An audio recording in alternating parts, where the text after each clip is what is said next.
O te whatala whātu le tunu le nei tai au fōu wha mānō le whalau manuia.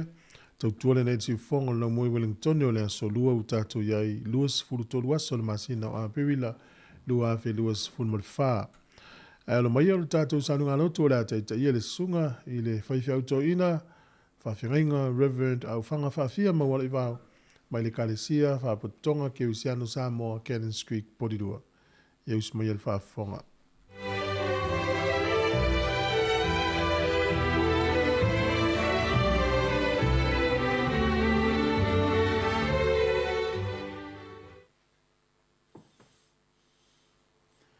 O le tātou tāpo i atu le atua le nei tai au. La le whaisalamu. E moni e le whanga e tia o ia e whawavau. E mana tua le tangata mi o tonu e whawavau. Ua maulon loto o loo whalangolango i le li. I o tātou pesi. Masa e afi o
O le whaitawina le tuspaia, tuswhifilia mo nei fo yaso, pe ona whātulanga i le tuswhaitau aso le whakasā, mo mele le whengenga tuai, tusio a wenga, ilona matau mua, o le mua e whangata mai le sifuru ma le ono, ia lea lau whaitawina uluai foi upoe whā, a wenga ilona matau mua, o le whai mua e whangata mai le whā.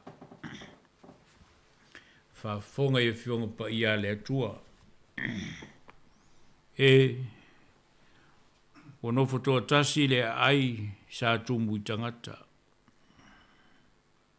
O se whine woti lana tane le sa mamalu le nu.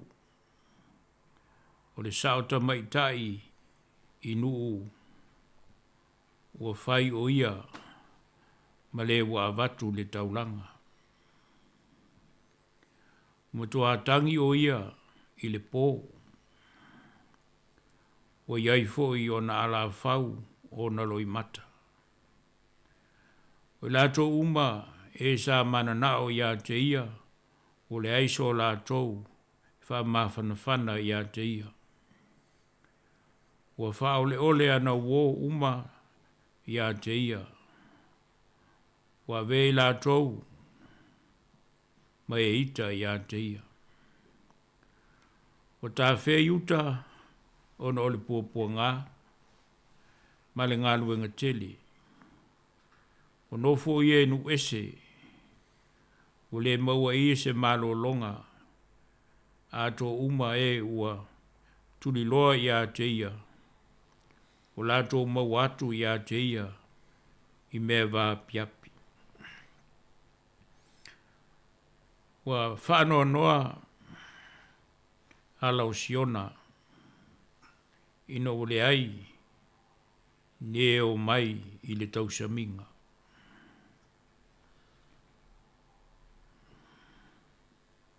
Wa ta lingolingoa o na whaitotoa uma. O mapu ti ngā o na whaitaulanga. O ti ngā o na taupou. O ngu tia foi oia. Ia, whamunia mai lea tua ia nā whionga o tātou. Whaitau ma whalongwai. Ia te ia pēlo na vi inga e lea au noa. Se wha malosi whalea nganga mole, nei fo yaso. Sai maltusi sa tātou whaitawina. Lo wha pē maile wha upule e tolu. O tā whea iuta o no le puapua ngā. O nofo o ia inu ese. O le maua e ia se malo longa. O tā whea iuta o no le puapua ngā. O nofo o ia inu ese. O le maua e ia se malo longa. Na tu o le nei aso. Langina o pese whanoa noa. Singing the blues. Langina o pese whanoa noa. Whaua pele mana tua wa o le vai aso. O le malosi o pese. O le malosi o le pese. Ia ma le lanu o lo whatau o pe o le lanu mumu ma le lanu viole. O le alofa whaola o le atua. O le tusi o a wenga o lo na ingoa lava lea. Lo na winga o pese whanoa noa. Funeral songs. O lewa pele tala. O Jeremia lava le profeta le tusitala. Ua tangi whanoa noa o ia. Ona o le whatafu neina o Yerusalema. Tusi o awenga. O whaailoa mai ai e Jeremia. Le whatafu neina uma o Yerusalema. Ma le malu. Se loa o Jeremia wa iai. O nei mea uma o le whaamasinonga lava. Mai le atua whaamaoni. Pei tai Jeremia wa te talo I le atua.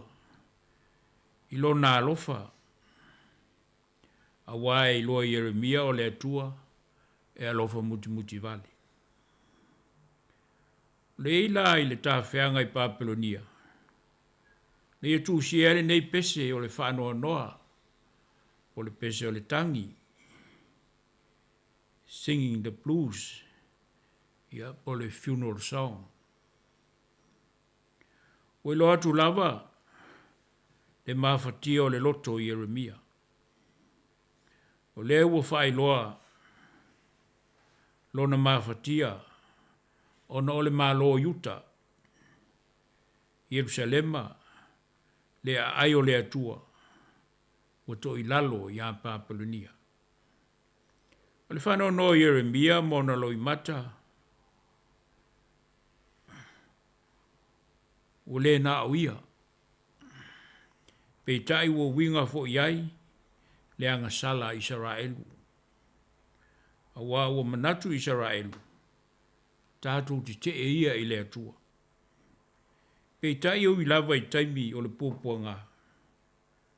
O lo iei pēa le whamoe moe. O lea ua whaaleo lana tangi. Ua tā whea iuta o no le pōpua ngā, ua nofo o ia inu ese, ua le maua ia se mālolonga.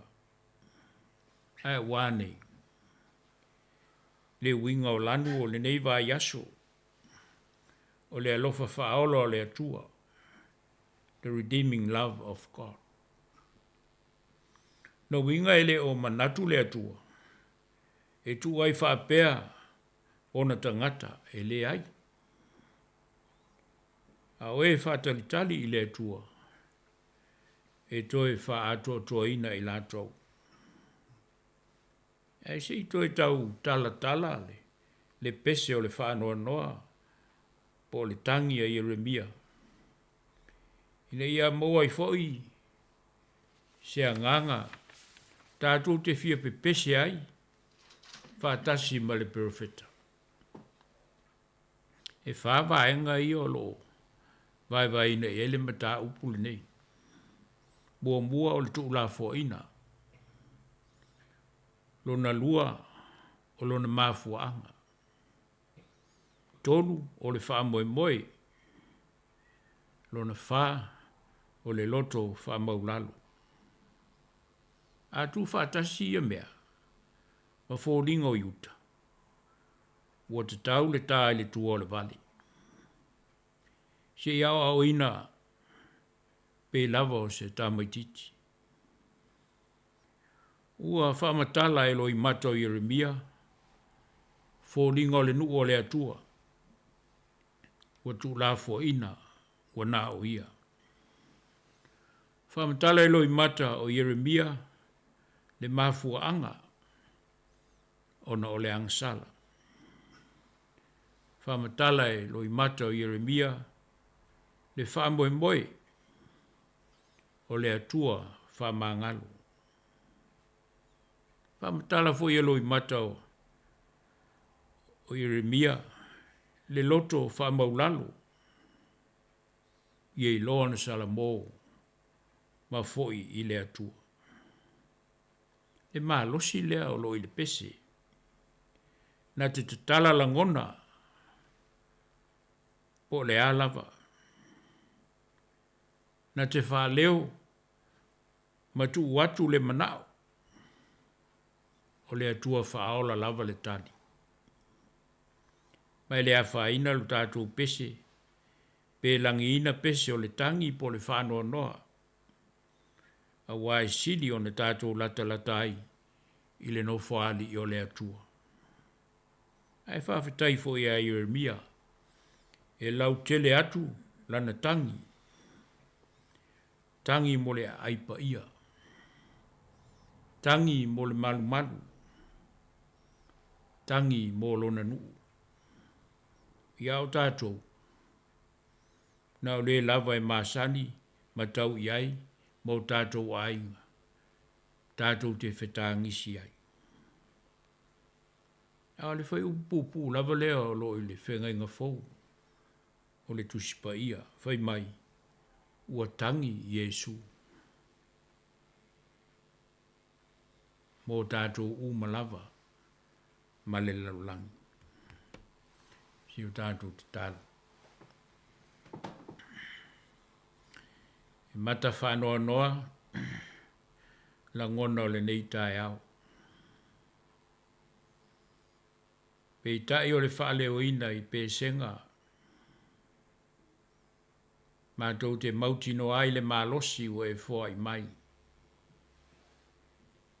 Nei a te i mātou le alofa whaola o lau fiu. Mātou te mālolosi ai i tu waso whaingatā leo langa. E le tau fia mai i mātou mai le tangi, ma le tafe ifo loi mata.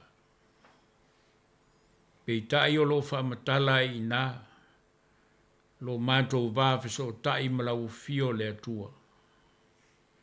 O e lava o le atua o le ola, le atua o le malosi, o le atua o le whamoe moe, o le atua o le alofa tū noa. E nganga whawhitai lea o le nei fui tai au, Awa o le lava e moli maula utala le lei o mātou o langa I le aso ma le aso. Le foi o e toi whangua mai mātou na I le malo longo le pō. Mātou maua le nei aso fou I le fia ma le oli o lau fio. A se aso foi o whao popo mai I lo mātou nei ola. Whawhitai le atua I lau tau singa lofa. Pui malutie pei mātou I lo file mu mo lo saunga le mu. Mātou I aile nei vai tau o le soi ingo le tau. O mai le tau malulu. Pei tai o lo mawhanawhana mātou te malolosi ai. Mātou te o atu pea e whātau nu o mātou tiute mo mātou whaiva. E tusa mo lo mātou wala wina. Au mātou iai le o langa nei. Whawhitai tele le atua I au mea lofo le ola. Whāta mau a inga nei peo mātou tangata. I le tino le mawhau whau. Ai maise lava o mātou nganga. Mātou te talitonu o le lava se mea mātou te mātitiva ai. Awa o lo mātou wola o lo I lau fio lea. Mātou whawhitai. Mo mele le e tele lo e whaia mo I mātou. Lo le au noa na mātou oli ma fia ai. Ai maise o lau pui ngai lo mātou wola. Wa au noa ai mātou mani pua ngā po ni whaingata. Whawhitai o lo manuela ngā solonga o whiau mga luenga. Tono nei o mātou ainga. Ai whape foi I lau tala le lei ma le kāle sia. Whawhitai o lo manuia foi lo mātou nofo walawalai pea. Wali tō tele o nei o mātou ainga. O mātou walawalai. Whawhitai I le moli mau o le tala le lei. Whawhitai lo nganga pa ia I lo na fisoa ni mai. Ia whawhitai foi a Yesu lo mātou li whaola ma le taulanga o le whaola tanga na ia saunia. E lau fio pele vi inga e le au noa. Ai mātou te whamaulalo lava I le nganga o le whātou I senga. Ona e ang sala lava I mātou le li e. Le lava so mātou ato toa. Tumu mātou I vai ngā whalatangata le nei o langa. Ia lofa mai ma whamangalo mai. O vea pele taulanga na saunia I Yesu I lona soi fuapa ia. Toi fuata ina ma whanau fuwinai I mātou. Ia o mātou te talo, se e whamanuia mai I mātou. O mātou atunu, le nei fo yaso o e fo ai mai. Sa hauni fo e tāpe atui, whiau mga luenga. O whaiva matiu te le tangata malana I lona whātau nuina. O le ulu fafo ma le ulu fale. Tuna atu lau o fiolo mātou waso le ali ie. E saonga le mūlava I mātou. Ino o tautai e lau fiolo mātou wola. Tālu sia nei o mātou uso. E lo mau pe mai maftianga whale o langa nei. Te tonu a inga o whale mai whea ngai mtonu fitinga. Tonu foi o whale o lau mātou tua lo tausi ai I lātou. Anga le lei lau fio pa I atu lo mana wha malo lo. O alawa tonu fitinga. Wai la au mo fua la au tau la sea o fo mai. Whalangolango me umai lo mana. Tupai wa venga le so I fua mle ola. Toi whafo I sia mai lo mātou malosi. Oe foi o maua I whanoa noanga. Ono lau walau pa ia le tangi. Mātou te talo. Ina ia e wha mawhanawhana mo I lātou. Wha maise atu lo nganga. Wha lotu te tele ina I tu aso whaingata. Lo so I fua pēr lau o fio le pulea maana I mātou umanei. Ia talo sia nei o mātou a inga uma. O mātou no nofo wala I pēr. Talo sia mātou tama whanau talo sia o lo toi se ai.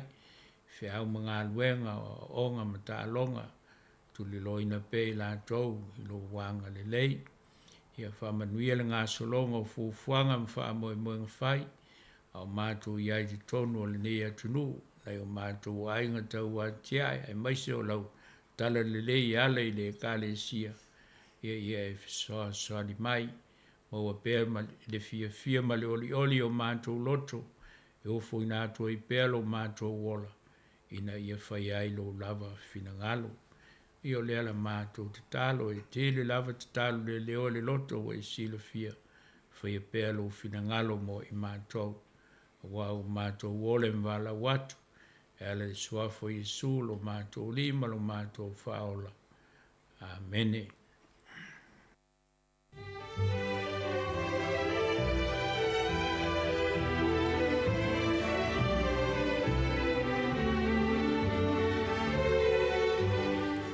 Na ua whafonga le tino o te tātou saunga lotu le tau nei na taita ia le sunga i le whaiwhau toina. Reverend au whanga whawhia ma wale vau mai le kālesia whapatonga ke usiano Sāmoa Kenneth Creek Porirua. Le ngangala wale whawhtai ia e whao atu la sunga le whaiwhau toina ma lo tā pena whawhtai mole. Upulufona le tua nei tai au ianga lea tfoi le tua le sunga ma whautua le sfoi le. Mai e le kālesia whawhtai ful tātou whaipese manu te le ina ne yaso e whiau mga haluenga. Whaftai lava. Taimi le urus futoru minute o te elfitu. Ia whawhongmai vi ingo le tua langina le tātou ofai pese. Whanga solo i leo por kalab mele nei tai au. Tā lofa lava si whonga neo lamua.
Alofa Sāmoa le tiongi e whafo au lalo o le tia maa le nei manuia fe au mga luenga o le nei asu. Whaafonga mai pea i le si ufonga o le lau mua i Wellington.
Hi, Sāmoa. It's Auntie Tala here. Instead of Fifi Falo, ile ata o le tai au. Laugh of the morning. I'm at my apple feet to the van out. Su fonga lo mua. Ata o le tai au.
O le tato porkalame le ata o le tae au, ia o te whatalofa tu le ngang whiwhia tere le tunu o malo o folau, ia o mai oe ni tae au fo.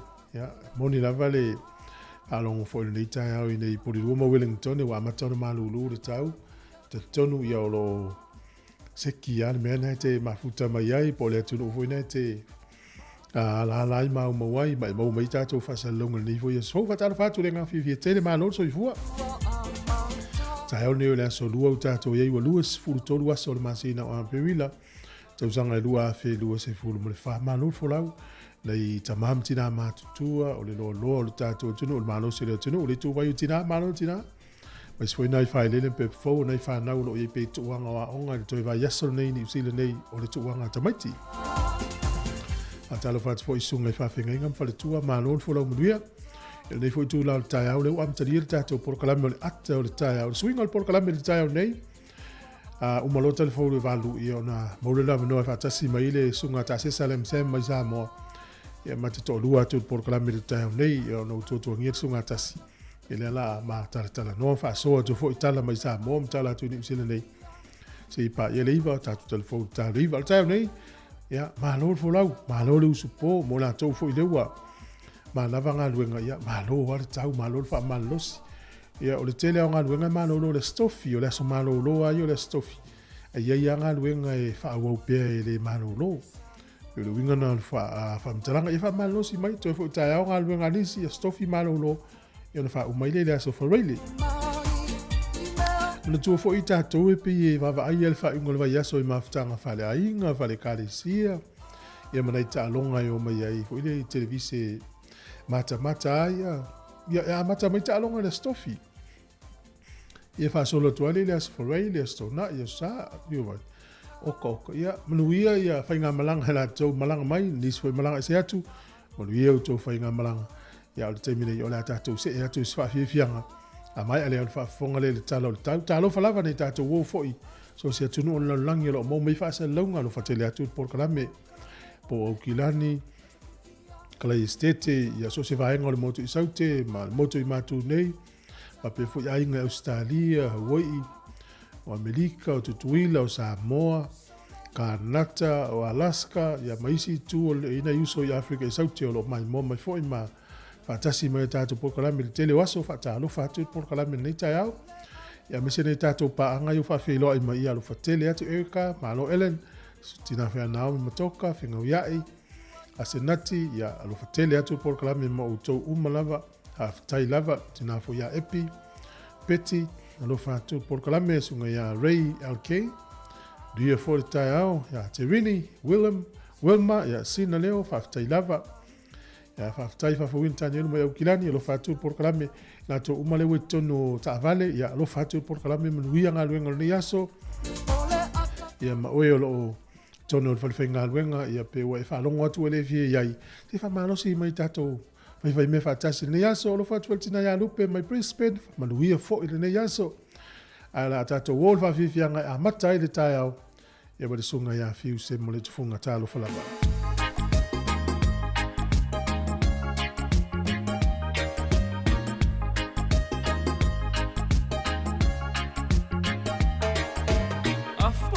Se pese au alofa e tu sia iliupu ia ngawa ia langona se wapele i loto mama natu au ni alofa anga i ainga mawo ai ani mafutanga ubalai o mao usu se pese mali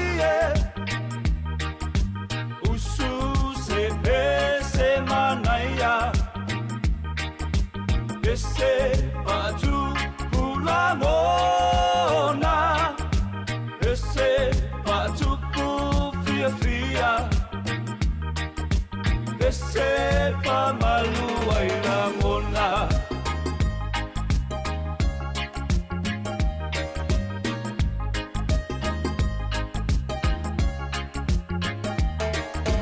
Afwa yo se pese Pamalosi au ia tu sia ini upu Paala e au ia whai mai fofo E pamalosi ai Ie ua whawai vai Te tino male mawhau Awe ua mawhatia Manatua le tau lau Usu te pe se mali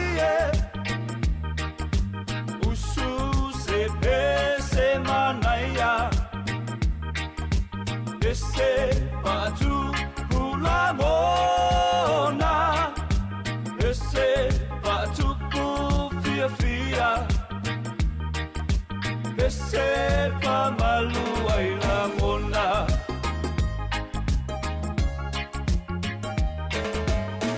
Mai le besen mai jam mai le weke seki mai o fika faa e ma mai i musika kama matu e wai ai au le so o ma fai si i runga lima pati po i o wai ai wa au so ai na mona fia e vai ai o vai ma e isi mai sau i ai o se pusu mai le besen mai jam mai le weke seki mai o fika faa e ma mai i musika kama matu e wai ai au le so o ma fai si i runga lima pati po i o wai ai wa au so te pe se malie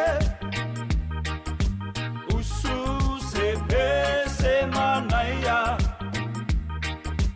Ese patu pula mona Ese patu fia fia Ese pa malu ai la mona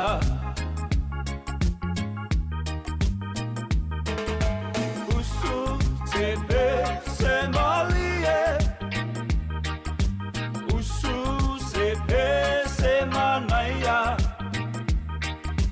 Ese patu pula mona Ese patu fia fia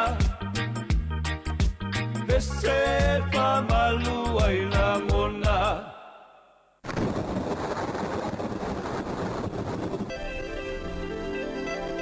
O le tala o le tau mo le so pe on fa le official vai tau e langi le lei le tau le aso nei. Langi le lei le tau le aso nei. Fa pe foi le aso atai au e langi le lei le tau. O le aso tofi le aso malolo e amato na kilia le tau nisi o taimi malangi le lei e ina i timu le tai au. Fa pe na foi le aso for reile tutu sa le mana stofi. O le aso na i matua i langi le lei lava le tau le aso nai. Ka piti manua tu whanganui ma tau naki langi le lei le tau le so fa pe fo iwa rapa Hawke's Bay tau po Mamambra. Langi le lei lava le tau. O le manu ulu o le ea lo whamawina lo iei le whaanga i lunga le fitu. Inu nei o le ea mawhan whana lo iei le se furuono anga i lunga i le se furumana iwa. tau sui mai lau inga le tau nei aso.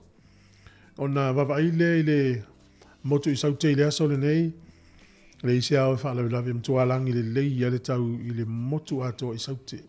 O le manu ulua le motu i saute ro i le lima whaasolo i lunga sifutasi, e ma whanwhana ro i le sifuru ono anga i lunga sifuru maliva. O le au te lenga o le atunu nei aso le awa ia le matau le lai le te le vayanga o le atunu. Matua i ki lia le vai mei le lai lau i le aso le nei, ia o le a ma whanwhana i fo i la le tau pe asusulu mai le la.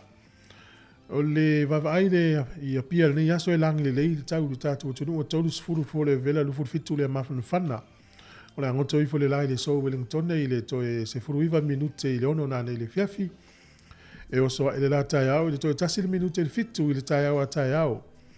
O le fua, o le ea malulu i Wellington manu utua o iolo i le fitu fa solo i lunga le se fulu. E a mawhanwhana o lo i le sifuru lima nga i atu i lunga le sifuru valu.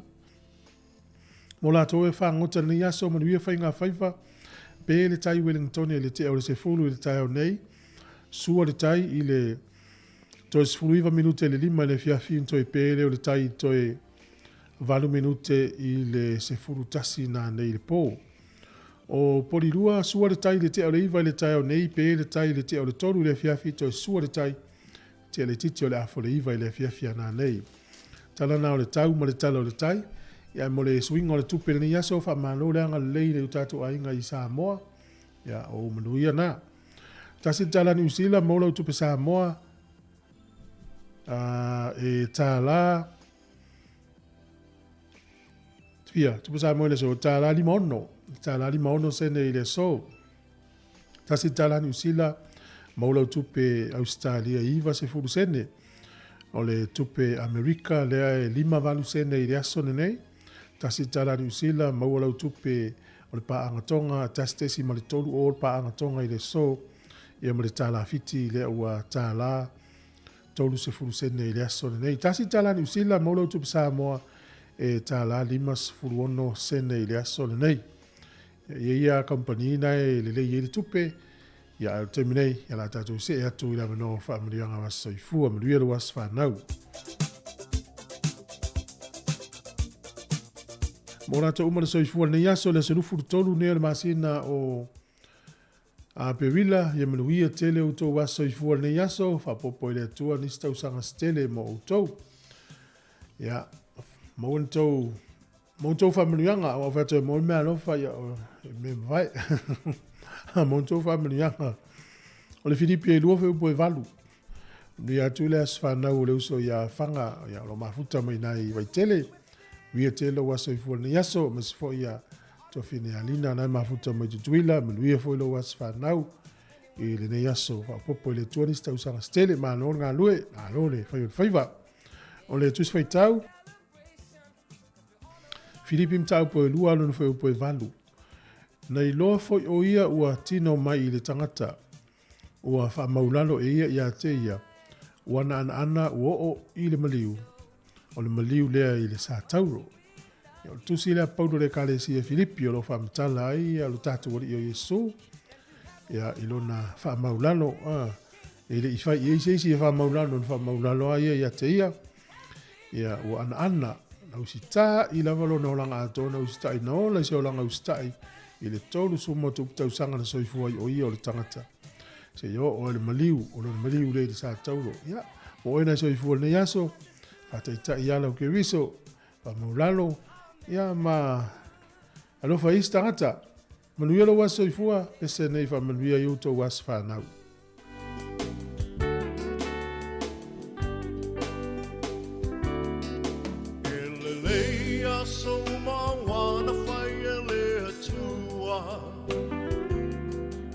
Se ai o le nei aso malona taua Wa ato ai se si tau sanga wha au popo e lo so i fua Ona le lofa o le atua malana pule wha a so i fua O ai e le tangata wa ia manatu mai ai Tele o nei tau sanga wa ia foa i mai Fo le atua le viinga le whaamanu ma le whaafetai. Aua ua ono mea matatau ai. Ia manuelo wasa whanau, ia manuelo wasa whanau, ia whaamanuia le atua. Ilo wasa whanau, ia manuia te wasa whanau, ia manuia te wasa whanau, ia whaamanuia le atua.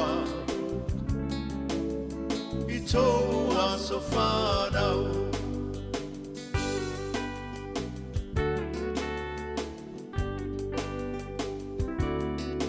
Le atua e le mase ualo na fina ngalo. A sa moli moli le nei aso e ale le tatalo. Le atua whaafofonga tatalo. O le atua e tali manao. O ia fo'i e mali e ai. O tātou manao. O whaafita uli whetai ai le o langa. Mai o le tino e tapa tau tali ai le malanga. Pawhetai le atua i lana wha malo longa mana. Mai malo si ai maula i le tele o nei tau sanga. Ia manuelo wasa whanau, ia manuelo wasa whanau. Whaamanuia le atua. Ilo wasa whanau, ia manuia te wasa whanau, ia manuia te wasa whanau, ia whaamanuia le atua.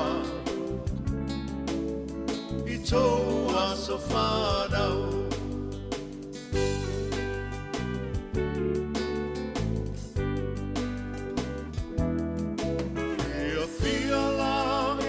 Tele o au me alofa. Ele ai se me alofa sili nai le mana vaola. O le fina malo le atua. O le tia e le maseua. Awa e wha i fo i le moto. Ai e toli fo i le matua. Pai le tau pati mai o ai. Venga wa ai ia e mamana le atua. Tātou tatalo ia wha o popo ina e le atua. O nisi aso na se mana o lau atua ia whai a pelo fina ngalo. Ia manuia lo wasa whanau, ia manuia lo wasa whanau.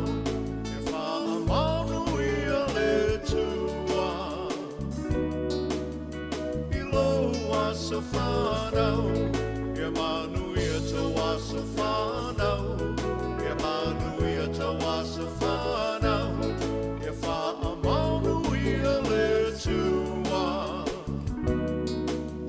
I tō wasa whanau.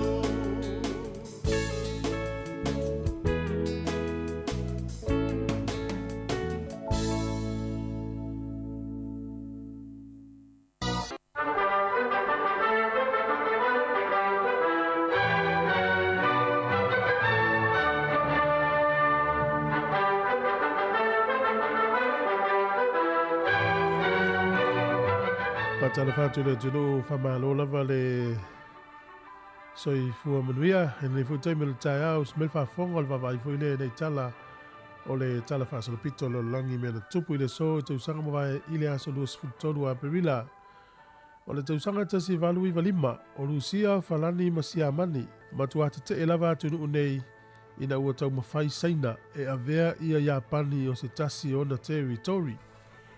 Tausanga e tasi valu i valima Lucia, Falani, Masiamani. Ole tausanga e tasi iwa, ono iwa. Ole tangata lea na ia, tangata waleina, Senator Robert F. Kennedy, o Sir Ham, na whaasalaina i le oti i le so. Ia e peta yani, na toi whaiti tialo na whaasalanga. I le whaafalipui le olanga atoa. O le asole nei le tausanga tasi iwa fitus fulima. Na whaeloa i le Palestine o Amerika o Gerard Ford. Wa mae anei le tau i Vietnam. Peta yani, whatoa umalelei i alfa unga o le masina nei o Aperila le tausanga tasi iwa fitu lima. O le tausanga tasi iwa valus fulfai le so na whaali ai. Ia le whaamai lea po le virusi o le whaamai lea o le AIDS, whaamaioti. Na taua i le taimile na o le HTLV free virus. Ia e o me tausanga tasi iwa valu fitu. Ua suia loa ia le taunga o le HIV. O le sol tausanga e tasi iwa valu. Na maliu ai le li lea na tangata waleina ia Martin Luther King Jr. I tausanga tasi iwa olus fulvalu. Fitus fulu e tausanga o tangata leo James Earl Ray. O tausanga dua fe mali tolu. E lua vai aso na amata i le aso nei. Lua fe mali tolu. Lua vai aso na tapunia uma i lava onga i saina. Oa onga i tonu o saina. Ma ufu mai o le puipuinga mai le wha mai o le SARS. Tausanga e lua fe se furu tolu. O le so ia na whamawina i le tala whaasonpita o le kirikiti ala lalangi o le tālonga neo kirikiti. O le tangata mua le wa ia tā ina ni ai se lau. I se na o le tolu se furu tea, tolu se furu polo. Mau ai se lau o le li i lea mai West Indies o Chris Cale. O le aso nei na ia tā ina ai na tausanga e duafe se furu tolu. Tatu tala ia, te mau le whapoponga le tai masani whaaftai lava. O le whafonga si fonga le mua nei te mea le tai ao, te ona minute ona tai nea, o le vanu tāna, o le vanu whafonga ia tātu telefou e pewe ona whaino atu le te mea. Sola toi o whalo whatu ma whamilui atu le tai ao. Ea sunga fo ia mafoe, ea Salina Ngaluvao, Kelvin Swalker, sunga Chris Tala, pe ia le whalongo mai Chris i nai Amerika. Malo Chris, alo whatu mo oe, malo ngā lue, malui ane yaso. Mas foi sunga tutasi msoe lo fa tutasi malo lava le nsai ya po Australia le wa eva mai sunga mika milo lo fa tu por kalame ya family ya tu fe amanga luenga le nei tai au o le wa la ngona fo le taimi wa mata na ma ini mal malulu ya swinga na le tau le mafuta me ukilani ya Maria Wilfred ya lo fa tu por kalame o le manai le taimi le tu wa ongal fa na ia eva la tamai tilipo e tau ala sifuru lua mele tasi ilwa veao la eva ia momoela fatoa fiala fo i por sifuru lua ila wauli ia misi a tole breakfast e por tiel taia o alu sa wal me ayo le wauli ai mai se la ia tamai tifo e nau a i ti o le taia e pio tamala na momoa fiala i ona pa ole o mkuka la momoele au vaanga le va ia nei tamai ia nisi o porkalame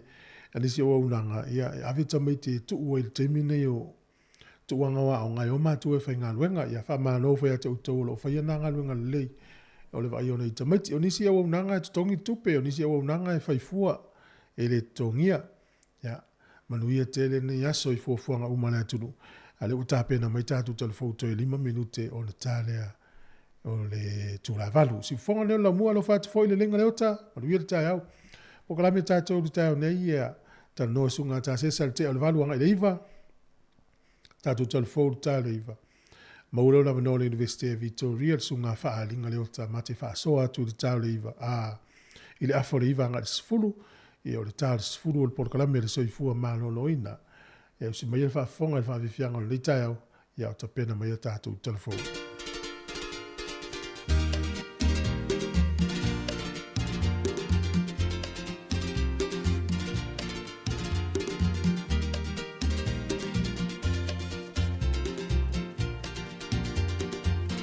Manu o le vave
Talofa, I'm Tiana from Miti. Keep listening to Sāmoa Capital Radio Wellington.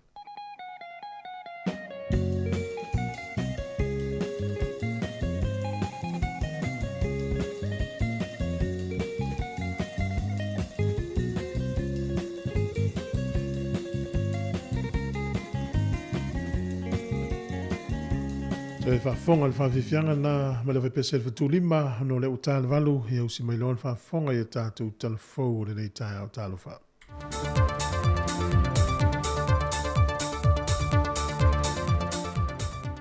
O le anganga fia te whaatalofa toi talafou o le se whonga lau mo mai Sāmoa le nei fo i asa whong i le anga le leo le tua.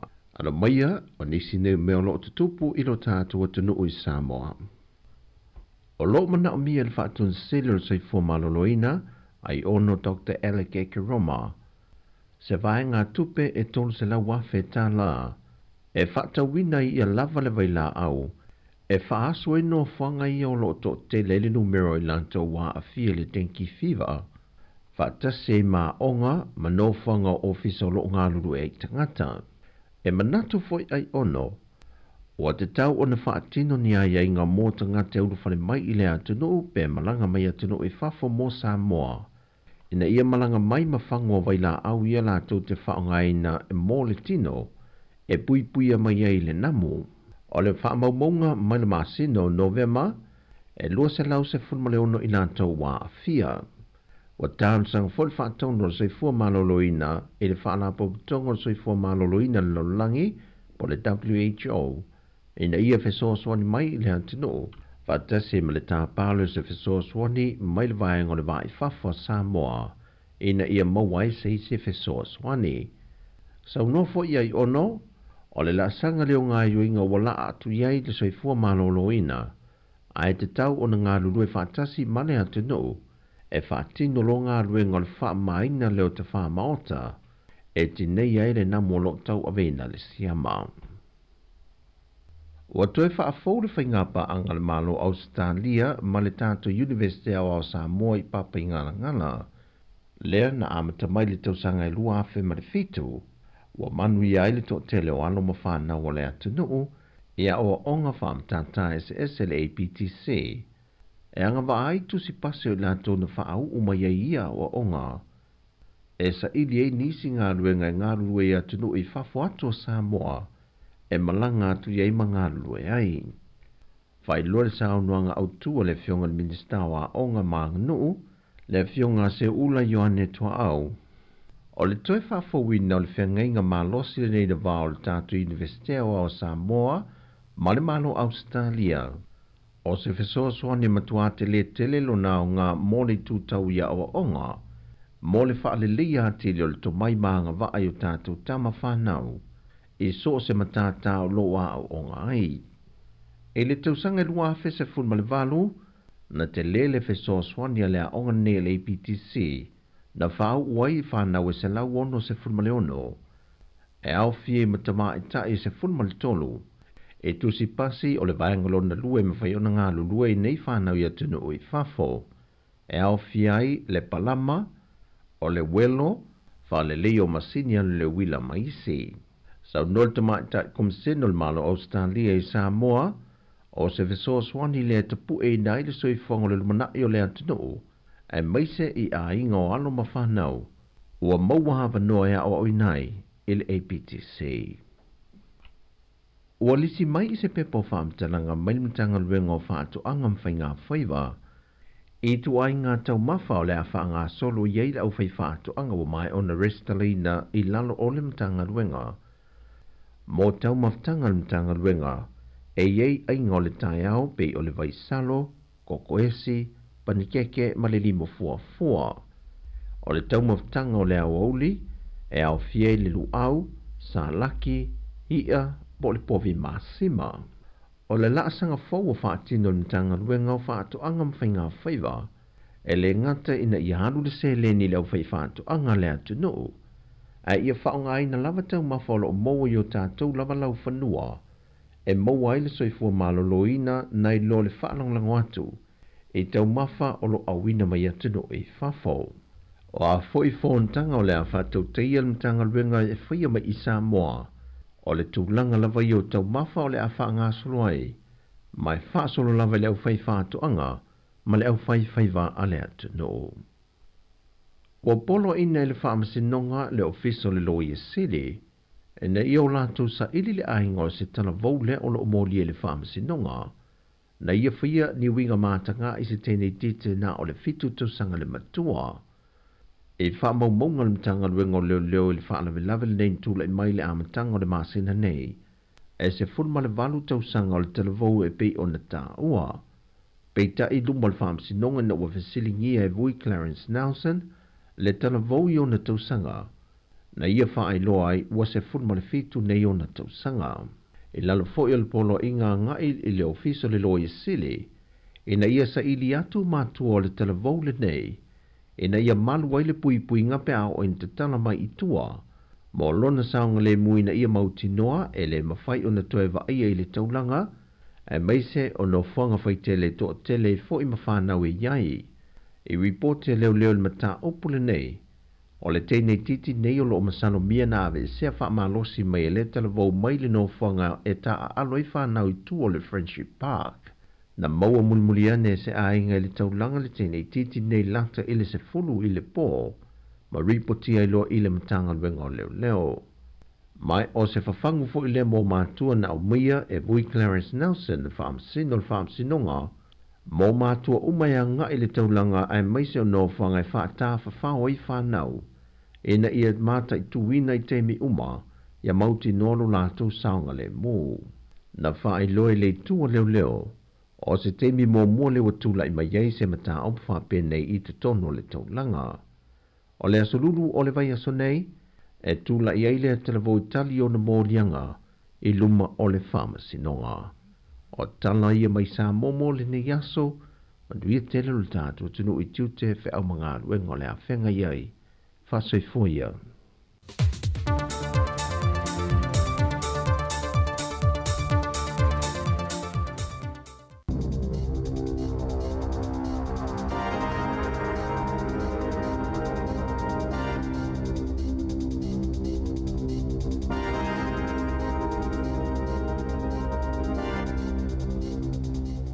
Whaatalo whātu I le whaapoponga mua le nei o telefou o le si ufonga le lau mua mai I Wellington.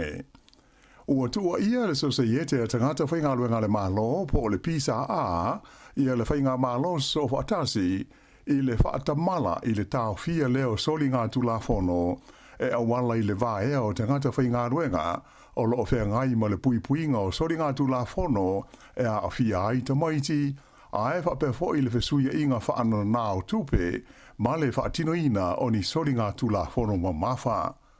Whaailoa mai e le pisa a, e fitus furu iwa la whai o ngā ruenga, o le a whaamuta ma vae ai tangata whai ngā ruenga, I le ofisa o le tiute po o le customs, ai ese ai isi tūla ngā tofi e whaas fulmaltasi I le tonu o le mta ngā ruenga o mata aupu whaaloto I whale po le Department of Internal Affairs.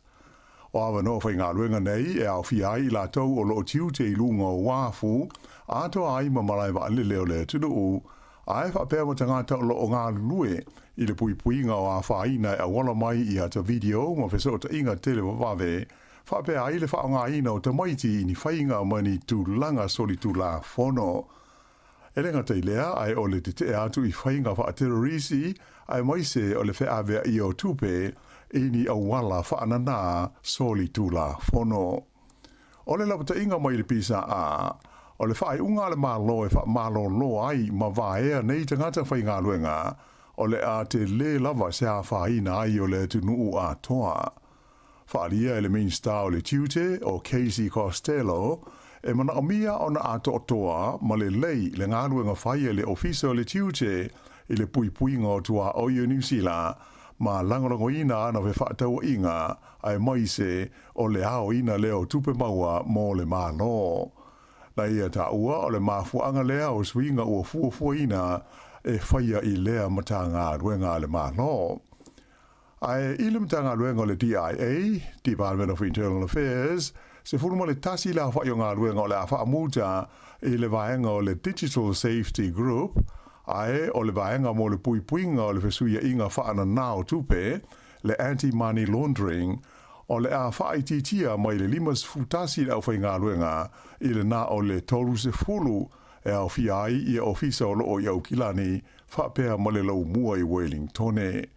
Whailo mai e le teitai o le pātia le laipa ia Chris Hipkins, o lea ua manino mai ia vaenga ia e ave iai le whaamua le whai ngā malo so whaatasi, o le whaapaulea I lalo le fua o la fonga tutongi e tangata iai o la tau whale mau tutongi ai isi, ae whaatuatuna ai I le saunga le mū, ma le puipuinga o tangata lau tele. Ua whaalia e le asosia leo, o le a umi se taimi e tālia ai se whaai unga a le whaamasino lea ua tōwhia, mo le whaia se whaai unga I le mata aupu e winga I le tutongi o lo whina wai I a leo ma le malo. O le vai aso na tenei e fitus fulima pasene o sui a wai o le sosaiete a li imatama I ta I leo New Zealand, na pālota I te ena I le ofa le malo mo le sitanga o la tau tutongi. O le ofa le nei le malo e au fiai ia se tino I tupe e lima afe tā la mo leo e whaita ai e whaopopo iai ma le sitanga e whapasene o tutongi o isi leo uma I le masina o Iulai o le tausanga le nei, whapea ai Malaysi whapasene I le tausanga fau lua afe luas fulma le lima. O le whamasina po le arbitrator o tōwhia na te fuafuaina se whaai unga tāla whea ngai o le nei whinaunga I le wā o le malo ma le asosia leo, o le tamaita I lo ia e whaapitoi ma tā uputau ngā ruenga e ngō I a Vicky Campbell. Na ia tā ua fōi, o le manuia o tāla noanga I le wā I tū e lua, e mauti noa o le a umi ai se taimi e whaatelitali ai I le whaia o se whaai unga mautu o le nei mata aupo. Ua amata I le so o na si itia pasese a le company wa lele o le New Zealand mo na la wa umai te tonu o le atu no. Whailo mai e le suipule o malanga whaalo tui whale le New Zealand, Jeremy O'Brien. O nai tau sanga ia ua mawai atu nei, sa whenga iai le company ma le si itia o le tau o mea e peila wa foi o isi pisi nisi uma, mai ua o ai I le tolu se fulu pasene le si tanga o le tau o ana au nanga. Ai sa tau mo fai lava le company e tau fiofi le si tanga mo se teimi umi, ma o nei I le teimi, o le tau na foia I aise fuanga e ma fua ai le si tanga o pasese e pei ona a mata I le so. O nisi o swinga ua whaatulanga I New Zealand mo ana malanga pupu I le tonu lava le tunu o e awhi ai le maua lea o mea ai mo pasese uma I le tonu o le valele e le to iai le whainga lea sa iai o le whaatau lea o le mea tau mawha le tangata e mana o mia se whaamalo stino.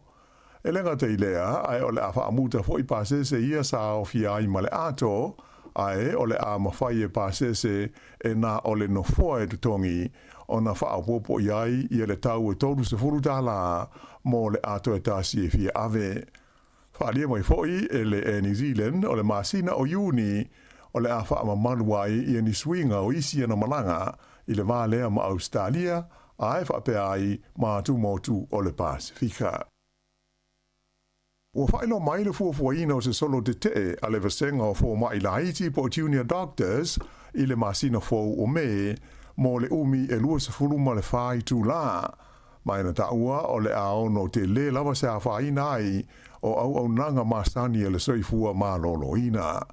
Whaalia le unia fo mai le Resident Doctors Association o le aso fuana nafi lea na tuina atu ai se whaali ngalo ia I le mtanga loe ngalo soifua ma lolo ina po le te whatuora e tu sai o lea wha moe moe o fo mai ina ua toa ia le tūlanga o taranoanga e winga I tutongi o lii matama I ta I fo mai. Whaalia le whailau tusi awa o le uni o Deborah Powell o le totele lava fo mai e lua afe lima se laula whai sa hofo ina I aisa si tanga o tutongi e o atu I le lua se furu lima pasene.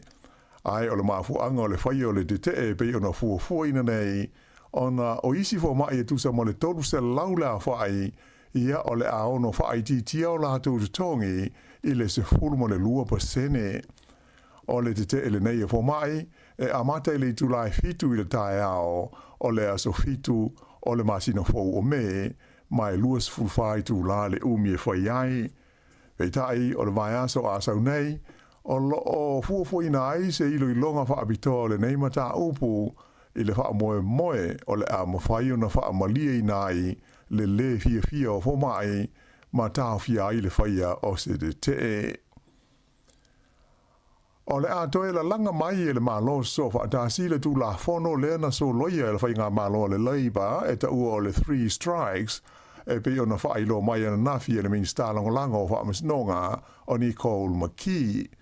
A whaanga solo ai whaatosina o le palo te tele le tausanga taluai sa fola le partia le National a tula I mai la tau le taita inga o le malo o le atoe whaatula I mai le tu la fono le nei I lunga o le talitelunga o le National o le atao fia ai le whaia pēr e tangata o soli ngā tūla hono mamafa mai uai ina ave I le whale pui pui. Whaeloa mai la e le tamai ta I mean Staya ni Cole McKee o le nganga o le malo ina ia whaatu mawina le tausinga o le tūla fono ma whaasala tangata soli tūla fono ini whaasala langa tāla whea ngai. Ai maise o I tu ainga o soli tūla fono mamafa e au fia ai masa wanga mātanga. O le tausanga lua afe lua fultasi a o main star o whaamasnonga I a Chris Whaafoi na so lo ia le whainga malo le leiba I le tula fono le nei o le 3 strikes I le taltununga e a whaina te le aile sa I linga o le a miutonu I mata upu tau whaamasnonga ai moise ona o le whaamalo si ai o whaamasino e whaia ni whaai unga moni tangata sori tula fono e tusa pe le tāla whea ngai mafua anga. Sa te te malosi ai I le nā taimi I le soloi o le tula fono le partia le act whapea ai ma le national. Ua amata I le vai aso nei ona whao ngā e le kompania le Woolworths ia ni mea pu ata whaapipi tino ana tangata whai ngā ruenga i ona whale loa supermarketi uma se lau iwa sfultasi le a whai i se vaenga o fufuanga mōlo la tau lava saunga le mū. Ua uma ona whaieni whaataita i ngā mua lea company o mea pueata nei po body cameras i le se fulmo le fitu o ni whale loa ma e na taua i e lau whai ngā ruenga le maua i o le whaalongona saunga le mū ma sa whaingo fia i fo i na fo i ni whaafi tahuli ma ni vevesi sa ade di mai i le vā ma tangata whaatau. Whailo mai e le kompania le Woolworths o le ono tau sanga ua tua nai atu nei sa i longa na si tia mawurunga ai le a whai o whalavelave na osa wha i ai tangata whai ngā ruenga i le tonu o na whale loa whaatusa lea i le na o le ono se furu ni whaafi tahuli whaapea sa iai i le tau sanga i lua hafe se furu walu ma le lua se lau tolu se fulu lea ua iai i le nei tausanga lua afe lua se fulu ma le whaa. Sa si tia fo i la whai o ni ngao inga o loa i le tono supermarketi mai le lima afe lima se lau lea whai i le se fulu ma le lima afe i le tonu o lea lama vai taimi. O mea pui ata la ua wha ngā ina nei e lau whai ngā ruenga e wha pipi i le ua o tangata whai ngā ruenga mai na whailo mai o le wha moe au tūlawa eina i e whesua swani le wha le leia o lo lātou saunga le mū ma pui aini vevesi le vāma tangata whaatau i le taimi o ngā ruenga.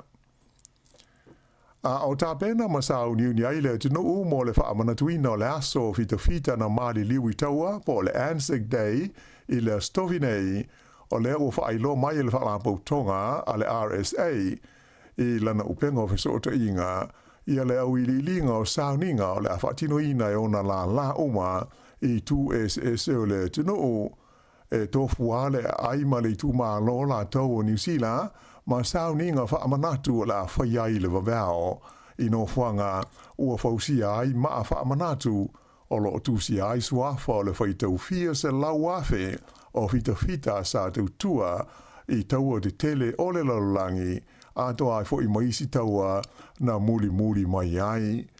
O le stofi luas fulimo a perila i tau sanga di tasi, o le aso lea e whaamanatu i nai fita uma, malo la tau sao i le puipuinga o le saonga le mua New Zealand, i e whapea maona tangata, mai o se aso malo lo, e whapea foi e le ngata i New Zealand nei, ai whapea ai ma au se talia. I tālonga, na mua le li New Zealand o Scott Dixon i se tasi o tu unga tele o ta'wale Sāmoa o le tu ainga o le IndyCars i Amerika, o le tu unga le nei le Grand Prix o le Long Beach i California, na whaie le sa, o lona limas fitu ai le nei o mua, tanuna tau wale nei i lea fo i whaanga tama, o le manu malo ai o Dixon o tu lai mai ai, e se fulu la fo ai o mua, o lo SSI o ia ma le ave ta'wale i longa a Amerika o le li o AJ Floyd. O le isi New Zealand sa ta wai foi le tu unga le sa o le li o Marcus Armstrong le na tu langa se fulu ma le lua. I ta'alonga nei ti polo na manu malo i le Northern Mystics i le la ta'alonga na po ma le Southern Steel i Invercargill o ai le ta'alonga o no tasi le Mystics i le limas fulua a le Steel. O le aua le Mystics, o le siampini lea mai le tausanga taruai, o le taamilusanga neti polo o le ANC o lo whaanga solo nei, ea mai o le torua i lea o la tau manu malo, talu ona a mata mai le taamilusanga o le nei tausanga. Ea o le whaingula nā o le nei vaenga mua o telefou.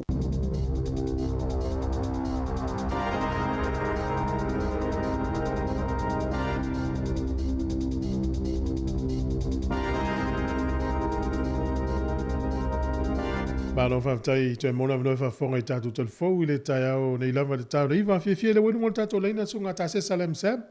Ia o le lafo i lama taltanoa tu por kalamel atau le tai au. Ia tā lofa tā se sa malore so i fo le nei tai au fo. Good morning, tā lofa mai Sāmoa, tātou ofisa i la luwai nei, e ngā tātou sunga tu fui e whapena fui le pa ia manu tātou tunu. Pa tā lofa atu, ni hao, sintia hao te tintia hao. Ja, lang le tele sei nei a matou. Ai sao. Ua vele tele o la wasi e na o le leia li mo lau fa sei no. Yo, Mea nā tonu whea so uma alo le whaloroa voi lele te tauana e tana noa seina whaasa whatalo whal seina. Mai foi foi. Io e sinto oggi no, pensi io mi sta e le ninga mai fu. Ia mai ala. Malo, a mer tau sa mo tases. Sole. Ana nafi. Timu. No, sinto mai tem. Ele isi te minani ele matole la. Timu fa solo a tua datu nei o tulanga na nei tau nafi. E o mai ala na po o fa pena lava. Tulanga le leila le swing on tau nafi. Malulo. Tua mā nei. E mo ele ma tua mā lutele. O lai te la ngona ina le vevela. Aua tu mā ina le vevela le sa iei. Pe ao o la ina li ali na o le mata o le lala tau i asu taitasi. Ia o nei la ngona ina lo. O nei la. O le ua langi le lei. Ua langi le lei le aso nei. E iei la tu langa fole le mai tau atu. No ia fa aso le lauto i titinea lua ele mata le lama vevela lo foi. E se mamala so. Na peita e la le ia tu maua ia. Ia lapta ingo le tau. E ia ati mua ma mafa. Ta whenga ia ma ele solo foi le no whanga mau. Ia ma lunga no whanga mau le lunga. Ia la la ia whai te tena. Mi se foi tala le tai. O ia le tai la tau i anapo. Mata no me sasio uon sau mai nani sila. Ai whai la ta no me tuai whale haliri. Ai whai mai. O lai wha atali tali le. Ia le whaivao nai o na teila la sa o. Mo isa na ia sau mai ia. Oi sor. La vidi atua. E tau vidi mai la. Ale mele vidi atua ele o mele fai. Ale mele fai la tala foi le. Fai mai sia o le. La mate tala no foi ai emore wila. O fa sole. Eu ana fai vari o le emore wila te o si paka se ava I mean se fai foi le. Eu mai ai fa mai le ai. Le la o mai ne ia o tala na o tau sa mo te mi. Ete si le fia o le tala fia. O so stai me no lo wai le tau e pale vai le vai singano. Ale o mau atu au mana ia wa ngana I nganu nga sa faia. O sa ngale mo le nai tu ta se wai na tala ta vo yo to. Wa iseki al melo ye.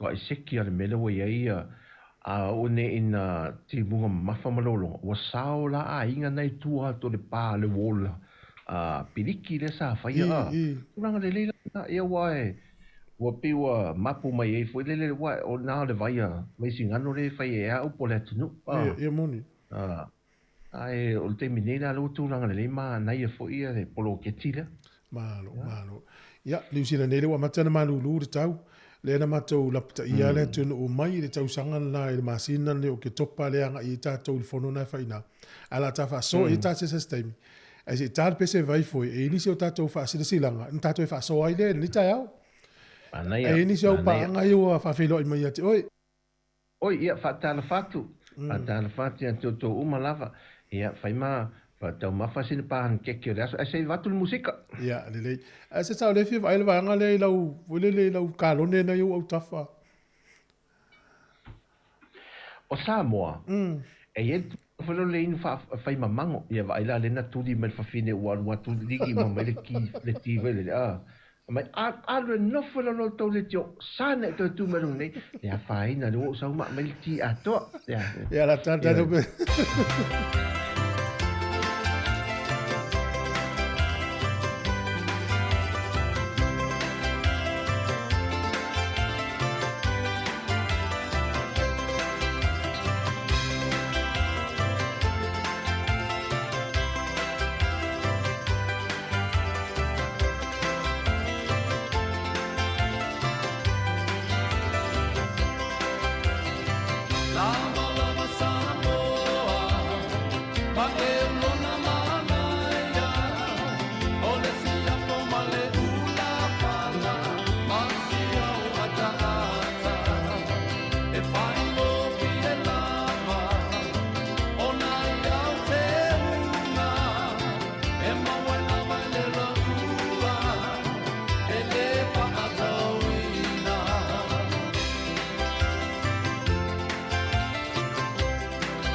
Wata pena nei ele DJ Sal ni whailonga tupe e se ina ia sproile te tasi mo leo sao tina. O taimi mo lava e lafo ai lau top up lus futala pe sili atu I telefoni DJ Sal I Samoa ma isi atu lua le Pasifika. Pe whaunga fo ile tautunga ale ClickX, Western Union, MoneyGram, Ria, ma le Rocket Remit. E lafo ai tupe I telefoni DJ Sal. O le amo wailo avroa I le sei mo whailonga e lima ta I tolu se lau tala I vai aso te tasi. E lima whailonga ta I tolu se lau tala mo New Zealand. Lima fo I whailonga ta I tolu se lau tala mo Australia. Ia marui e tele leo sao tida I pa anga uma ale DJ Sal. E ia inga ole nei whaapitoa. Sekia DJ Sal. It's time to have your say on Wellington's next 10-year plan and budget. How much do we spend on fixing the pipes? Do we introduce council wheelie bins for rubbish and organics to reduce landfill waste? Do we sell our airport shares to help manage insurance and investment risk? Formal consultation on Wellington City Council's long-term plan is open until 12 May. So have your say on the future of our city by visiting wcc.nz/LTP. Mara fa tai fa wau nisi o tātou whasirilanga o le tai o nei le fo e toi whai eia tu inga iei o I le e kalesia PAPC New Town. Ai mō tangata mātutua la. Ia le whai e le tui o le furu. E ila tau e mawafua lewa noa, ila tau e le mawafua lewa noa. Ia o le isi tui nai whai ei, ia peo nau mai a nafi tui o tamaiti ele misela. O le mami ma le rupela, ia o le tui o le furu. Ia ma le pusta o le COVID, nai whai fo I le aso nei a mate le iwa le tai au tau atu I le fiafi. O le PIPC New Town, nai whai tau tei ai le tuli manu o Daniel ma Constable Street I New Town. O le isi tātou whasirisilanga muli muri lea. Whasirisilanga mo le mafutanga sa le longa I Wellington e atoa. I le awa tele ma le whaalo tele. Whai eilo whaatau waa mafonga tau muli o taulanga tangata sa le longa I so se kalesia. Hapea li I mawhaipule ma le mamalu o sui uma o le neia fioanga. E toi whaamana tō tuai le tātou mafutanga o le whaatau nuina lea I le mota o le whakasa I Cannons Creek, to atusi se laus furutasi Castor Crescent, porirua, e le asto na I o le aso fau, le aso whao me I le se fulu le tai au. Mole mole, ma le tua mai le stala, ale mata fale pe o na mahalili I le maafutanga taluai. E whaamana tua tufo I o le nei maafutanga e mō tangata uma, e le toto sa le lolonga o no au mau le tu malo Wellington atoa, a ele na o se pito nuu. Nā tō te wha moe moe I loutau nuu, I loutau tua nuu, ma loutau tua ngā luenga le tua, o le a tātou mafuta whātasia I whātino le nei wha moe moe. O le nei whāsisilanga, ia ma le whānaunau, o le au tō tali sapaia ma le ngāng whiwhia, wha mole mole whāfto tai telefoni nei. Mōnisi o whāmitalanga o le ōlua lua, 5 fitulua o fitu o noiva. O lua 5 fitulua o fitu o noiva. Monisi o whafsili e fia manino atili ai. Manuia whao mga luenga o whenga iai soifua. Al maftanga sa le longa I Wellington. Nisi nao tātou whasisilanga o le nei taimi re tai au. Ia leua toi fo ia tu tātou proklame I le mā tata no whaasofo I male usua tāsesa nei taimi o le. O le tai au malulu I Wellington, o le tai au manuia I Sāmoa, a tāsesa. Sa o le leisol, manuia Sāmoa ia mawhanwhana fo e le owa. O le vele tele ni aso. Sa o le na whaasau tātou talufou le pepesi e o le maile o le tanki fifa I tātou tunu. Ia, no, le tō tele fo I tātou le whawhonga mai malanga so atua mai tau ina le tele o le la pisi le o le plastic po le pepa, I po pepa o whangu, pae pae solo. Ia le po le si lea wa matau na to e sau le tanki fifa I ono le tele o le meu tau tu fuai namu. E le tau matel tu langa na tu fue, man whawhonga mele tātou tunu, te lo le me e wai le fōu le whaama I tātou tunu. Ia e pe wa whaatele ina fue le nei teimi. Ia moni. Ia pe a le fia uma, o e tau tu fua le namu I me fui e fule to aile sua vai. Ia, o le mea lai fai fule le whaama maa tua maota, ma ta whaafare fule le tele, ai me se fule ting pūpūla tau ia. Ia sa. E no fue le sua vai ia ma. Ai me se fai la mo meo vai vai toa. mo ala vai foi e mo auto foi e to al sua vai na la si mele ia wa me asa ta masa ni da ia o ia solar primary school ia mai mo me masima foi le tu to no me to vai foi le wai pepe le mo le tuna foi le a e tu fa mai ele o nga masima pe le o to mai tia masima le mela na ia sola ia mato ia salta mai tita au tofu mal pepa masima va tu mo pepa masima we le ia ia no lo le nga luenga fo le ia no sau lo le fa te tu sala ia sola te sau mal pepa masima we le mai ia a fa te ta ela man to me ti mala ia fai masima ia te ta ela ting pu pu ta fa la o le mai ato tu ainga le sina me fai al mea ta ua ma fai ngofi sa ia sa ati uma vai pe fa mama uma la pis au masi mala le al fai au le fai au la wa mo fai au na te mi tu foi se fa to la ta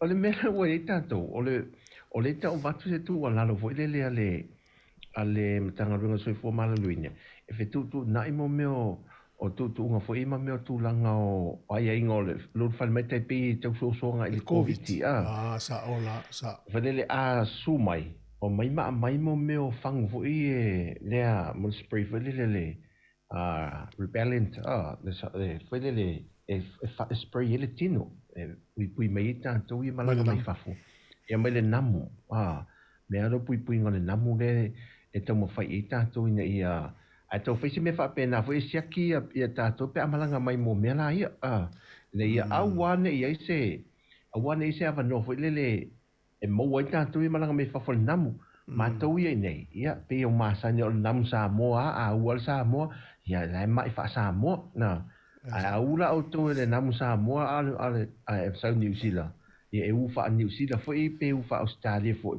oka tina ina na o to foi inisio e atu nei onna we e pe ele na mu pe foi ai ta se sa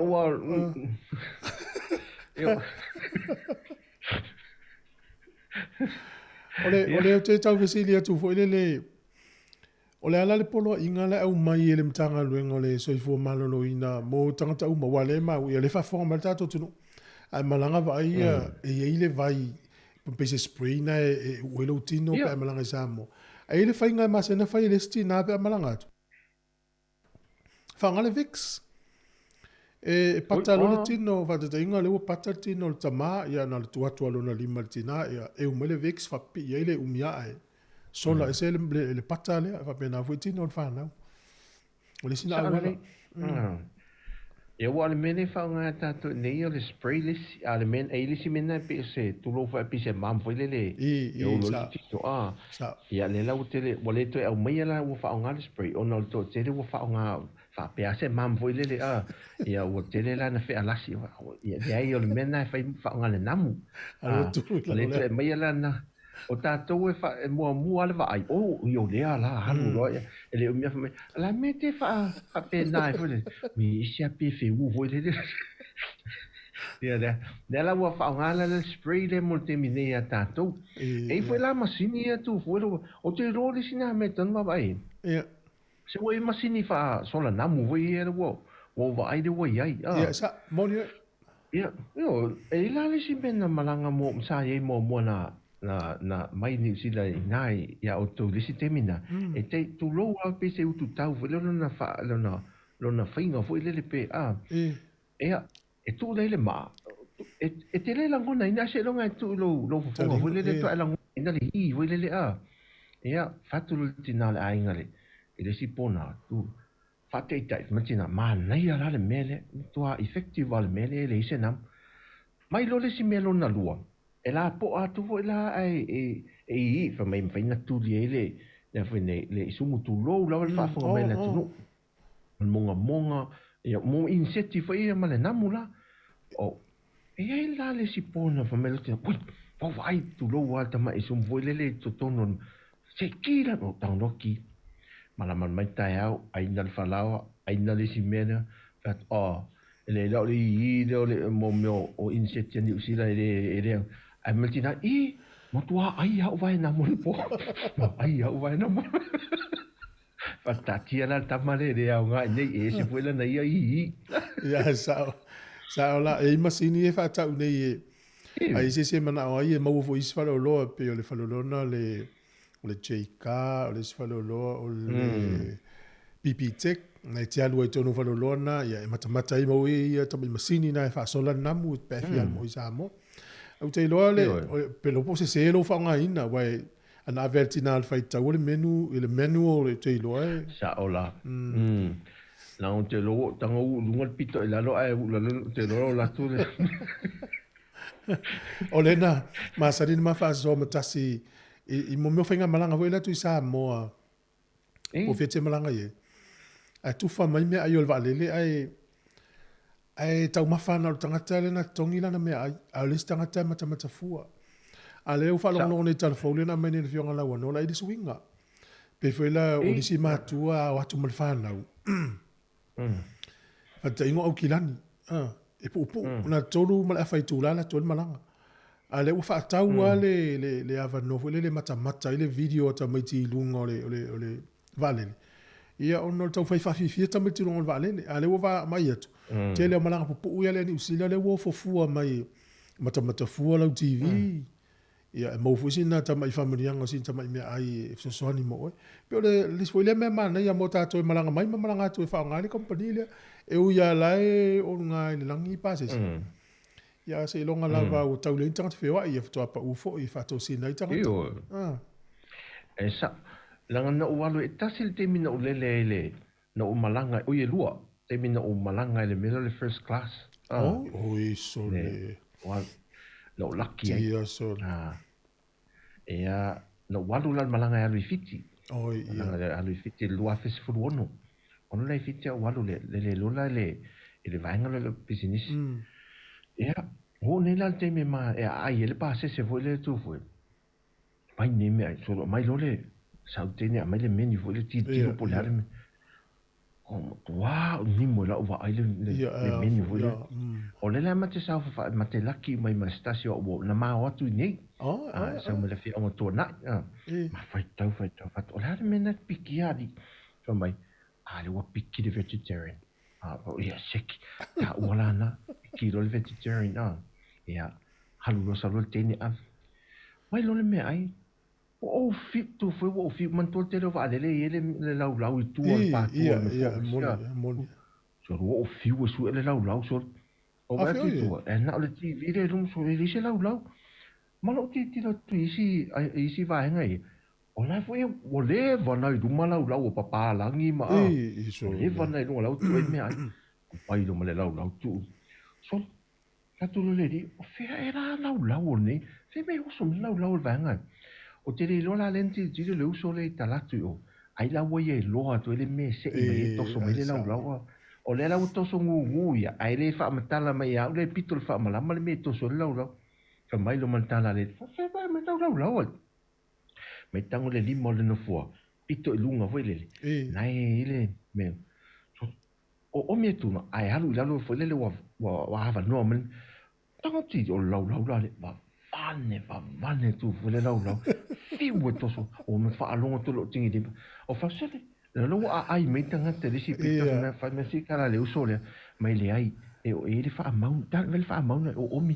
me o mi tu so la to titia nga o lo tu mono ta di male e to so ngale me e se foi le mea to so me le lu ai ta ai na no ta na fa o mala ta me ai o lo ta ma fu le ti no ma pa lang o le to fo le me ai matua pe o tu puso o me le ya we tu puso o te le me ya o le winga fu le so se me foa ya mata fa pe na lu si ya le ya stimio sa o ya sa pe o fa manatu o le nga solo tu nei matu a voile ine yo atu fa na a watu la ini sistemi me ave ta mai te fa ta fa o me swing i mapaka la tu sa le mu mai tau to sa mo swing a voile ta tu no pe vena mai telefone te sa mai sa fa manatu mo matu e malanga tu mai mena ta to ina ia tu no masani o to ina ia e mai nei fa ta fa na i paka o i mata fanga me fa pena ia masanya la ona o tunu na e pui ngai la to ye nga lulu mata fanga fo le mate tu ina fo na so swan e fo vai ta ele e swimming pool so ye o ye ia la to te mate tu ina fa na ne tu bla me se fa la me va pena a fa te mala la matu la ye ta ta le nga lu o le foi mata fanga ye po vai ta ele fo ta to nei ele ai la o tātou alai mātou nei te o over tātou fia whai al papa kiu ia tari e le fto a mō le awa nōma nei o tātou ainga nei. Au ta meiti la, o māsani ai nā tā whao hoi le ta ele masuingi me whapena, a ele lola, ele ese fwoi la tātou nei o le toi tutu samana aso o ese le nei vai teni, a mese la no whang vai tele. Tuna winga, ua le li molo walo pae malanga mai nei. Ia whape fwoi o swingi, au te whai lo walo. Fatale tui, se o ta mo e whatau le ai. No fwoi na se vanga nao e lesi o tau songa le nei po se o tei. No fwoi wa ai whanau, so wale whatau mese me ai me whapena. Ia nei vaenga nei whamanatu tātou o tunu. Ia mese la pe au e no whanga fwoi e whata whao e tātou whanau tau langa. Ma le foto. As tau whanonga mai nā le vahe au tanga te whainga lunga ni New Zealand. Ta o tana le lumtu heartbroken ai a mata tu ye e na ia nga we na man tu hala man tu foi ia si no telefone hallo malo lava e se o sa fo fa le lave male le ale me wala tu lisi ia ala to e la tu le lisi o lo va e ala si o walo wili o ne ia no fa na me ne ai le sa fa la ngo te lu fa ma la le vi so da ngai de fa o tona ina fa ma le va en ale la o vi so le e wa o se tai taringa voi hello darling hello me io ia ai umalo mule to le male aisinga ia le wole tutusa wa broke for ia darling la to ia ina te se le fio e swinga fo le wo ia nei wo fa nga tangata tuloa nei tangata mai Sāmoa e masani ai le ainga wala to fa nga ina la wala le messenger ai si mai fa fo so tu sa pe o le sina fa nga ina le messenger pe anu ia ele ainga ai masani te ia wa saul ai singa nei tangata I fafo e nga fo ila to le swinga lo langa ne ia o le si tala le mai nei I fa mongo lo vai nei tai e le familianga le usila ta o le kiwi saver e tai tu sa mal no pifa na ia le langa la no pifa fa na lu loan mai le se vai ngola usa fa nga nei la le fa ta e mafu anga tala wa matau na to tele tangata o le to tongian kiwi saver ona wale nga fatia ele tangata le tau so fuang ia le to e ano lo kiwi seiva to tongi sana kiwi seiva ia au amai umano na tongi fa ngale ainga pe e lapta e foi nei tangata ina ia aisi mai nei la nei ai le anu ia ele mas e foi le ainga ai pe masani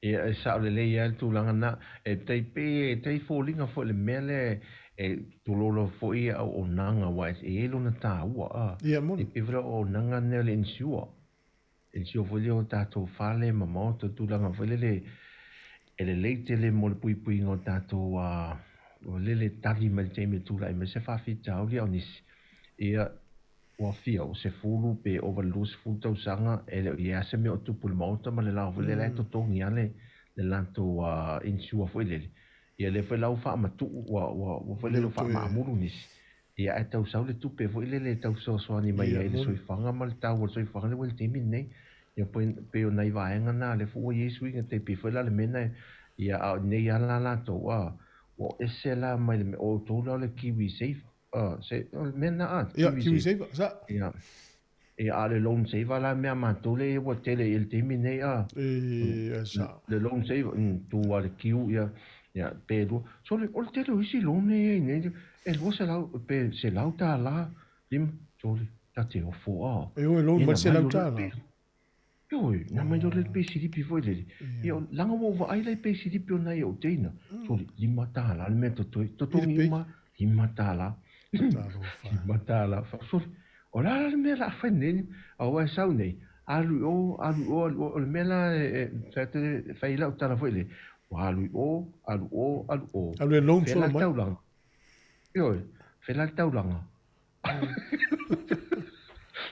Taro fa ia e sa ole so fuanga na le wi nei mai tau atu nai za mo le tele o le tangata o so le long so le mai tupe o lai ia le fa la vena sa lo tongi na limata la na to yo la me mo ia ona me fa pena foi le ai ile ole ile o nga lu nei mal ma nei o fa ngo fio so fuanga ta to nei pe a ono ma foi le fa fa te tau le ia o mai lo le tato o finga regalisia so na nga lu o vai tu le niu le lu mal tato fale le lu ma to tato so le o te pe tai fa ni wo tangata wo le a inu ya ta e mole anu fa so le wa ai la ye o se toma ftanga o tai au le le a mole o le no fenga yo se fio le se le ya se fio se le wai o mana nei o fu ni ma tau fui le mo le office o le la fa man to la lo se fele se le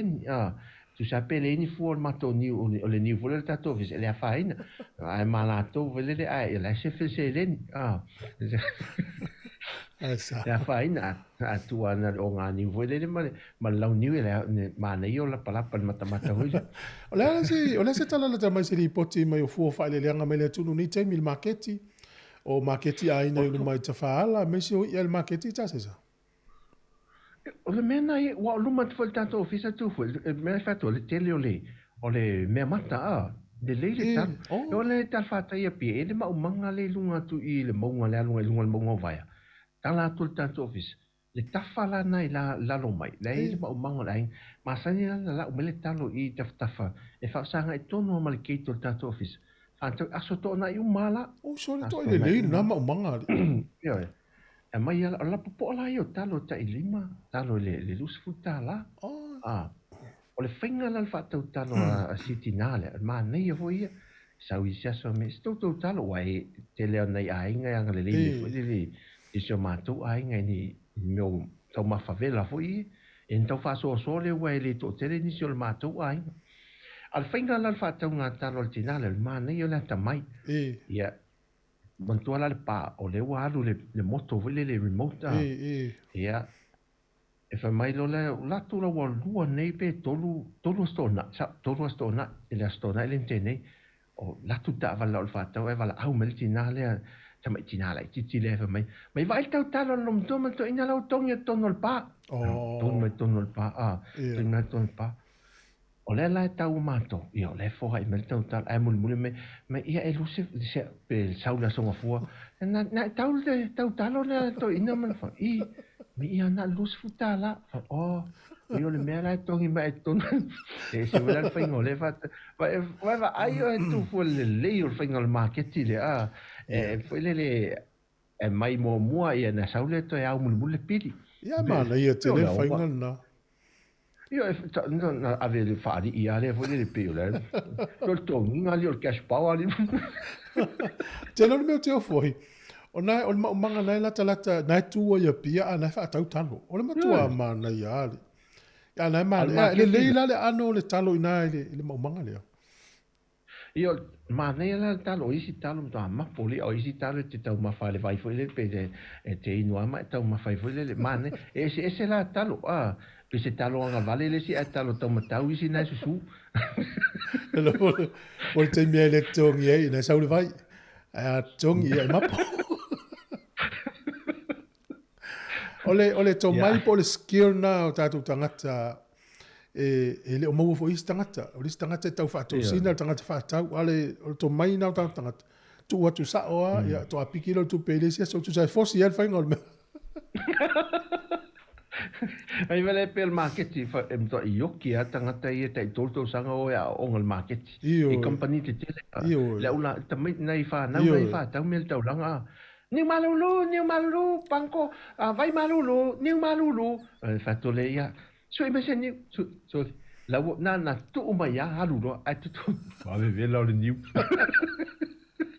al tau alanga ni malulu nem to malulu so le ai so ya te mai ve la ala wo mali to wa mal pe so C'est ça. Ia ono le taimi. E mana fo tata o lunga i le. Fa ma vaenga si tama fo ile sangu lunga fa vai taimi le position a inga. Le tata no ile sia so ile na tangi tala fo ile na fa ma vaenga. Ia ta fa ma vaenga ile se ile for ile ta proclame taio. E me se le stofi le tau tua masa mo ile stofi. Man tola o te man tua ile le maliu sa wan wai. Man tua le maliu le ngalo ma fa. O to ina le. O ia le fa mo le ka le sina te ina le ka le sia. A fola to ina le ma tu wa. E ma tu al nuti mo ia no to le ka le sia fo le fola to. Ia. O le tangata o le tusi o le tusi pai. O le lo malo lo ne la to ina lo sa fa e te o le ka le sia fo le mal. O le aso le to sa ningo to. Sa lo mal tinai. Ia fa talo fa tu wale le tinavo le tau la po al tinavo le ia fa talo fa tu le afia ia alu fa mtana fa ta ia o sineta ma le o sineta ma e se su toi titi hao no fo la velan tu spa ia o po la va io le o sa pati e ni molo le afia fi uma mato Ato lo tua fini molo tama. La lunga na to asau lo vea male ona. Em sau lo la. Na sau lo le tama la hin fa mai. O ia le la unga la sau ni. En to ti dio ta sia le la tu si. Sau le lo la. Allo le tama. Me. Ia ai di poti solo mai. E tanga ma tonu. Ora foi eva ferma ni tenha eu. Me luta farpo. Asta baixo sua tele. Agora sua de volta. O fai se au de te lo. O me o alto in soli. E se le atta le ma ai el tamale. Me ale e kalesia. O se ta gata me tua. Ale tua mo non Hola Tina. E man tola. O le no fatu ia uso le uso il tama. Ia. To fa fino tama. Ai le popola Tina. Fai al mol Tina. Ma te va ia tu come si tama. Mo mai moli ma so la wa mai no foi. Sa me foi o man ta pena na me ai. O alto ma o sa foi male o nada o tata me lo tu sa pati. Ya tang il tama. O tinala, o tang il tina. O halo ia te ia voi lero le maliu. Ia manuia to aso tamal. Tinala. O me fa pene. Aua nei to. Aua tu te ula tamale mene. Mantola, o le la au le aso tina. Ia, sa o le. Me la leo te whea tui tātou tina. Tango e tusi le se tala mo i o le tama. O i tama. Tango fui la o e tusi le se tala mo e wha te tau leo lango le tina. A wa e wheo lolo fo i me i o mau e le aso. I me fo i le mau e tina la tō ia. Ia. Tango tusi. O e le stangata na tua ngau lo loto pe a folfola le tama lea. A le ue fate ia ele mele. Ana o tina lai no. Se vai lai. Ia. Te la mato me. Sa uno foi lai i le falo le ainga le aso le a. Mana i o le falo si. O si ainga le mato no foi. Ia mana i o le. E fai le pa povia le. A le ainga le tu le le ainga foi le. Tau tia le o falo ngolongo ma si ai. Talo fa. Le la fa ngata i lola i le la unga leo le nei aso. E ese il panetta le tato tala noa.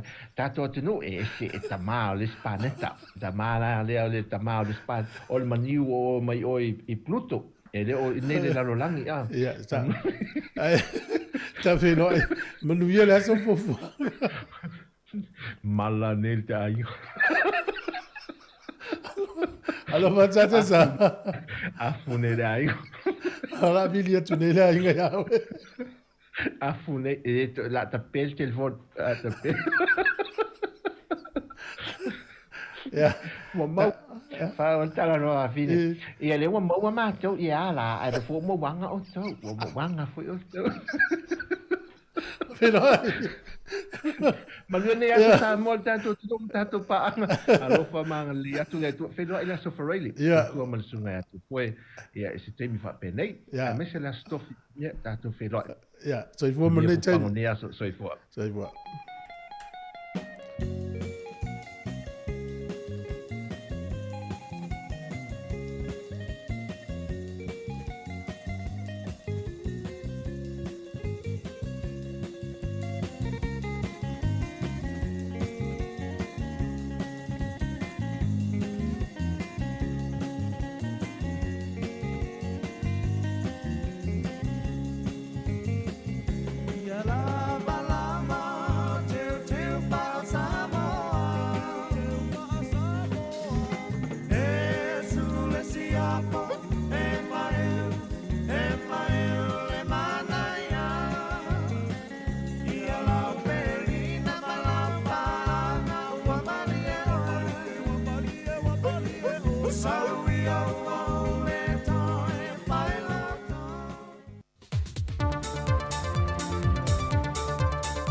O le nganga fia toi whaatalofa toi telefon se fong lo mo mai Sāmoa le nei fo ia sa fong i le anga le leo le tua.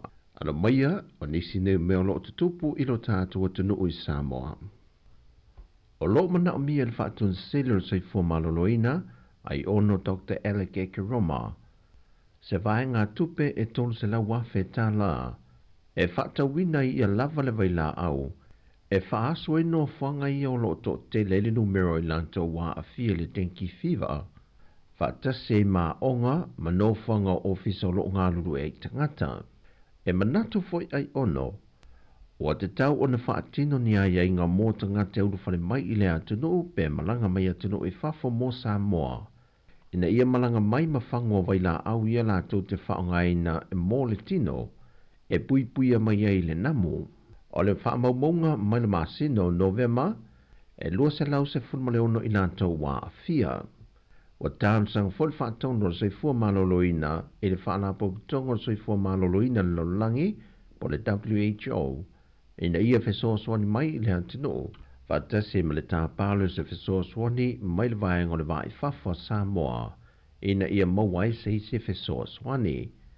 Sau nofo ia i ono, o le la sanga leo ngā yuinga wala atu iai le soifua maloloina, ai te tau o na ngā lulue whaatasi male atu no, e whaatino lo ngā lue ngā le wha maina leo te wha maota, e tinei ai le namo lo tau avena le siama.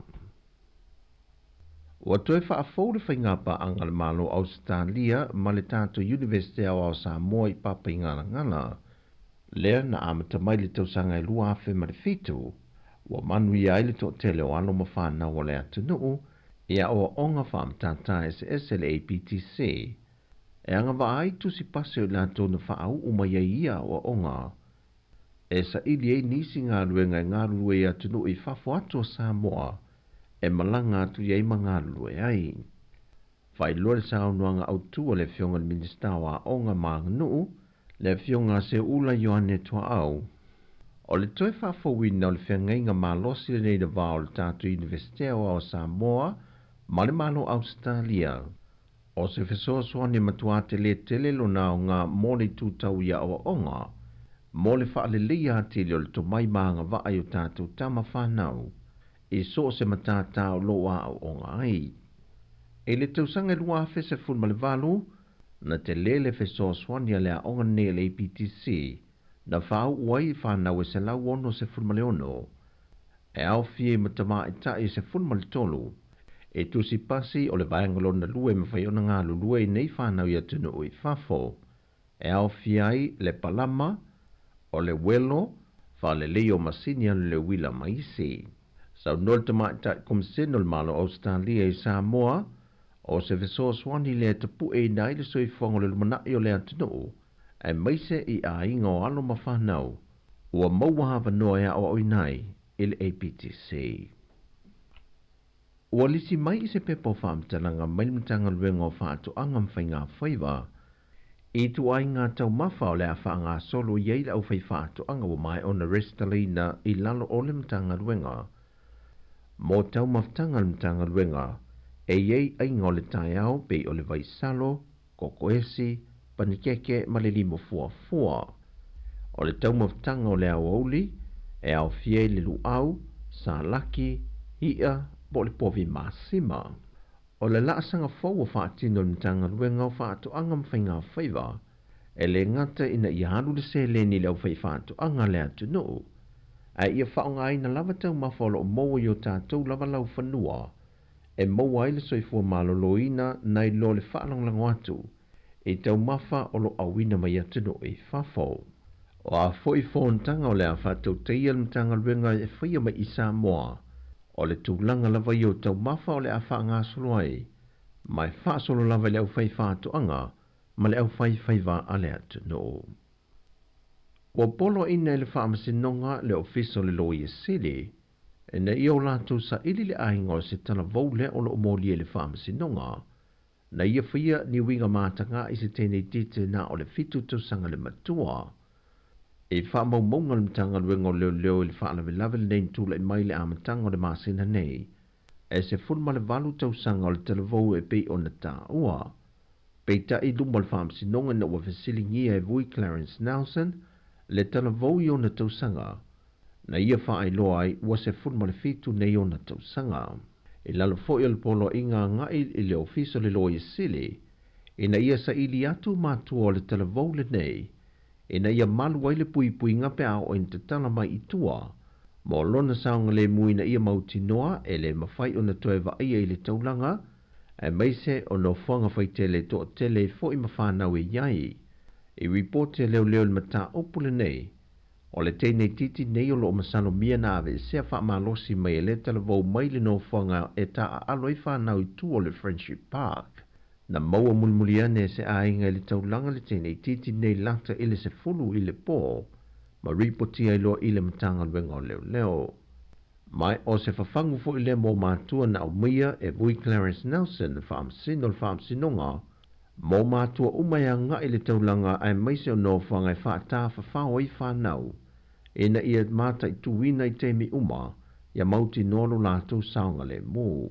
Na whaai loe le tua leo leo, o se teimi mō mua lewa tūla I mai ei se mata au whapene I te tono le taulanga. O le asolulu o le vai aso nei, e tūla I eile televou tali o na mōrianga I luma o le whamasinonga. O tala ia mai sa momo le ne yaso, manduia tele lu tātua tunu I tiute whe au mga ruenga o le a whenga iai, whasoi fōia.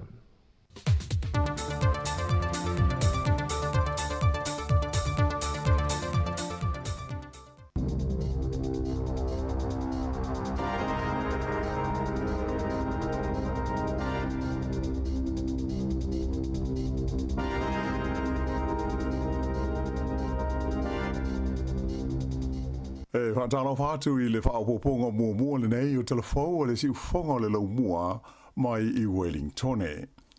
Ua tua ia le sosaiete a tangata whainga luenga le malo po o le pisa a ia le whainga malo so whaatasi I le whaatamala I le tau fia leo soli ngā tula whono e awala I le vaea o tangata whainga luenga o lo o whea ngai ma le pui puinga o soli ngā tula whono e a fia ai tamaiti a e whape fo I le fesuia inga whaana nao tupe, ma le whaatino ina o ni sori ngā tula whono ma mawha.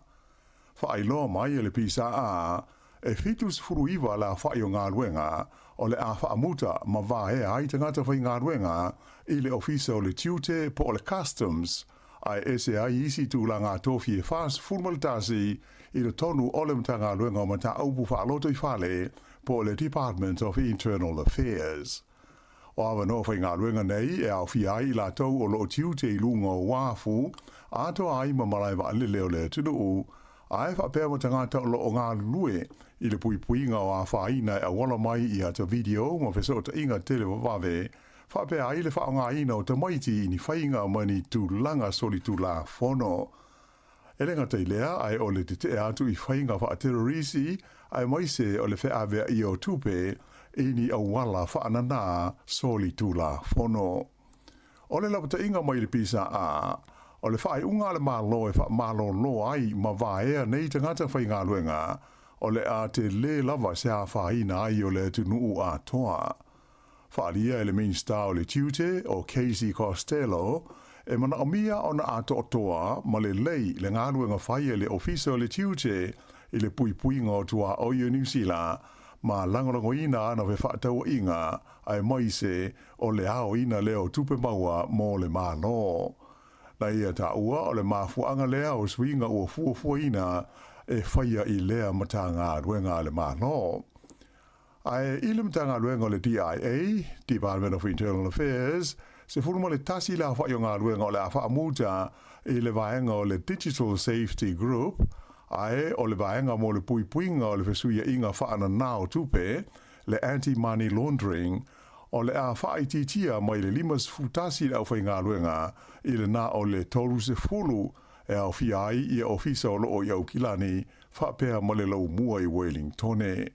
Whailo mai e le taitai o le pātia le laipa ia Chris Hipkins o lea ua manino mai i a vaenga ia e ave iai le wha mua le whai ngā mālo so whaatasi o le whaapaulea i lalo le fua o la fonga tutongi e tangata iai o lātou whale mau tutongi ai isi ai whaatuatuna ai i le saunga le mū ma le puinga o tangata lau tele.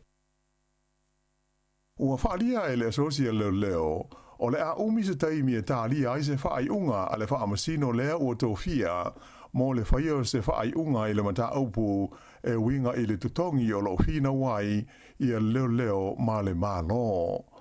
O le vai aso na tenei e fitus fulima pasene o sui a wai o le sosaiete a li imata maita i leo New Zealand na pālota i te ena i le ofa le malo mo le sitanga o la tautu tongi.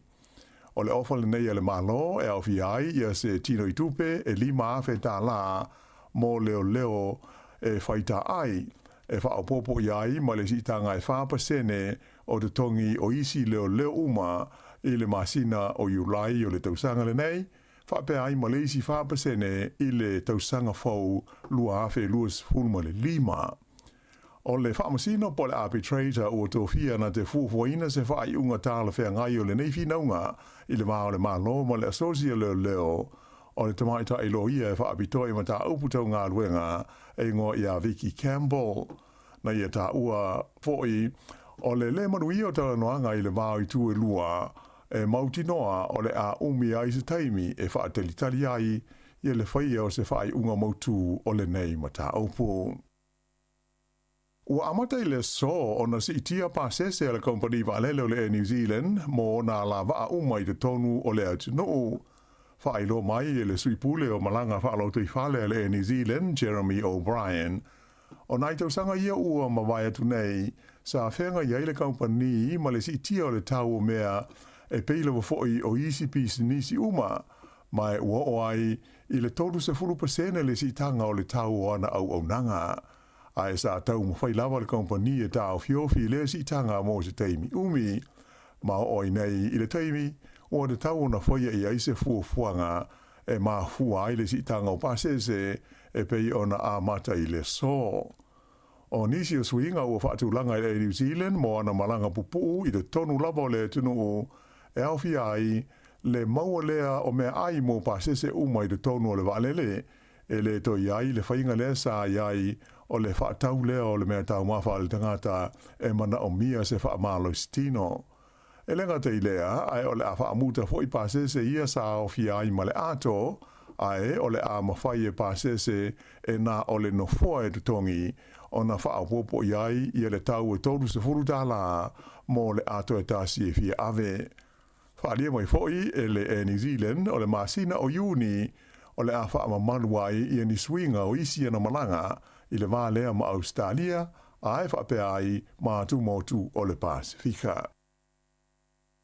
Ua whaino mai le fuafuaina o se solo te te a le vasenga o fō mai la Haiti po junior doctors i le masina fō o me mo le umi e lua se furuma le whai tū la. Mai na taua o le ao no te le lava se a whaina ai o au nanga masani e le soifua ma lolo ina.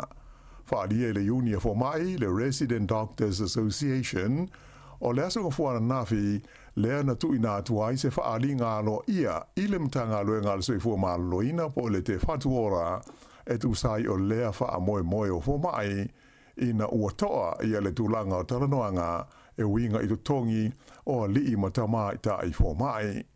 Whaalia le whailau tusi a wao le uni o Deborah Powell o le totele lava fo mai e lua afe lima se laula whaai sa hofo ina i aise si tanga o te tongi e o atu i le lua sifuru lima pasene.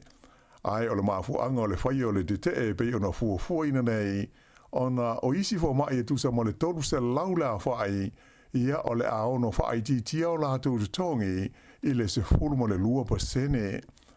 O le te ele nei e fo mai e amata i le tulai fitu i le tae ao o le aso fitu o le masina fo o me mai luas fulfai tu la le umi e whai ai.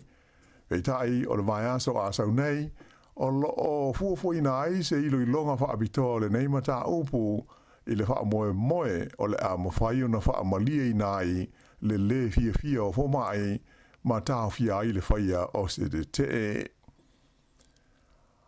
O le atoe la langa mai e le malo so fa ta si le tu la fono le na so loia le fai ngā malo le leiba e ta ua o le 3 strikes e pe ona fai lo mai ana nafi e le minsta lango fa masnonga o Nicole McKee.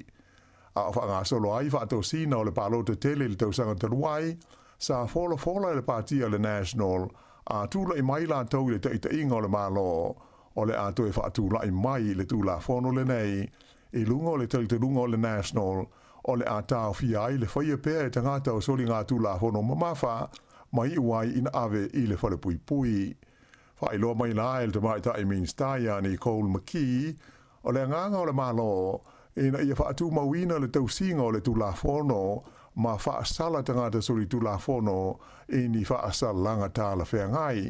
Ai maise o i tu ainga o soli tūla fono mamafa e au fia ai masa wanga mātanga.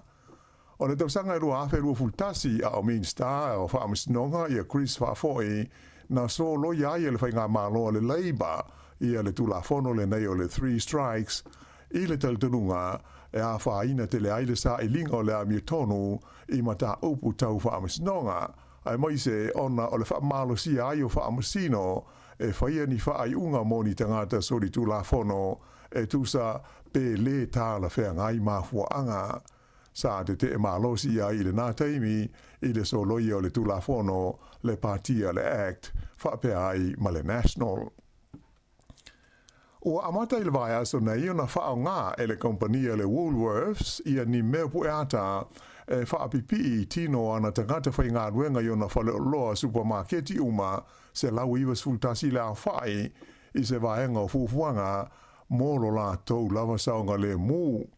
Ua uma na whaia ni whaata i ngā mua lea company o mea pueata nei po body cameras i le se fulmo le fitu o ni whale o loa ma e na taua i e lau whai ngā ruenga le maua i o le whaalongona saonga le mū ma sa whai ngofi ai fo i na fo i ni whaafi tahuli ma ni vevesi sa ade di mai i le vā ma tangata whaatau.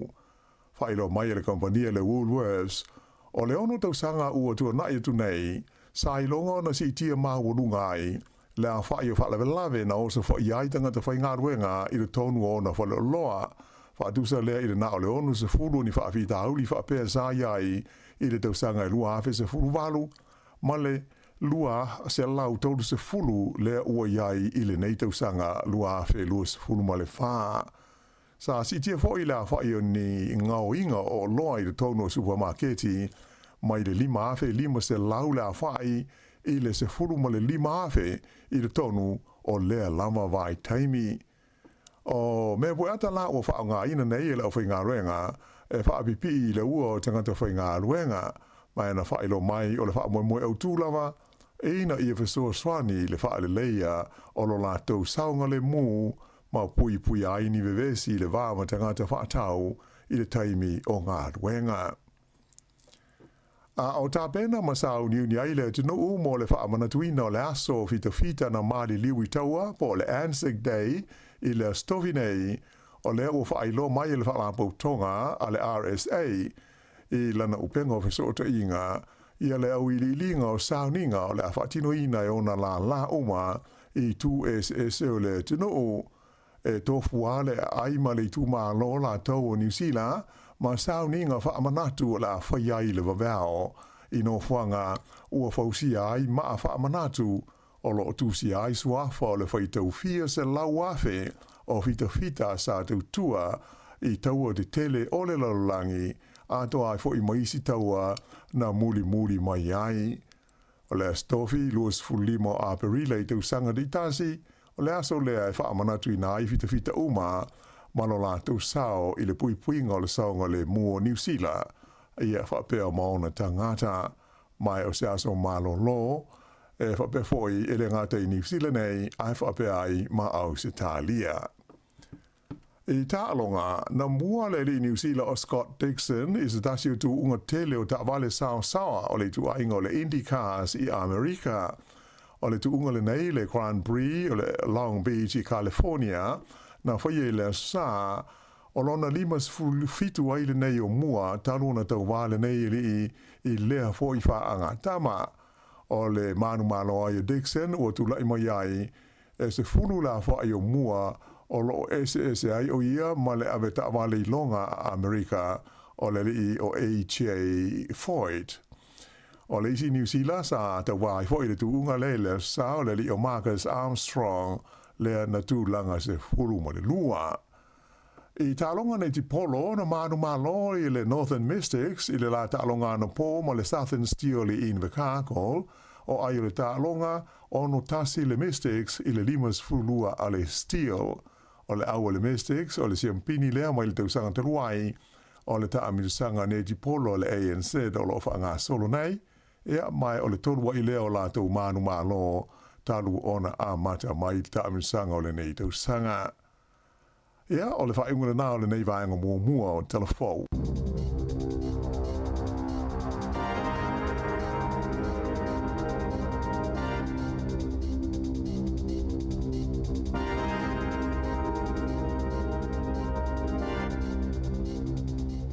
Maula no fa fonga le tunu telefone nei le hawa ulis fululu al temi nei mai tato pese lea e le se tato fa se silanga ta ua taun fa fonga le tunu io na mo lo le no fa fonga mai ai fa mamai mo mai fa tata nonga masunga fa linga le o tale sui le University Victoria o le misiel fa tata nonga nei ta ua lava mise matua ta pena fa na mo le university ia maduia tele las fa na o soteria Priscilla Brown no sfulta usanga le so lo faanga na yo matua toa ia malesunga ia Afa Brown lo fa mai foi ia lo brother Sonny ia a mese foi las fa na o luka lo sfulta usanga le so mo lo was fa na pe na mai foi toa al termine ia la tata to pese malo pese watu lo tato fa tata nonga pe no fa no atu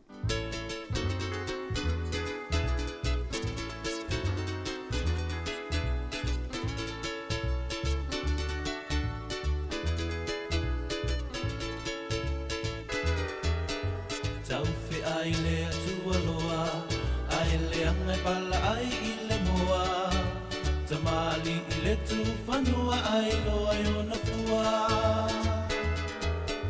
E wha pena satani, I lona fia poto I le lalolangi, a o mai lei unga wasusunu I le afi, talalala olia papa olia mama olia papa olia mama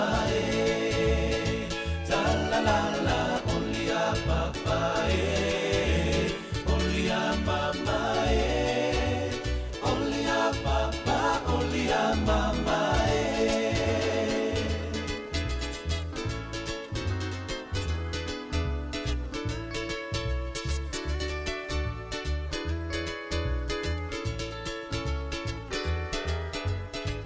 ai le tua loa, ai le anga pala ai I le moa, tamali I le tu whanua ai loa I ona fua.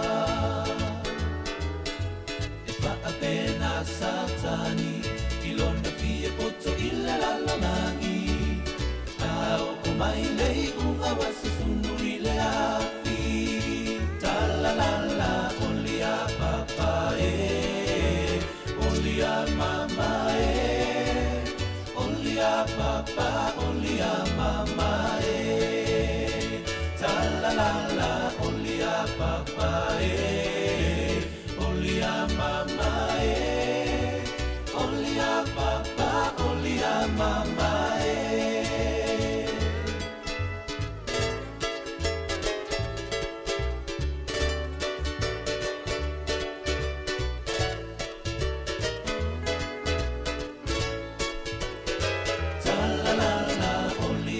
papa e, only a mama e, only a papa, only a mama e, ta la la la, only a papa e, only a mama e, only a papa, only a mama e.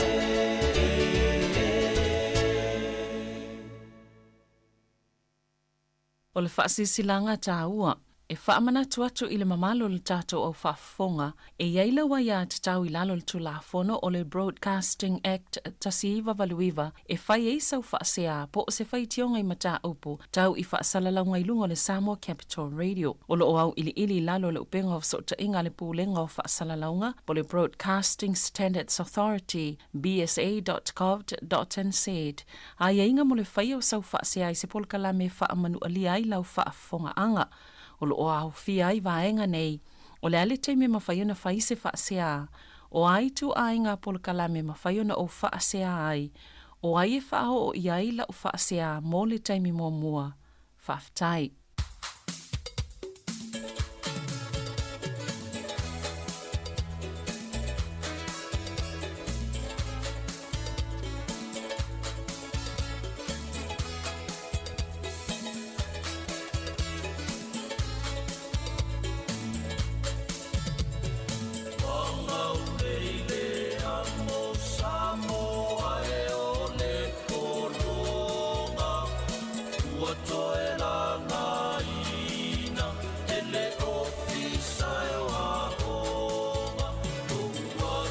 Ia o te fia la foi fatalo fatu le tunu le tai au ma fai no atu le wetonu le tato po te fasala lau tato malo sunga ta sunga ya fa linga leota su yo le University of Victoria tala novo por kalame le tai au ya talo fa linga malo so fu le tai fo ya talo fa lava tu fue ya fatalo fatu fo ile pa io tato tunu sunga fa fenga mo tu fatua ia ona i o tātou tamama tina mātutua, ia se i o lava nei whanau. Ia whatalo whatu, ia ma whatulo watu nei tai au mātungu fia. Mālo le so i fua whaninga, ia o mai lau sunga, ia mes foi ole. Tau tua nei foi taimi o tau sanga o tātou iai. Ia olo o manuia lava, whaftai tu fue olo o soro lei uma mea uma, ia i le alofa o le atua, ia i tutonu ngā luenga o a inga e ka le sia, ia me se foi o o nuu ia olo o manuia fufuanga. Lo whaftai. Ia, mo le si le fia foi le tulua, ma nei foi le whailoa, e ui lava i masanin whailoa lo tūlanga foi ma lo ngā luenga i university. Ai nei mātua foi le monisi e fōfo la tō mai moa ia so uma ma so. E nei whailoa lo ngā luenga tōnu university, wharinga whamal mole. Whaftai. Ma se nei o fio anga. Ia, ia o lo uingo o whaalinga leota, ia o lo tamao o upuia leota, ia ma lo tinao tunga titi leota, ia o lo tamao saralonga ia maavau, ia o lo tinao i papsa taua, ia ma satu ia tua, ia o neisa whanau nei i New Zealand. Ia o le tūlanga o lo ia ilo, nei tangata e tatonu fo i o le University of Victoria, ia o lo avea Pacifica Future Student Advisor, ia whaamalam la mātiri. Ia o lo o whaimasui o le universite. Ia e tartar noa, ia ma whaasoa fo i ma tangata Pacifica. Ia e ala fo i le fia malamalama po o ai tu vaenga tāua. Ia manisi fo i o mata upu, ia ma mea te tono o le universite. Ia no fo malamalama fo i nei o tātou mātua, ia e mese fo i nei whanau. Ia o le asaunia tu fo i e alo le lato va e tono le universite ia wa fo ile so ino le poto ma le ata mai lalangi nei ia wa fo se manui o ainga ia mai ka le sia malo ve mo lo tu a fia la fa forma nei matua nei so fo nei ma nei lo fa Sāmoa tu sa wa tu le matua i me fa universite lai lo i lo so tanga tele tau la mo mai wana tal no tu fa Sāmoa tal mai ia e nei se papa puni vole le tau wa ai lunga te faiatu aftai faringa mo lo tua ia ai fisilia tu po wa mele universite nei taimi maranga mo fai ia aftai tu fo le taimi nei le universite o le vai aso lo na fitul nei o le universite ia mo le sila fia fo i o le tatou atu nuu ia e tolu ia e ta wa o trimesters ia po I le tu wa tātou Sāmoa ia po le mo kuata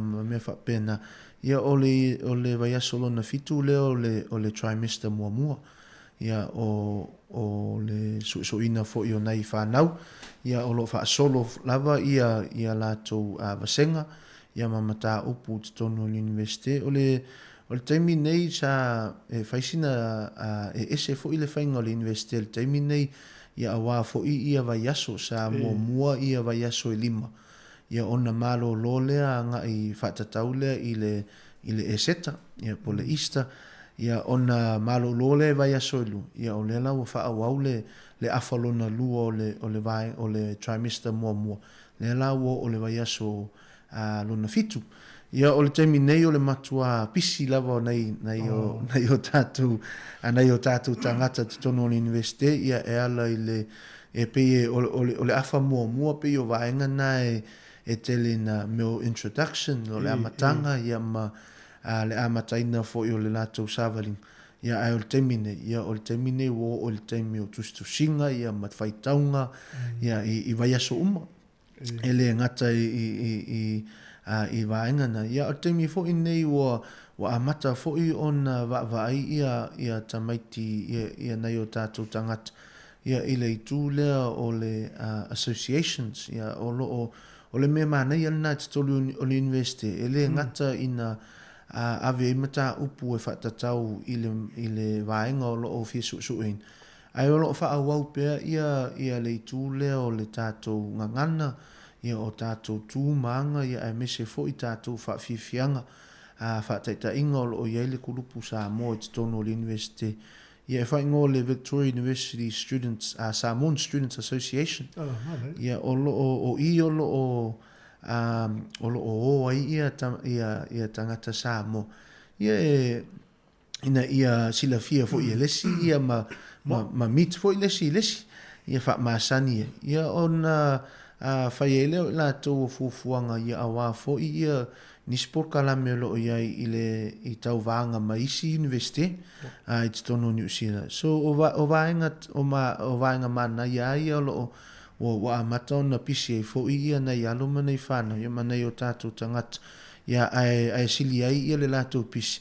Ia awa fo i lātou mea onga ia ai mese fo i le tau mawhainga o le lātou sāwalinga le universite. Ia e le ngalo i fo ia fe awal fale ia ma tiute i te tono e ka le sia ia ai mese fo ia le tautua fo i o sio tātou atu. Ia o loo wha awau pia le nāwaing ia o le taimine ia matua i pisi lava ia nei o tātou tangata. Ia e whaftai le tu ia il malosi ma le mawhau le leitu lou. Ia o loo wha soa i o lātou taimi ia e mese fo i o loo mawhaiona lātou whātau no wina i fo inisi fuafuanga. Ia awale le lātou tau mawhainga le universite. Ia au i mātou nei le au whainga luenga. Ia o loo wha awau pēr i o mātou ngā luenga. Ia e ala fo i le sosoani nei alo manai whanau. Ia ona o le lātou, ona o le mana o mia o le sosoani. Ia e ui lava o le tele o le ngangana lo ia le taimi nei a o le universite e pi na o oi lava. E sa o le whamatalanga. Ia ai uile, e iai fōi ia services, ia po i tū e mawhaiuna sosoani i mātou o e o loo whainga luenga. Ia e le whaia e mātou le lātou ngā luenga. Ia ai mawhaiuna mātou sosoani, e mātou wa ai lātou ngā luenga. Ia maa veini whautuanga pe sa o lea mea, pe mana o mia le toi whaale lei. Ia awa fōi le lātou tau mawhainga. Ia i te tono o le universite. Malo, te usala te whiwa iaso le vaenga mua leo na tausanga le ita mata. E sfuru lua ia vai aso. Ngala toi lima la, e toi lima vai aso. Ia ona whaasolo atuai lea ona o atuai lea le taimi o suenga. Pe a whaina e whai suenga e pule lava le mta upu lava, e pule lava le mta upu. Ia po le whai a onga fo i olo wa i le mta upu. Pe whaini suenga, pe le ai. E iai ia le upu whaperitani o le internal, ma le external. O le internal la, e whaia umanga ruenga te tonu a le taimi o vasenga. A o le external, ia o le taimi nā o suenga. Ia e pule lava le whaia onga pe whaini external.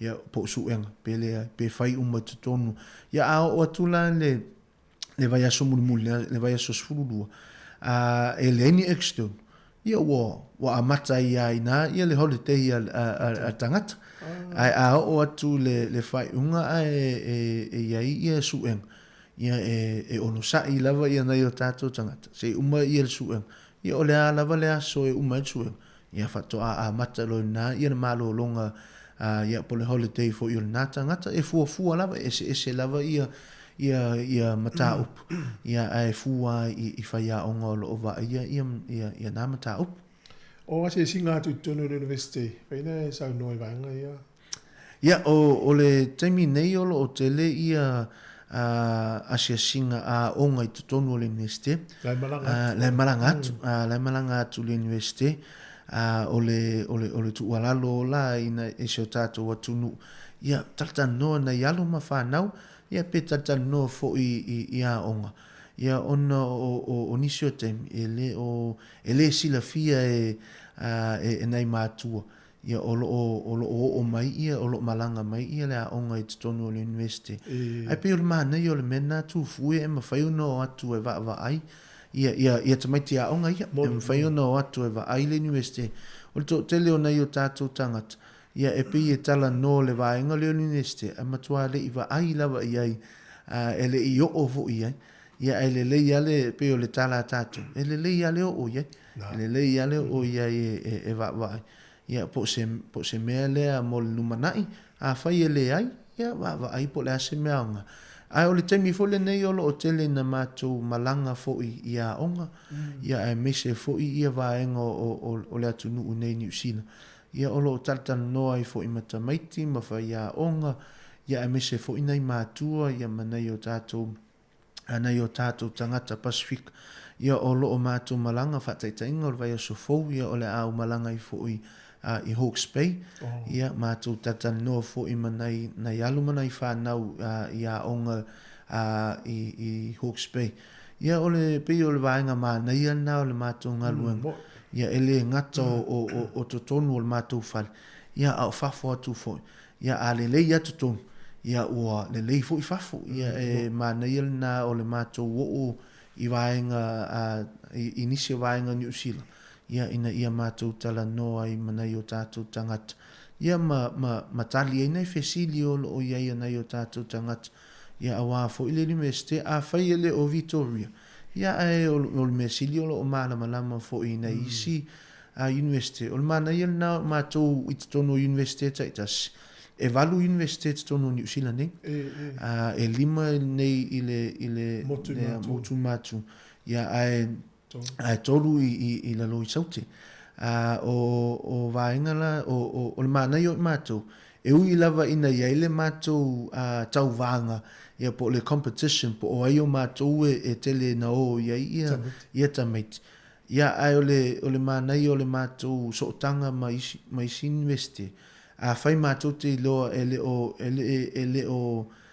ele offer e Victoria ia le mata upo lo mana o ia se tangata ia e mawhai ona mātou tango e whapso tai le Pasifika, le tangata o lo wa ia Pasifika, mai isi university, ia o lo iai il mata upule, ina ia mawhai ona wa ai ia nei tangata foi, ia matalta noi tangata o lo wa ia le au vaenga o Pasifika, ia mo isi university, ia pe o le mana ia na o mātou, ia e sosoani le siles e ui lawa nei ele matou tauwang ia ai le itu mamana o i matou te sosoani e nei o tatou tangata ia nei o matou pepelo atu nei o tatou tangata mawhai atu ai o loo iai tono university ai o mai ia ai leise mea ia ona whale tonu ai leo le naitu ia ai le ia le va ai o le ale mata upu e fina ngalo ia ile tamaititi po le tangata po se tasi fo i o tātou tangata. Ia a le offer pe le whaia fo i o Victoria. Ia o e mawhaiuna mātou whapso ta inisi mai university. Ina ia mawhaiuna tata no mana i o tātou tangata. Al mana o le tūle wa ta wa whalinga o le a tūle ano po i malo i tamiti. Ia, sa ala le. Ta wa sa o i tamiti. Ia e vai le university le te le o maua i ta upu e tau malau ti kui le te mana. Mana ia tele o le si tū whalinga e. Tele na mau fo email mai ya onga ta mai ole agu le se singa le senga le university le pene ta u fa malu si au fo ma tu o fa fo mai ya avatu ni tu si vo le pe email ya tu le onga le lo walo kolisi e alu le se singa le kolisi o ile university e tele na le fio ista maiti ai ma tu fa malu si au ta maiti ta wana o ya mata fa masani ya o university ta se mai lai le afiafi o whamtalanga po le information evening. Ja, tai lava tu fue. Ia ole a matalia fo ia lesi fo i vaenga ta ua le o matunga luenga. Ia ole afiafi le e whatatau lava a wā fo ia na ialuma nei whana. Ia e mese fo ia matua ia po o nei o tātou tangata o lo o vaaia ia nei o tātou ia na ialuma nei whana.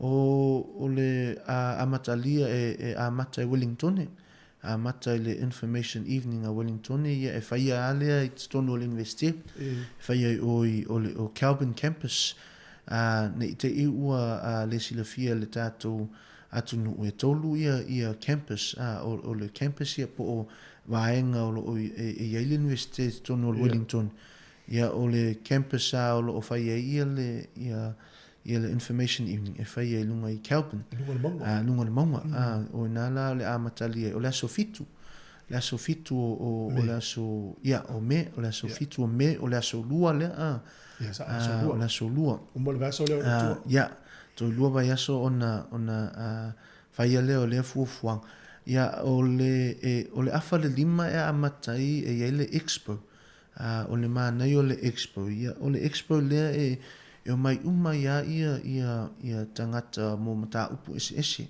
ia e te whaasolo a oe e te alua oe tatana noa su e ai oe ia le su e ai oe ia le mata upu e te fia por tangata fo i o lo wa ila mata upu ia te tala noa ia oe ia ma fesili e ne fesili o lo mana miele malam ai o le mana ia le o le vaenga le tu fue ma fai ona tala noi matangata o lo o whaia onga po o lo whaia onga i le mata up. Ia e moni lava e mawhaiona o sosoani atu i tele o mea lo tonu o university. Ia ai a fesili ngia la au i mea tau computer. Ia po o ia i tu a inga mantua fo i la vaenga le o computer e ia vaenga e inga ngana e ese tonu o le computer. E te fesili mai lo ia o le ituna ia o nā lo pe tau ne nefu i le chen ia e pe mana ia lo fesili tangata o lo whaia le tau ia e lo le ia ma whaiona whaasoa tuai ia il tātou atunu o Wellington e lao le amatalia ia ona whaasoa solo atua lea i tu atu ia o vai aso i tu atu o Wellington ia ole a whaia ole vai aso atu i tua ole a whaia le information evening a manu atu ia po Palmerston North ia ona whaaso solo atu a lea ia o loo iai lunga o le website ia aso taitasi ia o loo whaia ia ona whaaso solo atu le i Hawke's Bay, Tauranga, Hamilton, Aukilani, West, Taranaki, ia malolo i Nelson, ma Christchurch, ia o loo whaasolo tua ia mātou afiafi ia o le mānei a fo i afiafi ia i whafo atu Wellington mātou te o ama ave ia whai aonga mātou te o ama ave ona wa i loa le university e whai asina whaingata ona o mai pe malanga mai nei o tātou tangata ele ngata na o tātou tangata Pacific ai so sesi lava o le melo i ele soifuanga o whai asina tangata ia ua mau o fo itala ia e New Zealand i o le atu watu dunga fo i la tau ia ai o le mana ia o le ave le university ia whai aong ia e tau whaalata lata ai nei o tātou tangata ia ina ia whaaffaingofia ia la tau ona o mai e mātou tatano ia ma whaasoa vaenga tau o le university mana ia la e olo i taimi o isi ia wanga mai lole longo pui i fo i ala me ia la tau iai mai dress matai au tātou ai le campus Calvin campus i Wellington ia o le aso fitu o me aso fitu o me Oi la tau tonu ai anga wa ai ta tau na watu o tamiti wa vasenga I kolisi. Ia, o le tūleo le kolisi e mana ia e o lo ia le year 12, ia ma le year 13. Ia e fo ia nisi o e pe e la vele year 11. Ia po le vainga leo le fifth form. Mo la tau I masani fo I le aitu. O fifth form anga ilunga.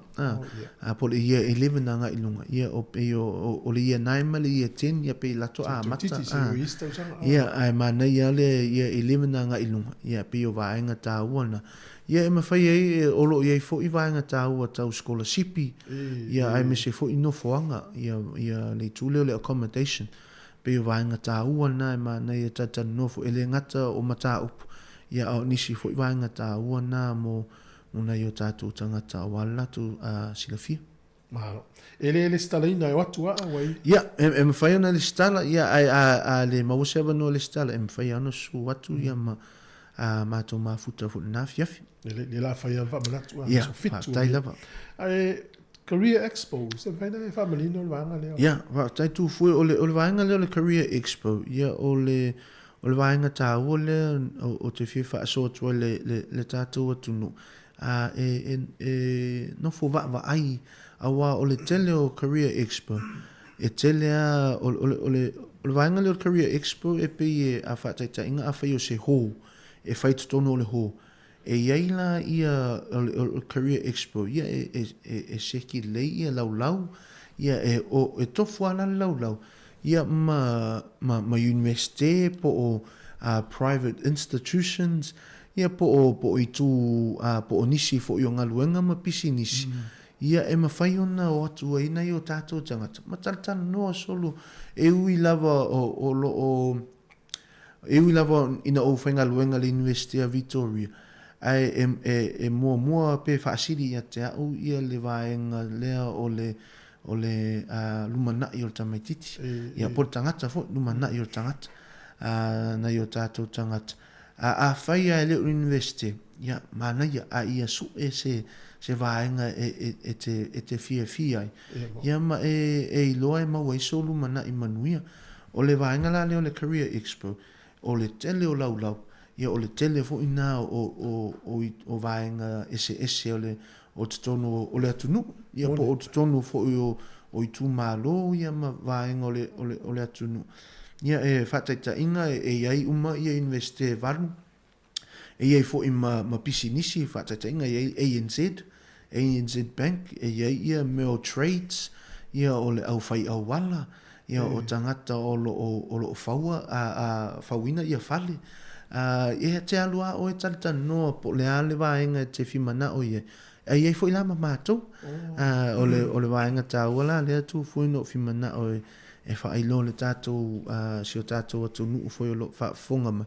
E mana ia lo wa aima e talita noa, talita noa I lau whanau ia walo, ia e mese fo ia onga. Ia ono o lo o tele ia e tofu ala onga ma le lātou expo. E iei fo ia expo o I tu malo. Whatita inga e iei ale expo a mata mai la lo down south. Ia e whaasolo mai ia e alunga I au kilani. Ia o e ele expo a Wellington ia e whaia I TSP Arena. Ia o mantua fo la TSP Arena whaia sina te le. Ia e tumu ia le TSP Arena I lau ese ia. Ia o le tele ia o nanga e mawhaiona tanta noi nei o tātou tangata. Ia ma vaai wha le leipo o wheo o vaengana. Ia e maweselu mana I manuia pe os le vaenga tā wana tu fuena o fia pa ia tuai. O le Career Expo la lea o le ase aso tau? E tele ana whai I aso vai aso. E tele ana whai le aso o vai aso. O ele I maua le lei mai ia aso mo Wellington. E tele ana whai le masina po o uni, po o me. Uni po o me wha ingo me po uni. Tele na whai ia ai wha so solo a mata mai la lo, ia po o se vaengo a matanga o me, ia o vai aso taitasi ia e o mai ia le kampanina whatautai e lātou ia expo. Ia whasosolo mai a Wellington a lātou i lunga i Hamilton, ia ona whai oile i lunga i Aukilani. So se whaaringa i tau te ia? Ia, iai uma e mātou so se universite, te lea na iai uma universite. O te whaamu ia i nei New Zealand, o la ua matan tau whai Sāmoa, le vāna lea. E la tupu ai fwoi teita. E lea ia mani expo, Ia, whaaringa sa whapea. E o i tau maiti e tau mata i tū, po whera ngā lue ngai anga i ai. Mafuana mata upua. Ia. Le avanoa le mātua e whanongo me pere tātou li te o, longo atu po whewha i ia o e asi ai, o iei whanau. A mata o na whamasani ai, wai o si taimi na whai ai le whaaringa whapole expo i korisia o la whana. Ia. O le tele o nā fwoi no loa le tau su en tangata e whai a onga le melo le au i au. Ia, sa o le. Sa fwole whasa lau atu no mela o tele lo pe ini si na vili ai, te tele i o tutongi o nā fwoi ngā luenga. Ia, e ma whai a ona il tātou atu nu a whai o ese computer whale. Ia, ma whai a pole telefoni fwoi, a whai o le kuku. Ia, o le tusia ia o le careers in said. Ia ona maua uma ia leo o aso matai manofuanga e whai ei o le careers NZ e ma whai ona o le website na ia e maua uma ia aso ia manofuanga ma le taimi e whatau nuoi fo ia le wha moi. Mana ia te le wharinga. Ia, mai ia la tonu le wingo le vanga le langa whatasi po le With Your Future. Ia, whatai lava tu fui o le With Your Future o le itu lea o whai ma uma tapu ia o stamaitai o tapu le ma te whainga luenga whaatasi ia o ma ua o le With Your Future e whai online e whai online ia pe se taltal noanga voina le FCC mai ai ia nei o tātou tangata ia e ma whai ona o tele taimi e nao nei whānaua e o mai online. Ia ai o iei fo isi taimi o mai e yama mātua. Ia e fesili mai po o ani fesili o lo fia malama. Ia e pei o le e fia whaelo atu le tātou atu nu. Ia i so sesi lava o lo whaafonga mai le polkalami. Ia po o whea lava o New Zealand o lo ia. Ia o le pei o le itu leo ma wa ai e matapu. Ia e whai online. Ia ina ia whaafai fia ina i o tātou tangata o lo whaafu atu Wellington. Ia ona tātou taltal noa ia ma wha malama fo i vāinga tā o le university. Ia o le With Your Future o le a whaia le o le e whaia series o le series mua. Po le vāinga mua le a whaia le aso valu. O me e umalo le a fiafi o le mātou information evening. So o ia lea ma le aso valu, le aso lulu. Ia e tasi a leitu la mai le onoanga il fitu. Ia e tatanoa ia po ani vaenga e fia malama ia nei o tātou tangata. Ia e mawhai ona o whaelo mai e sene mai le link ia oe tu fue. Le Zoom e whailunga le Zoom. Ia ona whaasala lau le ma whaelo le tātou atunu. Ia o so sesi lava e fi mana o whafuatu Wellington e po tutono fo i o Wellington. Ia e mawhai ona na awai fo i lewa moi. E mawhai fo ila na watu tangata le po le whilo i le se singa le watu i tonu na sofitu. E matu watu lato e-mail i la fo e le link. Pe o le swina awala mana ia. A le la tau whai e whasinsila na i vahanga tā wela tupu le universite a mata termine. E mai se lao le whilo inga le o le With Your Future. With Your Future, ia. Ia ona tau whailo le tufa avela watu e-mail i lau sunga ma tapu. Ia le ai, ia a ui mai nei le link, ia ona forward le pe tu atu e mātou le link i meri au mai. Ia. Mana ia tele, ia nā tasi arei tū la. O le whilo inga le With Your Future e mwhai ana po ta maiti, po ta ngata mātou. Ia, so sesi la o tātou atu. Siri matani le la whai ta e urua. Ia, ia vaenga tāu e tala noa i maa umatapu. Au le tele au le nā whelua inga. Ia e tele ana tu atu le avanoa na i o tātou tangata ia po ani fesili e fia malama mai. Ia e pia se talu noanga vo ina le leo se mea tele vo ina le leo se mea tele o le nau ta inga ia tātou tala noa pia ina ia no fo malama na i o tātou tangata. ia o te loa lava le tele o nei o tātou tangata e tele ia lātou fesili ia ai tele na le mauawa no e wha o im fesili ia pi o vaenga tā ua ia po o lea fo i polkalam ia ina ia mawhaiona mātou tatano ma wheloai ia ma fesili mai i me fia malam lamai. Ele o le e le fesili le no ma o tā ua fo fesili toi whaadina. Whaina whai loa lau whawhonga le tunu o toi whaamana tu le tā ua o le tamaititi le ua le ia 12 o le tausanga sifurulua mo le tāpena le universite pia umana le tausanga sifurutolo. Ia, tai lawa tu fua e ei le vaenga tā ua mo e o lo tonu o le ia 12 ia po le 6th form. Kolisi. E kolisi. O le vaenga tā ua le ia ona o le ia level le po le ia 12 e va ai universite I mea tau scholarship e whatatau lava la e tele scholarship e tele scholarship o lo ia ai o le vaenga o lo o ia le scholarship I whapitoa lava mo tamaiti whai u waonga e le mawhaina ona loteina e isi o lo umaonga ia manisi fo ia mātutu atu ia e pe o scholarship e whatataua I anum whanau o malato kolisi. O le ia 12, ia po le 6th form, ia e va ai ia e fo I o lo o va ia scholarship.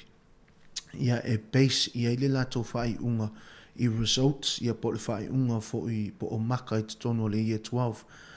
O le mafua anga, ona o results o le ia 13, ia e maua mai ia Januari I le tausanga atuitua ina ua umale latou aonga ia e tuai tele ona maua mai ia maka o le year 13 ia alala savalia fo ia le latou tausanga mo tonu universite o le mana ia la na o le year 12 o le scholarship o le tāua na o le year 12 ia o le tuwalalo fo ina I o tātou tangata ma na I o masi o tātou atunu ia a whai o ia isa walo tutono o le year 12 le taimi nei ia wha malosi ai whai ai e tama whai ina ia maua ia tutono o le kolise ia me o excellence excellence o le maka pito mawalunga na e mwhai ona maua ia tama whai ia maua e o tātou tangata o te loa ia o taimi fo ia uia le aunga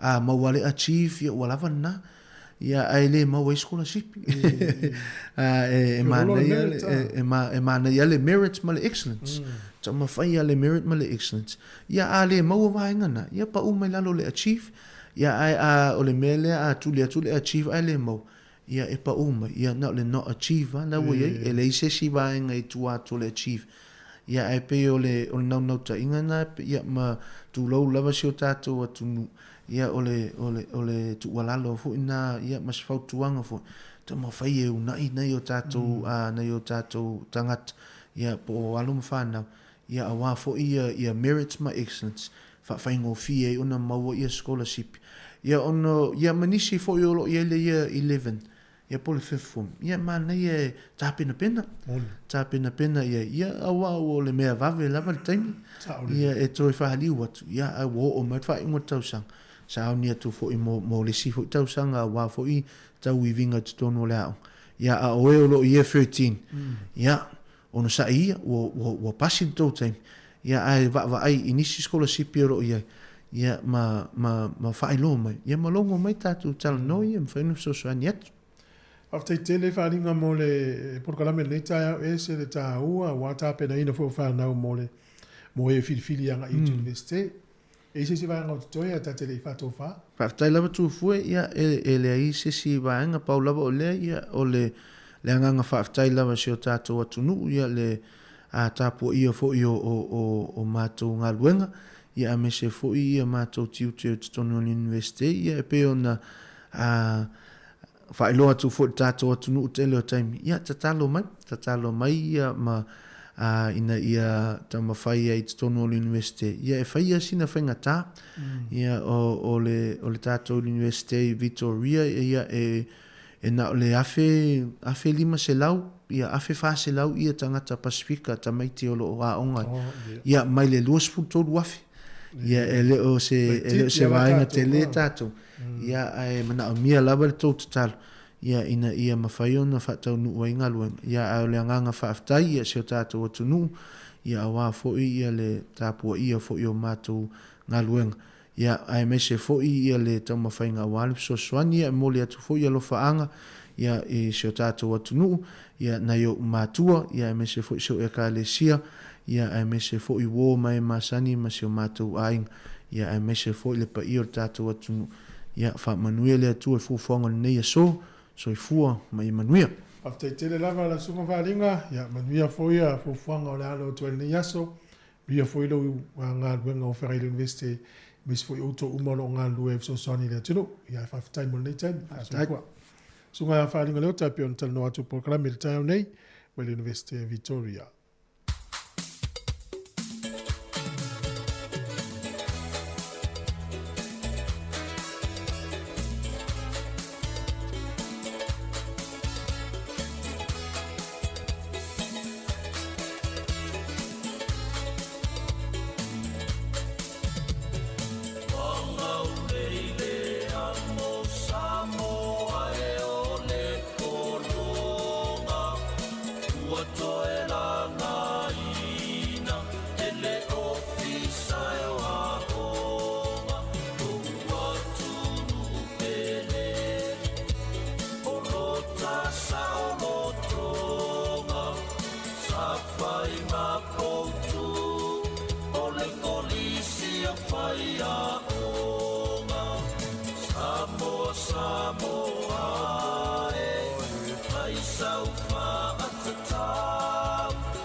Mo le atu whaftai tele le atunu o le nei fwy taimi le tātou porkalame le atal tai au le ua mai a. Ia mis fwy wha taurunga le porkalame i le talonga le malisunga whaalinga le ota.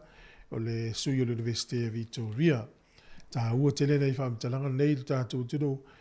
Ia mwhaina toi tu nātou por kalamele staimi o le nei vai aso po le vaso fau e lono pui ali ieiru tātou tino. Whaftai tele tātou mafuta pe tau le lua le au. A mai alpese leo na so le mo por kalamele soifua maloloina.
Fatu sakto to to to ine ia fuai aso ete fai moto fanga io na paulo ile vela ola ole mangoto le matina se susu mai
Ia whaatala whaatu I lau whaafonga I le nei tae ao, mā lo lava le soifua manuia, o se tasi le nei o vaenga o tātou po kalami o le soifua mā lo loina, mā o le amatu tala no atu. I le nei tae ao, ma sunga ia Linon Nanai, ma Wendy Scott o le au aunanga le waka atawhanga. E tāua te le mta upo la whaatala no aina I le nei tae ao, o le mata upo lea I tui pui pui. O le nei whaatala noanga, ia o lo o mwhai ona whai e lunga o le telefoni. Tālofa lava, good morning Linan, ma Wendy. Fatalo fatalo sunga Sabrina, fatalo fatalo pa ia ma lunga lo o so o kisa, fatalo fatalo ma malu Sāmoa, sama matina matua, ia fa pa ia ma lunga la silasi o Sāmoa poso, ma lo so fu manuia manlangi ma. Talofa o lo ingoa o Wendy Scott. Talofa, how are you, Wendy? Good, thank you, Marlo. Yeah, it's a pleasure to host you today. Linan has previously appeared on radio, but Wendy, could you please explain your role briefly? Yes, I'm the service coordinator, 0.5 for Waka Atawhanga Pacific Nursing Service, co-service leader, and I also work on the floor as an RN and also work in the vaccination clinic with Lena. Malo whaftai. Ia, Linan, a tonu e mawhaiona e wha amatalatalau ili vaenga I peona sauno ai Wendy lana matawhai o I to tonu fo ia o la auto au nanga I leo nai e lava ielo sila fia wha amolmole. Ia, whasai lava ia o Wendy Scott o se tasio maso staff o I nei waka atawhanga o ia se tasi o whaipule maso au nanga 0.5 ia le role a Wendy I le co-service leader ma le 0.5 I whaingaruenga I le role o le registered nurse ia ma e soswani fo I Wendy I le role o whaipui pui a sangata masosia o la vai whanau lai titi. Ia, le lei whaftai, o ala tui pui pui o le au lua tala noi waite, le tui pui pui e tātou te whawhianga I tonu wholesai fua maloloina, au a tonu a vaenga o tui pui pui o le au lua tala noi le so?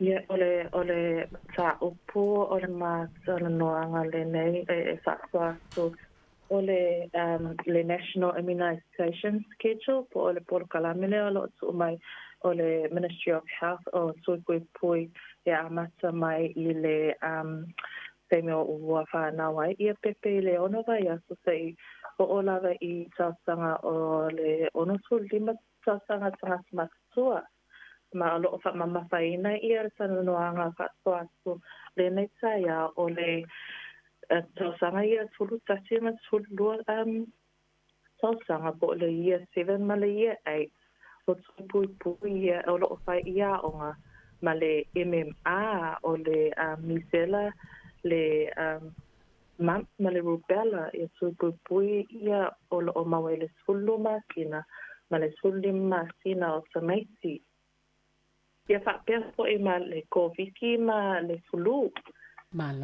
Malo whaftai. Ia aile I o aile si vaenga. So you used to talk about vaccinations today. Now, before you go any further, what is the importance of vaccinations in maintaining the public health? I le tūlanga leo le tāu o tui pui pui mo le soifua malolo ina lau tele o tātou tangata. E pastai lava mo le whaasitele ia e tāua lava ia tui pui pui ia o lo Saia o le immunization schedule o le COVID ma le fulu. Awa ia masaya ona puipuia ia aso whanau, alo whanau. Ia ka pia foi o tanga masua o lo ai nese lava I taimi nei ua sui fo I le tau. O la whaasolo I le winsa a le tau malulu.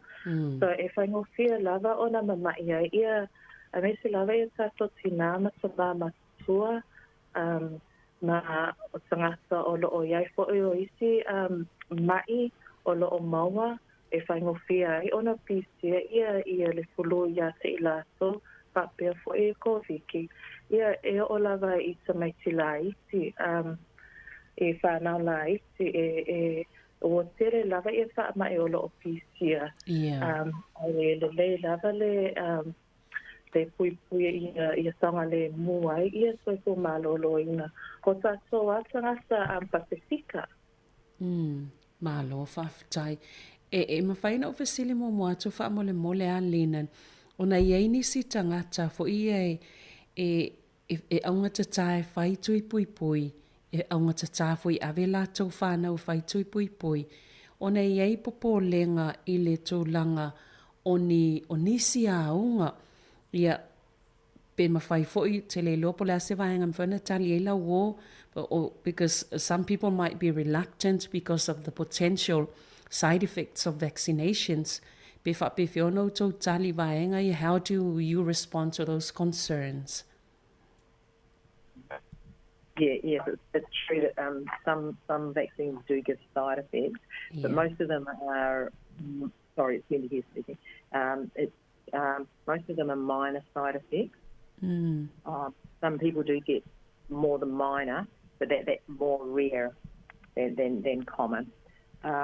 And some of the side effects are a really good sign that the actual vaccination is working. That's a sign of your body beginning to have a defence, build up the defence against the virus or whatever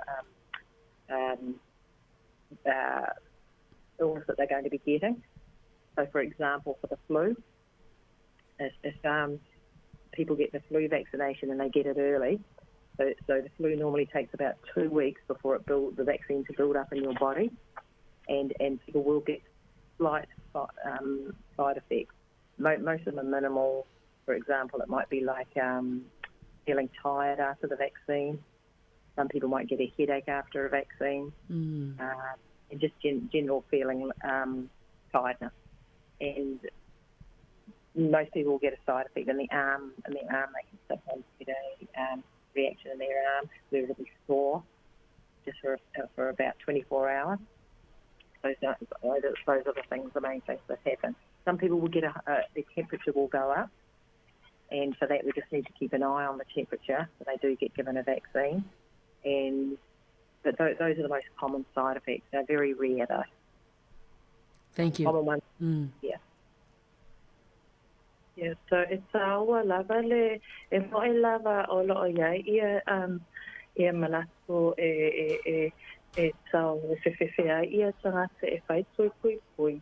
Ai e whamanostia lava ia maso o the health professionals o forma e whamalosi pia ia whai tui pui a tameti ma tato uma.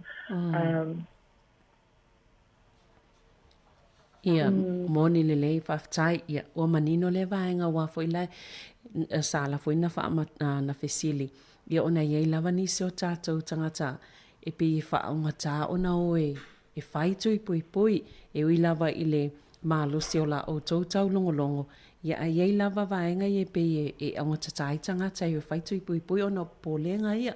Ia whaftai o le ua lua whamatala le lei, linan vaenga ia, e iei lava ia isi a unga e tutupo mai tai pela vaenga ia ua lua tā ua ti ngā le ulu e mai se fo ilau le tui leo le fulu pe lua vai aso e umiai leo e umiai ana lua vai aso le umi ona lolo le ua amata ona o ngā mai le tui le pe ona o lua saunua ia ai a wale popole o vaenga o mai e whaamanino e o tau pe au atu tangata e whai o lātou tui pui pui.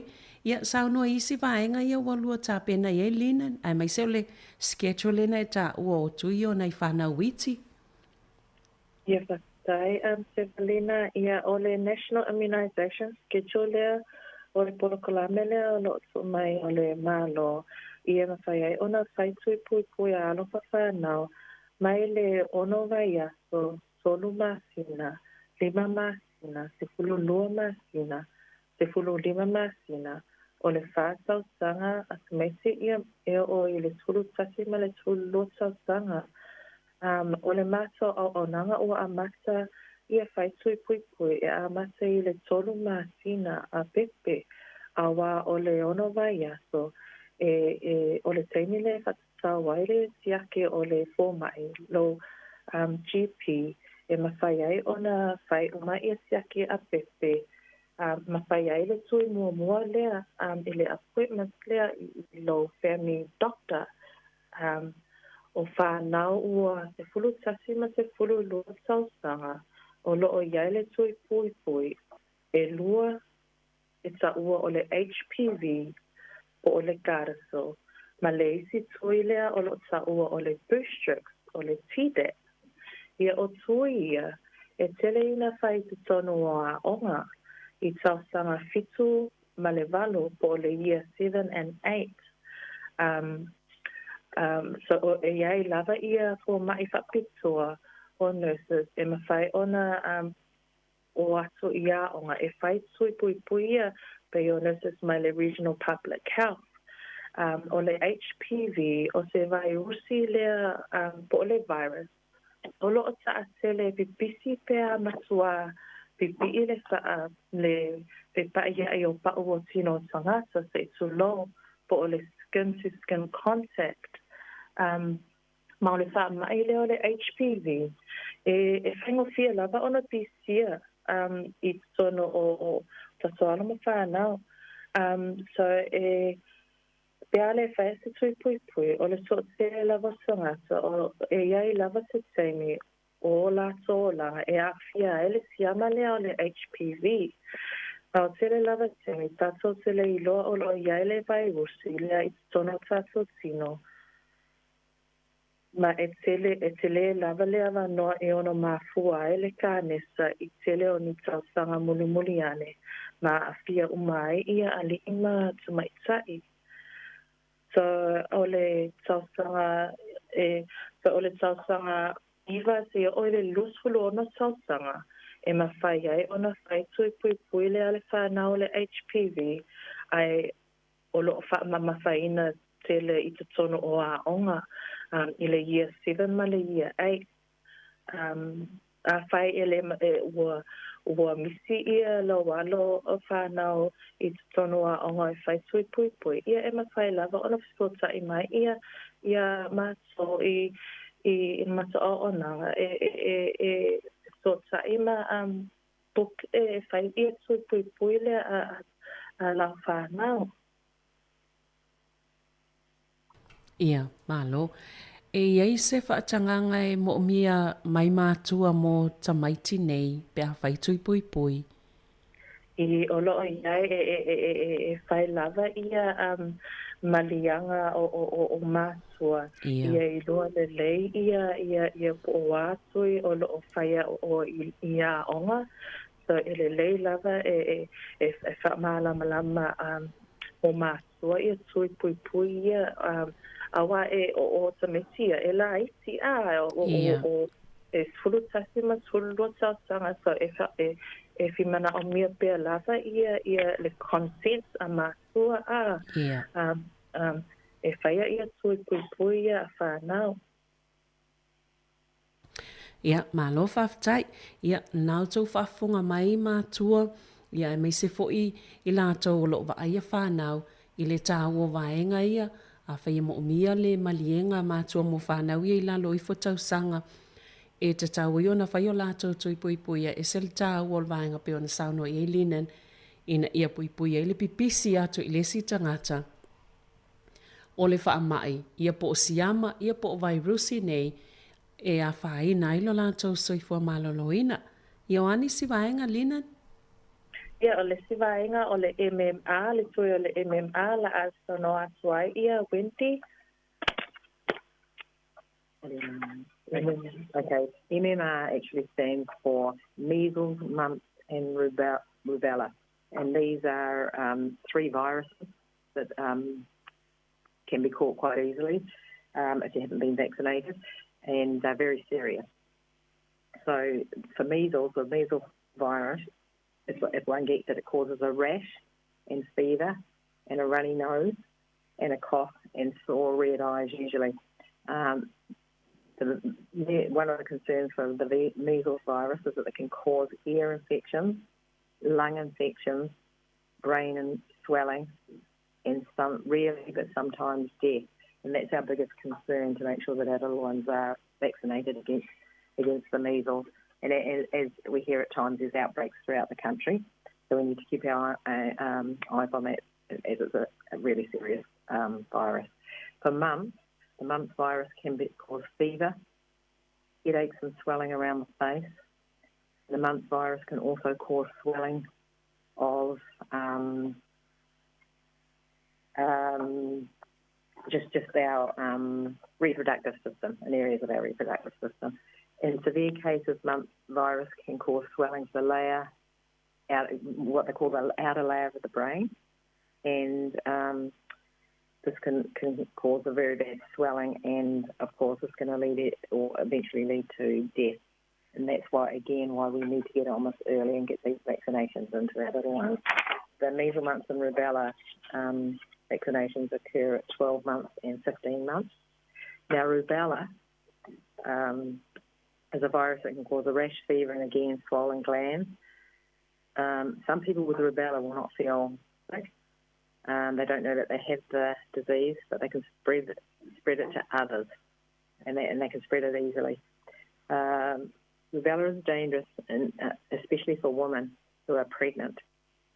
If a woman gets the disease, it can just damage the baby's ears, eyes, heart, and brain.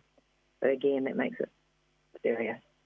So to get these 3, measles, mumps, and rubella, it's really important to get these and get them at the ages of 12 and 15 months.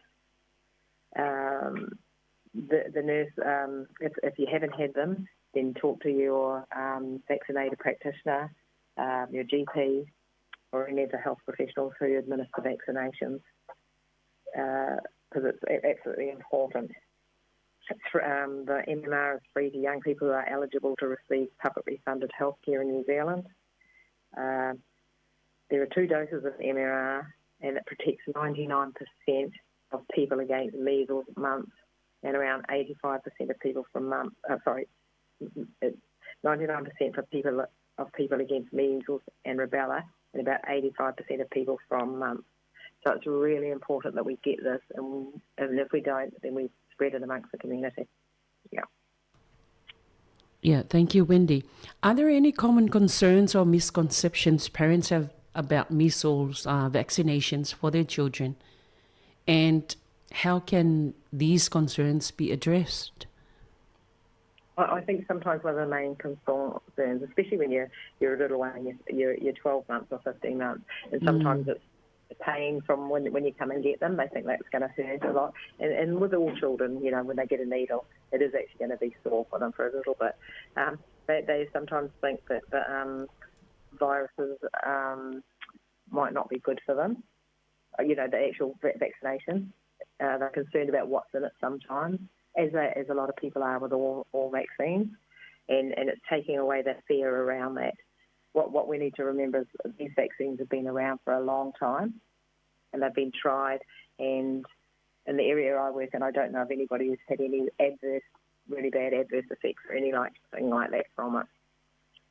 And that's something you can talk over, and the nurse or the GP or the whoever's giving the vaccine will go through these with mums and dads at the time when they bring babies in to talk about it. The biggest concern is the death rates from measles once it gets going is not good, okay? That, if it spreads in the community, it's very, very serious. And the side effects of having damage from the measles or the mumps or rubella is really serious. Yeah. don't know if that's answered the question, but Thank you, Wendy. Ia, Linan, e se tā ua sila fia, e moni lava le tātou te talano so ofo imta, upu nei lunga le te oi vai ngor soifua maloloina, ia tā ua pele, wha manatu, so o yo tātou tangata ina ia, no fauta iai, ai mai se lava, o tui pui pui o whanau, le foi laua e maudua tā ua ia, tui pui pui o le MMR. Ia manei fo ipe af toi whalau te le atili, lau sunga, Linan, vai ngain saunua iei Wendy? ia o le MMA o le tui pui pui lea, o le misela, o le mami, ma le rubella. O ngā ngā o le ukufasa mo le rubella. A tato mawhawhau i le temile na mawai ia le misela i Sāmoa. Ia e wawe lava o le pisia, ia le whaamai. So e tāua tele ona so e whai pui pui o whanau i tāsanga ia o le se furu loa māsina ma le furu lima māsinga. So e lua ia tui pui pui e whai o le misela. Ia o aunga foi o le tui pui pui lea. O aunga māsani e tina le lima e mawa foi se rash like si le tino. Pe sau fever, pe ele malosi asotoa ia le samisisi pia umana faile sui. A taso mawhawhau i taso tino o le immune system o laisa mawhai e wha recognizinga ia le sui lea lawo fai. Ma ia e wha tino ai ia le immune system a whai o lo PCO se mai o le misela o lawo protect o umana pui pui ia lo whanau i le sui o i lo tino o recognize ia le siama lea ma whai ai ona sao fight ia le siama lea ina ia le mawai ia lo whanau. Malo whaftai ia atonu wa manino lau whafonga le vaenga tā ua tele o tui pui pui o le MMR ia po o tui pui pui o le misela mami ma le rupela. Hoani si vaenga Linan? Nua tā pena iei mo le neita e au?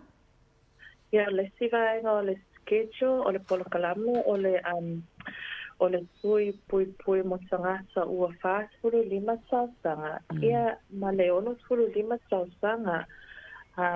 So o mawa i le fasu lima ma le ono su lima sasanga o le tui lea o lo sa ua o le boostrix po o le tite. So o le tui lea e solu wha mai e au ngā ai le boostrix lea ai na o le tasi le tui e mo o mia ma e whai i le piso o i lunga lo a au. O wha mai e solu o le tetanus o le diphtheria ma le whooping cough. So o le tetanus se fei o se siama e mawhaina sao i se tono o le tino. Mai se lavea po o se maosia o se siama e ola i mea palapala ma vaenga o tino ua lavea po o se maosia ua sao i aile palapala. Ia a o le isi wha mai o le whooping cough. E sa ua po e o le pertussis. O le wha mai nei o le tale vivini. O se wha mai e pepesi ngofia ma pe a whitalai ma makasua ia tangata po sa maiti. O le wha mai e whaingofia lava ona mawai ia pepe. I pepe ma sa maiti ma sa maa ma sina masua. Ma le wha mai tolu o le diphtheria. O se wha mai e whainga tā ma e a whaina ele le whaima le isu. So e solu wha mai ia o lo so tonu i le boostrix, o lo tonu i le tui lea o le boostrix. Ai na o le tasi lava le tui e pui pui ai ia oe ma lau whanau. Ia o le so e maua e tui lea o le boostrix i le whaasfuru 5 sausanga ma le ono sfuru 5 sausanga. O le ono sfuru 5 sausanga e whaapopo fo e malesi tui o lo o taua o le shingles. o le shingles. So o le tuila, pea o se hanga sa ia o na whamatala le shingles, ai pea o se asiloto po ingale e maua le tino, e mumu, ma e vela i lo tino, ma e tinga fo i lo tino pea fai o lo maua ia o i le shingles. So o le tuila, e tama fai e whapui ai ia o ia mai le whaamai lea. So, ono sulu lima lau tōtanga, ia e lua tui, whaamanu lua. So, e lua tui e mau, e mawhai ona e maua, o le Brewstrix ma le Shingrix. O le whaasulu lima, na o le tasi, o le Brewstrix. Ia tui. O tui ia e au noma statongi? I sa o le lei lava e au noma statongi, e free, o le ono tulu lima o le Shingrix. E free pea i le tausanga na o le ono tulu lima o tausanga. Ono loa tausanga ia e tatongi. Tu sala o le whālima a ngai i le ono, whālima, le vāol whālima ma le ono lima tausanga i e afo i e free pe le tatongi ai tui ia. E free, ia. Ai ongo lima i le tausanga lea wo e wo atoa ilo ongo su lima tausanga soi fua e free le shingles. Ai ono loa e lua ia e lua e fimana o mia ia lua tui o shingles. Ono loa ia e tongi. Ia. Na winga e tau i o tātou tangata, whālima loa tau sanga le wanga wa ai tui a beina e tā ua. E le tui, o le tui onga, le tetanus le na e tā ua. O le tui onga. Tui onga, ia. O le tui onga. Ia, le la tui loa ma le tui le na o le tale vivini e tasia le tui ai uma ia puipuinga mai whaamai e tolu ai ma le puipuinga le diphtheria, le whaai ma le isu. Ia. Ia malo, whaafitai a whai uwhafonga mai ia ne mamalu fo iona i o tātou tangata o le eanga wa uma ia i tui nei mai le whaalima tasi al tui a le whai e tātou tui onga lea o le whooping cough po le tale vivini ia malesi ma ile pui mai e ia awhia ngai o le whaai ia ma le iso. Ai, o le ono lima la le ia isi tui ia lea e tui po le mai o le atiloto ia malisi maile na pe ona male maile ma le tui lea le maua i tātou i mai nei whali ma anga i le ono lima tau sang ia le leile wha o ngā ia wanoa mai ono lo tau sanga wa tutongi au tātou i tutono le vahenga lea ia e tatau ona utangia le whautuanga ma le wha manato leo au mai e linan mo wende i le nei tae au. O whamata o te leo tātou tangata o e whaitui nei lina na o sa whafisili a whai e le mwhiona mo mele tali ia e le a whaina? O lea tama whai pia ia ngā luenga e push ia tuia o tangata o a sole po tātou lima e o i le ongo sul lima tau tama. So, te leo teime o tangata le malama le lei. Ia. E whapea wo umatui o whai uma i te mile o whanau lai. Ai e mau ngalo o lo o iai fo i tui e mau i le whātu lima se o i le ona fu lima tāwhanga. Ma lo whaftai sa te lea taimi e whai i tātou po kalame tala noa i vaenga i o tui mwha manino. Ia, ai ei fo i suinga i o tawa i atu iai tui o le COVID la tau no e o iei selua tala noanga nei tae au o e mo mia le wha manga mai a o tau lo ngā lue i tono vaenga le soifua malolo ina ia manino e wai le mwhenso ona whai e mātou se wha manga ai le o manino i le o le mātou mta whai oi lea ia mai si vaenga i te fia sau no iei mo le tui leo le fulu fo i le si tui ia la tama mo i le COVID ia whaftai. So o le COVID o le tui o lo o whai pia ia tui pui o le COVID a wā o lo o bisi a pia ia le wha mai lea i tātou communities. So o lea ua whai pia le tui lea o lo o mole te fulu lua e amata mai fulu lua tausanga. Te o lava ina ia masoi le tuile pui pui o le combinatory Omicron e tolu fulu ia MCG microgram. So o le tuile lawa o sui nei I o le Ministry of Health o sui le tui. So le e tolu fulu ia micrograms o le tui le dose. E mawhai ona e mo tamete amasmai fulu loa te o lava e tanga sua a whai o ua e mai ile kōwiki e ai lava le te me whaasali o le ono masina ina toi whai ai le tilo tui o le brista a e tuta lava le tui lea e whai pēa so e ono masina wā ai pēa whai ua e mai ile kōwiki Let's cover it well. Yeah. Sometimes there are concerns about the safety of the vaccines, especially around COVID and that. What we've got to remember is that the vaccines have been trialled, and every vaccine goes through a particular trial phase. So they start off, and they're about, I think it's up to 5 phases now, where it goes through and gets tested along the way before it gets, put out into general distribution to everybody. And the COVID virus has pretty much similar side effects to other viruses, other vaccines rather.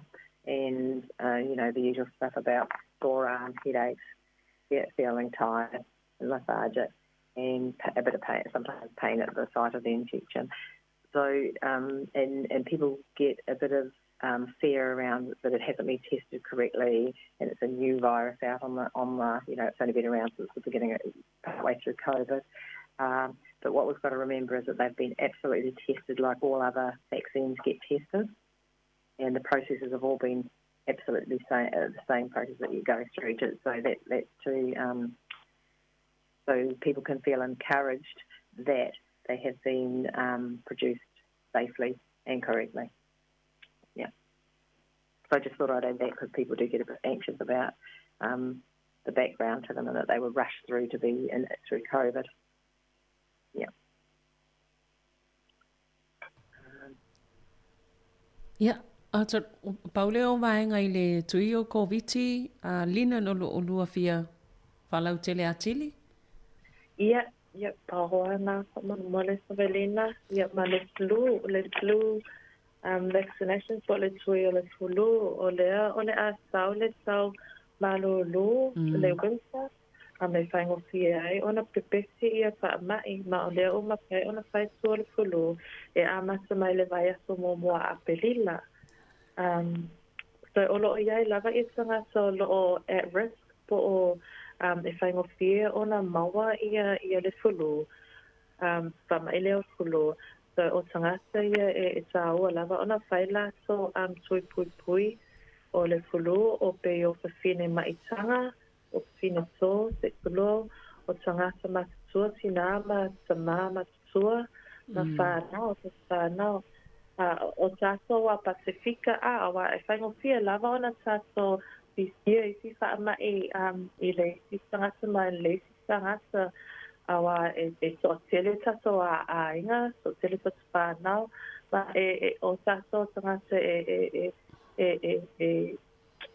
o community tele ia e tato kore loso, ma tele ia wha le gathering o tangata I Tono se tasi vale ko maosa Ia. So o le tui pulu o e mau mo tau sanga e free mo tau o tangata ua ono skuli lima masua a nga I lunga e au noa masikisongi a o ele songi fo I tangata lo I lalo I fo mai le ono skuli lima tau sanga Vanga na o lo maua wha mai nei o le mai o le fasu sela po se mai o maua I o mama mai suka mai fasu nga'o o le kānesa ia ma le ma'i o le mawhawhau o le miso hau. So e free mo tangata ia e lalo e foi le ono su lipa tausanga. A o le fulu, le tui o le fulu, e amatu mai lava I le ono masina tausanga e puitu e whaia e pui o le fulu. Ia, malo, whawhitai. O le sa iei whamanianga I taimi o, nei taimi o mawai atu sa ngā wa ai nei tātou tangata Pasifika pe sa tu o mai lalo tau sanga ngā wa awale to e mawala whamanianga le a leo toi fo I ai leono 5 tau sanga a ngā ilunga. Ia, na wo sui ia le funding wo le mawhai ona maua I tangata mai le 5 tau sanga pe o le tau sanga lea. Ia. Malo whawhitai. E ele se senga o le, e se senga o le fuluma sani fo I le common cold. E se le fuluma le cold. For the common cold, we don't have a vaccine for the common cold. It hasn't been invented yet. And they're always working on it, but they don't seem to be able to come up with anything. Yeah. Yeah, so e pe fallinga mai o le fulu o e matua mai ai ia le tangata pia maua e le fulu a o le cold. O le cold o ngā o le tale ma le safi o le isu se tulo a o le fulu e pe mai a toa alo tino e vai lo tino so e se le lava suinga a pia maua tangata o le fulu ma le tinga o le ulu. Malo whawhitai. O le tausanga la ne a matai le ale tai masina fō. Tatala I a whaingo tui, ia. Masina fō o le lua o apelelo a masai le tui o fulu. Ia. O whea o te alu e whailo tui, te alu I lau fō mai pe vili I whawhea ia whale talawai po pharmacy sem whaiona whaia I nā tui. Yeah, so e mawhaiona maso whai ia tui o le fulu I na maso office ka pe fo I o si tui na masala no atu ai I le nei tai au e mawhaiona whai maso o nanga I na maso office mai e mawhai fo I o na maso o lo whafo I tono o lo le tō mausama o tō lau e whatino ana ngā luenga pea whai ele mawhai ona o tō mai I se fō mai pe ele mawhai ona tō whafo mai lo mausama lo laua e mawhai a ona maso outreach service e mawhai ona maso whai I pui pui. Ona o tono o porirua, le mawhai ona tō ua I ai ainga. So o le maso ngā loenga o porirua Wellingtone mai I Kapiti. Oh, ia. Lelei. Whawhitai. O lava mo porirua. Tauan whataua lelei. O ani telefoni, whawhena whawsota ia tangata pia whapea o lea mana o mia le au nanga. Yeah, so e mawhai lava o na viri lo telefoni po le telefoni o Wendy. O lo telefoni numela o lua sasi, tolu 5 fitu, tolu 8 sasi, o le o lua sasi, tolu 5 fitu, tolu 8 sasi, ia ma le telefoni o Wendy o le o lua sasi, tolu 5 fitu, lua 5 sasi. O lua sasi, tolu 5 fitu, lua 5 sasi. E mawhai ona ke sotai mai I le ma telefoni. E mawhai ona toi tala noa sile ma si mana o mea whai se tui pui ia e mawhai ona organize lava ia se temi me se aso ia wanoa Malo, whawhitai. Ia, e se vaenga? Le ai Whawhitai, Savelina. Yeah, thank you Wendy whawhitai fo ilinen molpo kalamin nei tae au. Ia e tāua lava vaenga nei le malu lau whaafonga. Pe ona sauno ia tātou mālo I tui pui tele vaenga o tui pui nei a le ua amai telefoni e mawhai ana utou whaafsotai ai, ina ia whaafai e le leitele o le maua linan i le ngangana Sāmoa, e mawhai ana whaingofia le whaafsotai inga, ia pe ai nisi vaenga fia whaamalama atili, manuia fo inga luenga o whianga iai, whaftai foi, Wendy? O pe tai lava mo le ava noa Savelina i manuia kile nei aso. Ia, whaaftai, ia, whaasoifua ia. Ia, whaasoifua. Ia, soifua. O le tātou pokalame le nā, soifua maloloina mo nei tae au, tautua nā tui pui o whanau, pe ona whaafonga iai, tui iei, ai mai se lava tui o le misela, o le mami rupela, o whaamai nā, leo lava o lo tātou wa aia i vaenga ese o lalangi, ia mai se fulto tō manatu i Sāmoa i le tōlanga sai nei o tātou tangata, o lo iei lava pui ngō tātou nei e malanga atu. Ma avatu whaamai, pe awhai o tātou awhia, ai le leile anga i momoe whaitu i pui e mai se lava nei a tātou whana witi. Ia matui ana tā oa, tui anga wa ai e le o iei se totongi, ia o lo o mawhai ona tau sia ma pui le le iai, le soifua maloloina o na i o tātou tangata o tātou iei nei atunu. Toi whaamana tu atu, telefonia linen, o le olua tasi, tolu lima fitu, tolu walu tasi, olua tasi, tolu lima fitu, tolu walu tasi, ia ma le telefonia Wendy, olua tasi, tolu lima fitu, lua lima tasi, pe amana o mia vaanga ne o tui e mai se lava, o le ufi whaile tui o tamama tina o le mwhaiona o ile i totonu o le whale mai, ia po au nanga ne o soifua maloloina, a ufia whaile tui o le fulu, le e mwhaiona pala au linan ma Wendy, e malanga atu e whai a le au nanga i tono lau hainga, whai ngofie ai mauaile puinga mo i tātou umalava, tātou iei ili nei fui vai tau, o le ala anga i atu i le tau malulu e maisa la fui tui o le fulu. Manuia ngā luenga o whianga iai, ma le atu no nei aso, ia manuia fui a le anga i atu ili nei fui vai aso, i whaasoi fui a mo le nei taimi.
So far, no,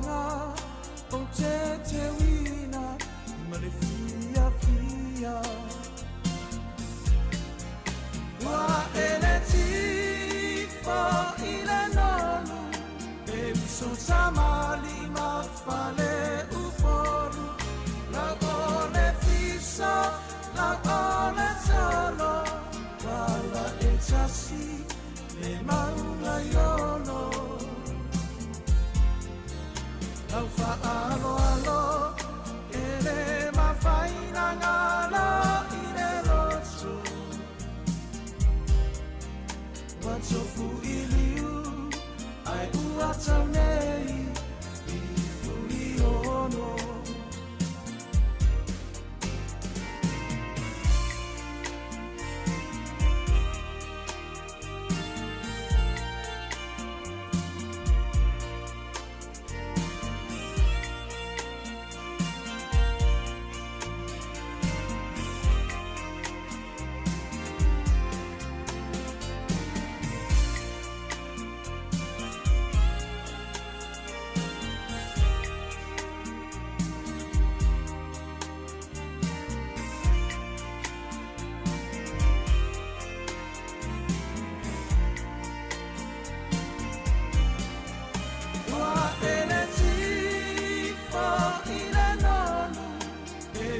Tamali mafale uporu la ole fisa la ole tolo wala etasi le maunga yono lau fa alo ele mafaina ngala ine lotu watofu iliu ai uatanei ifuriono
Molio alo foi lo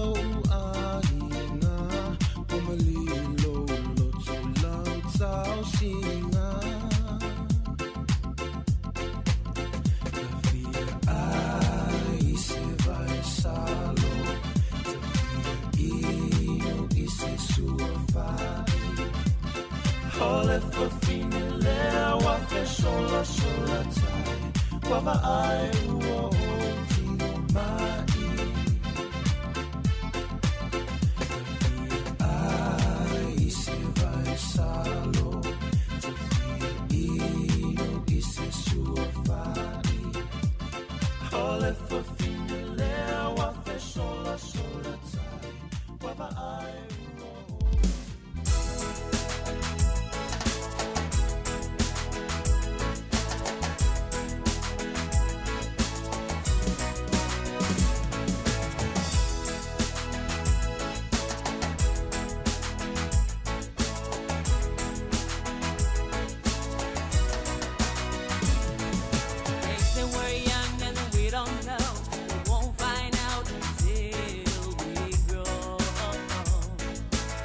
I don't know, baby, that's you. You got me, baby, I've got you. Baby, I got you, babe. I got you, babe. They say our love won't be the rent. Before it's earned, our money is always there. I guess that's all we don't have blood. At least I'm sure for all the things we've got. Baby, I got you, babe. I got you, babe. I got flowers in the spring. I've got you to wear my ring. And when I'm sad, you're a clown. And when I get scared, you're always around. Don't let them say your hair's too long. I don't care with you, I can go wrong. Then put your little hand in mine.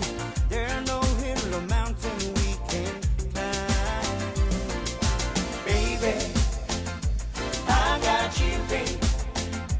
I got you, babe. I got you to hold my hand. I've got you to understand. I've got you to walk with me. I've got you to talk with me. I've got you to kiss goodnight.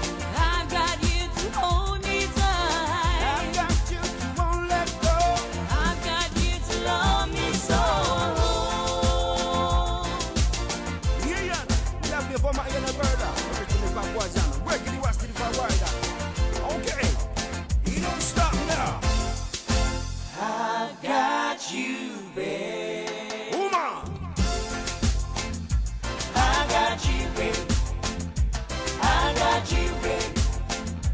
I got you, babe. I got you, babe.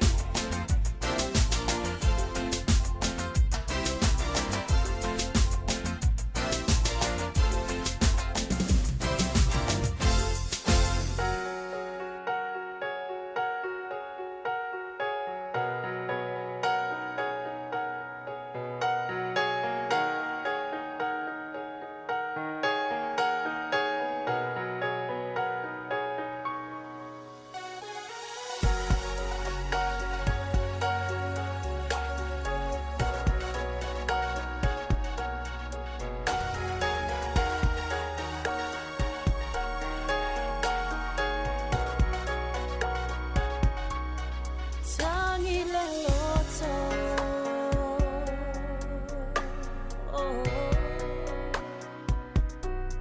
Sola manatu.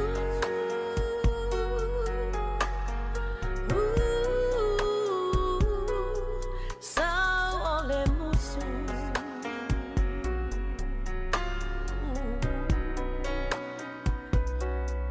Tinga ole ulu.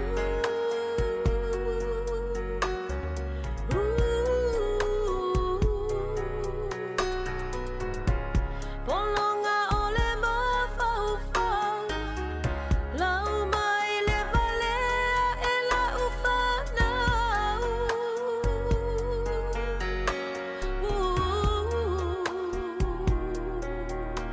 Sesu na ea ia toa lo toe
O le tautua le si ufonga o le laumua o lo iai fo i le langolango a le New Zealand On Air.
La ulupe ulele le vao Mamanu tafao Le se upu e foi mai moa u hey Sa unofo mava ai Te fo i mai Hoi la ulupe o fea hoi ai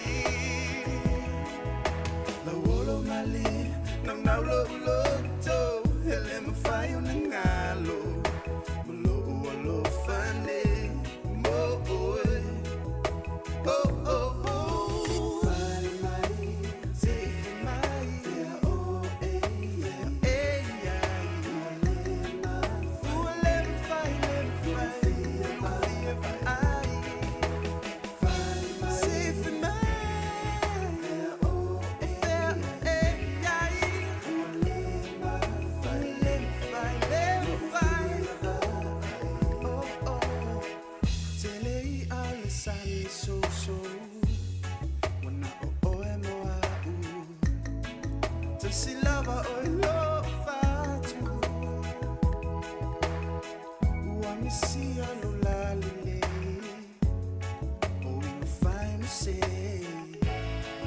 La ulube wanawa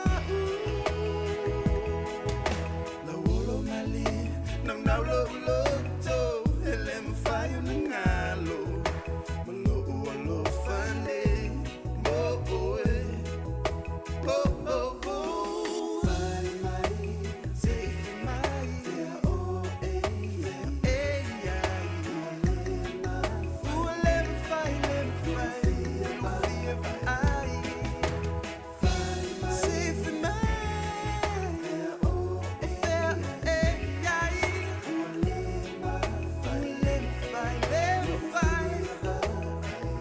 To the heights of Mount Fire, my love will take you there. To the village of Solo, my life for you I'll share.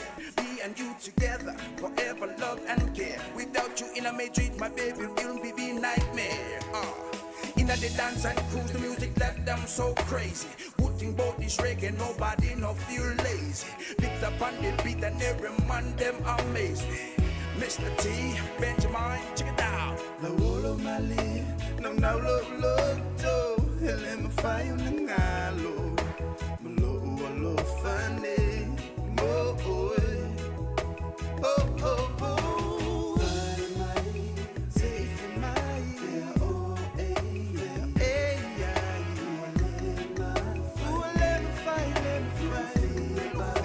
ai Sefe mai Fea o e Fea e ai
Wow, era.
Tangata se I whai o la utala I winga o le nei o langa I le lile nei o wha manaia E mali e fo I ana whainga Wa le longa sautanga a whai Wai lo atu la malo wha aja whai Te lule usa mali wha atino au So leo mea na pei o le au Whaalata o le fuia I le si Wa whaapena So le nai au whengi Wa ele se I tau tala sao Me tali ai lo mana o Wa tele me no fa manava Ua le ma whaina tau tala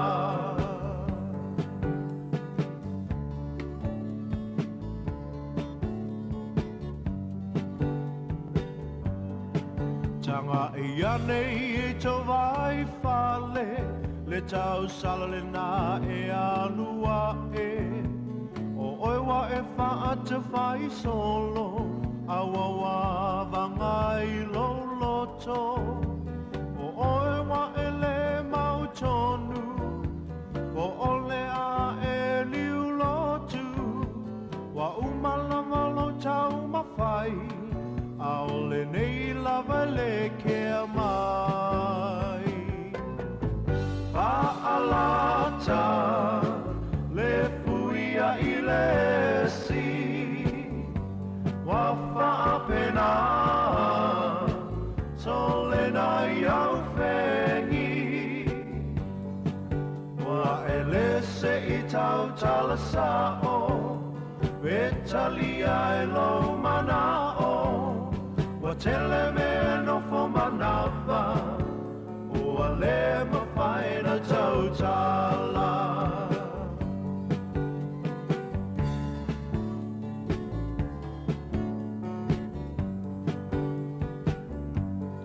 Sina whautuanga le nei ali'i Tunu pau se moa ma se ta isi Alu iai to te to anai Me whai ai ngai ai I le afi afi Ta usa o iai le me oi lo loto Ne a whaina o e I se mai oso A whai atu lava wale ai Malina pau o se meua mawhai Whaalata le fuia I le si Wa whaapena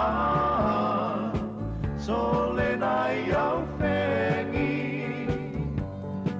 Wa ele se I tau tala sao Betali ai lo mana o Wa tele me no fo manava Ua le ma whaina tau tala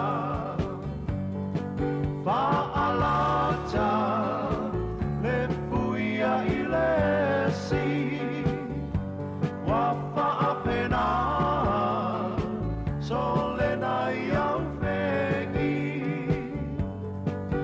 Ua ele se I tau tala sao Betali ai lo mana o Wa tele me no fo manava Ua le ma whaina tau tala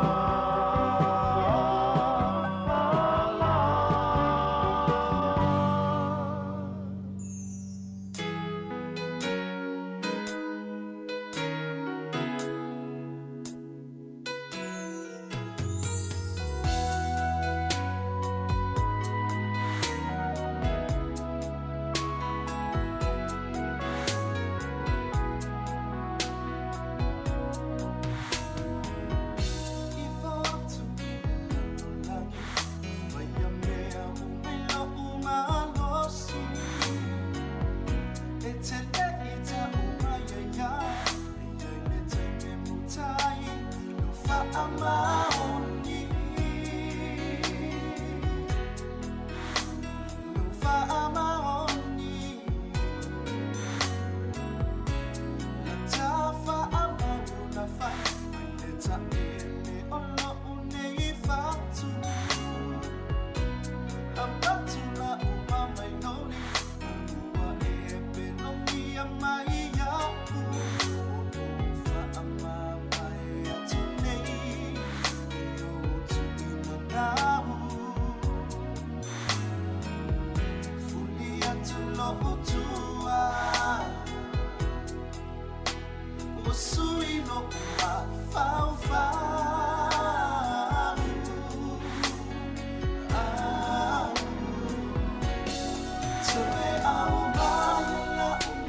mama uma lata mafutanga toi avatu uma o malova na valea ia io ulamona uma waina seta siwasili ia lewa faine ma uali lo utamata ia la uneita utonga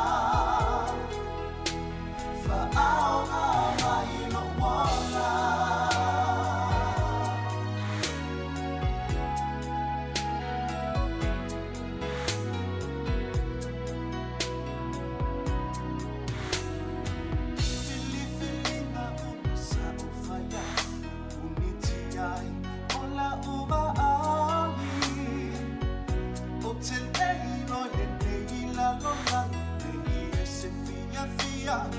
Mawa maiyai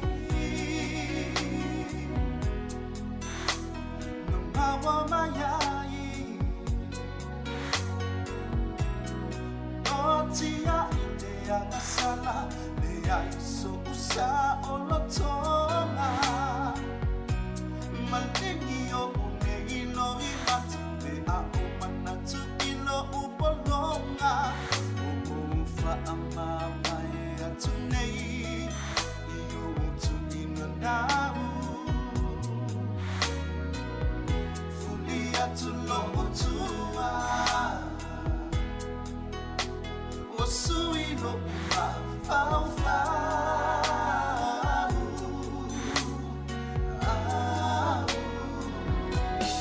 Tue au maya la unei mama uma lata mafutanga toi avatu uma o malova la valea ia io ulamona uma waina seta siwasili ia lewa faine ma uali lo utamata ia la uneita utonga fa aona mai no wala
my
Talo falava o talo fau mo le nei au holi, mai le si fonga le lo mua I Wellington.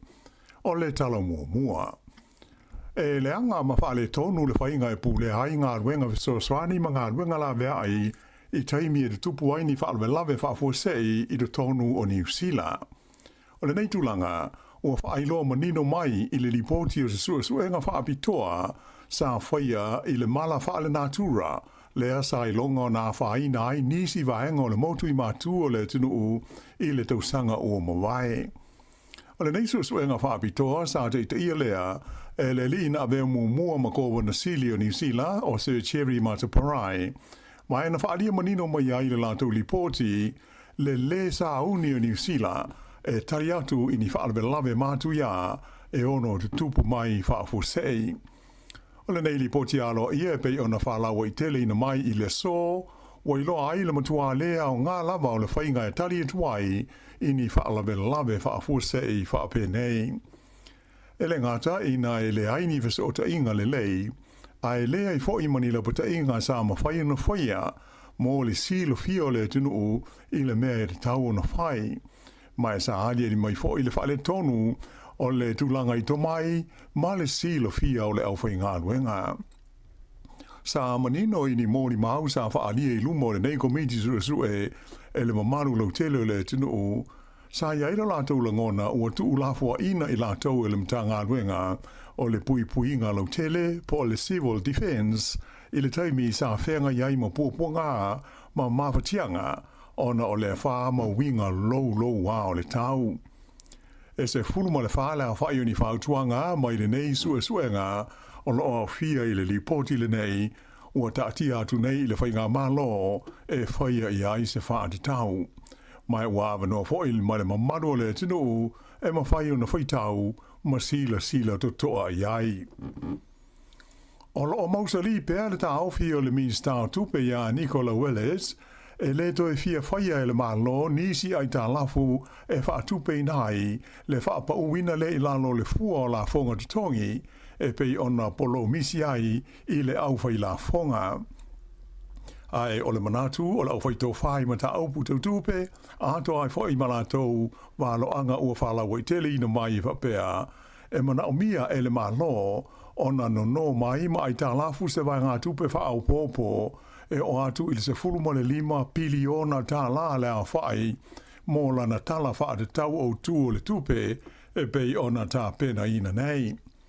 Pei taila, o le whaaringa mai le Minister, sa ia wha mawhai nai, e le ai seisi e mawhai ona ia whai loa ina mai, ia mea o loa o fia i le tonu o le tala wha te tau o tū o le tupe, se ia wanga nā, ua uma ona lo mia le tala fua o le tūlanga o le tamau ainga, ma mea tau tupe le tunu, mai o lo fo ia te ia, na te le i maua ia le li poti le taimi nei.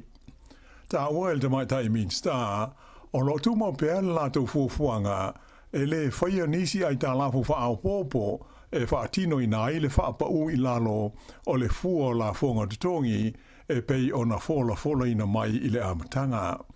Sa wha lia fo i o la wha atupe le neipolo misi le national, e awala lea i le toe wha atu langa ina o se leni, ia sa fuafua e wha alu i nisi o ngā ruenga ma au nanga, a to ai ma polo ka lame whaia le malo, a to ai fo i manisi fuafuanga mō ni tupe maua. O le tamaitai Minister ia Nicola Willis, o le e whaato ato e taliu mai i New Zealand, na malanga i Washington mō se whontanga whaalewa o malo. Ua tāpena ina nei fuafuanga le malo mō le whaia o ni teuteunga i le tūla whono e fili ai e le tangata ngase ia le wha uma o lona soifua. Tūla whono ho il nei e taua o le Life Choice Act, lea e te tau ona toi lauli liwina i se taimi o le nei tausanga.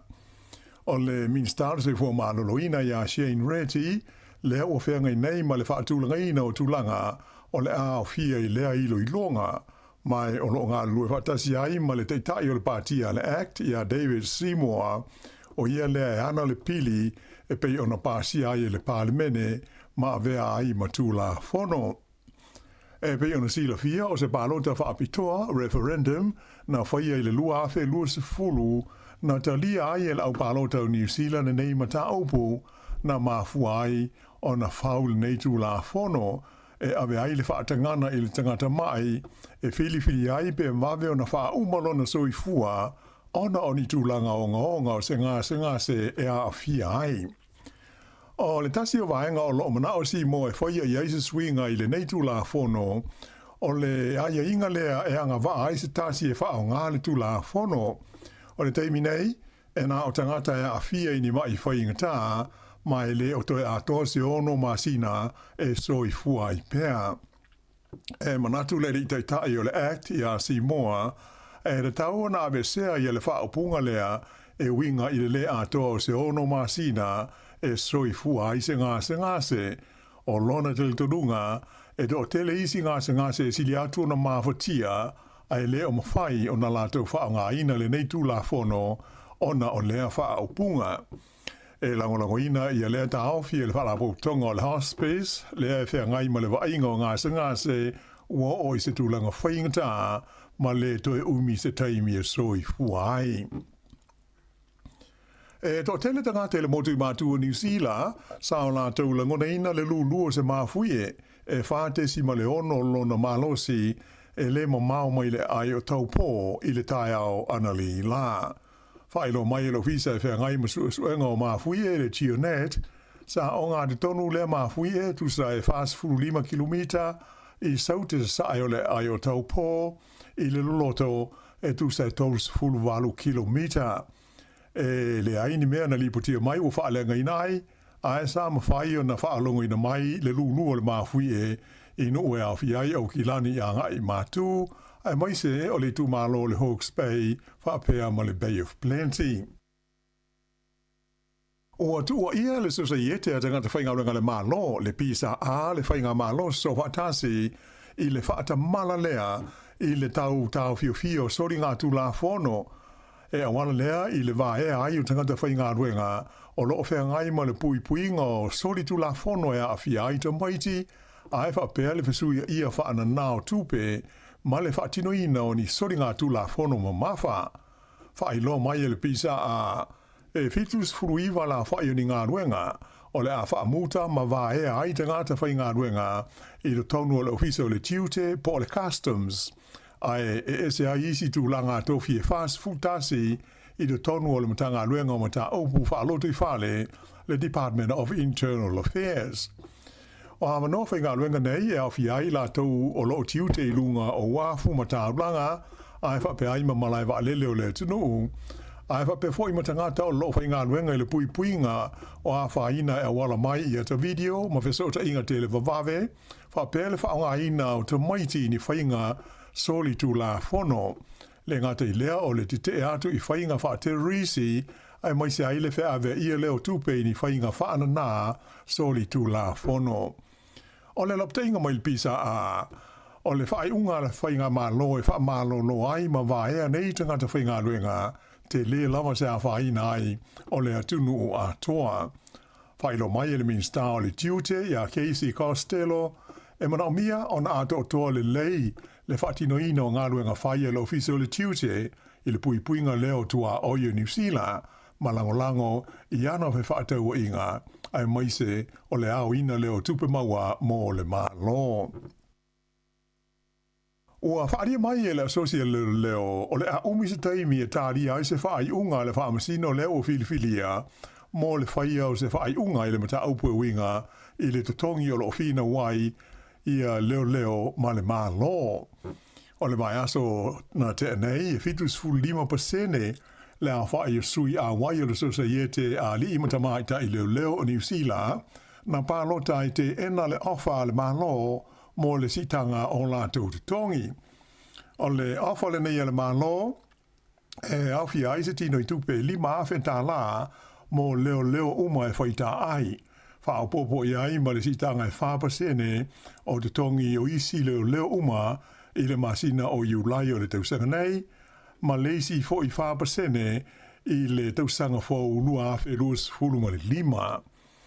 O le whaamasina o po le arbitrator o tau fia na te fuafuaina se whaai unga o le nei ma ta aupu, pe o na fina wai le malo ma le asosia leo, o le tamaita i loia e whaabitoi ma ta aupu tau ngā ruenga o Vicky Campbell. Ta ua mai o le manuia o talanoanga i le vāo i tuelua e mauti noa o le a umi e se taimi e whaatalitali ai le whainga se whaai unga mautu mo le nei ma ta aupu. Ua amata i le so o na si itia pasese al kompani wa lele o le New Zealand mo ala wa uma i le tonu o New Zealand. Whailo mai e le sui pule o malanga whaaloto i whale al kompani o Jeremy O'Brien. O naitu sanga o mawai atu nei sa whenga iei le kompani ma le si itia o le tau o mea e pei o isi fo i pistanisi mai ua o ai nei i le 30% le si tanga o le tau o ana au nanga. Ma sa tau mwhai lava le kompani e tau tā whiofi le si tanga mō se teimi umi. Pe tai, o leo o i le teimi o te tawai, o na whaia se fuafuanga, ma fua i la le si tanga o pasese, e pei o na amatalia i le so. O nisi o swinga o whaatulanga i New Zealand mo na malanga pupu i le tonu le tunu o e au fiai le maua leo me ai mo pasese uma i le tonu o valele. E le toi whaia le whainga lea sa ia i e whaatau i le mea tau mawha al te ngata pe a mo o mia se wha malo si tino. E le ngata i lea ai o le a wha muta fo i pasese ia sa au fiai ma le ato ai o le a mawhai e pasese e na o le nofua e te tongi o na wha popo i le tolu sa furuta la pe a fia ave se ato. Wha lia mai fo i le New Zealand o le masino iuni e wha mamaru inai nisi swinga i ana malanga i le wā ma Australia ai wha pe ai mātu motu o le Pasifika. O le asolo te te elewa sengo fo ma i laiti junior doctors i le masina fo o me mo le umi e luas fumal whai tu la mai o le aono te le ai se a whaina o nanga masani wha ale soi fua ma loloina.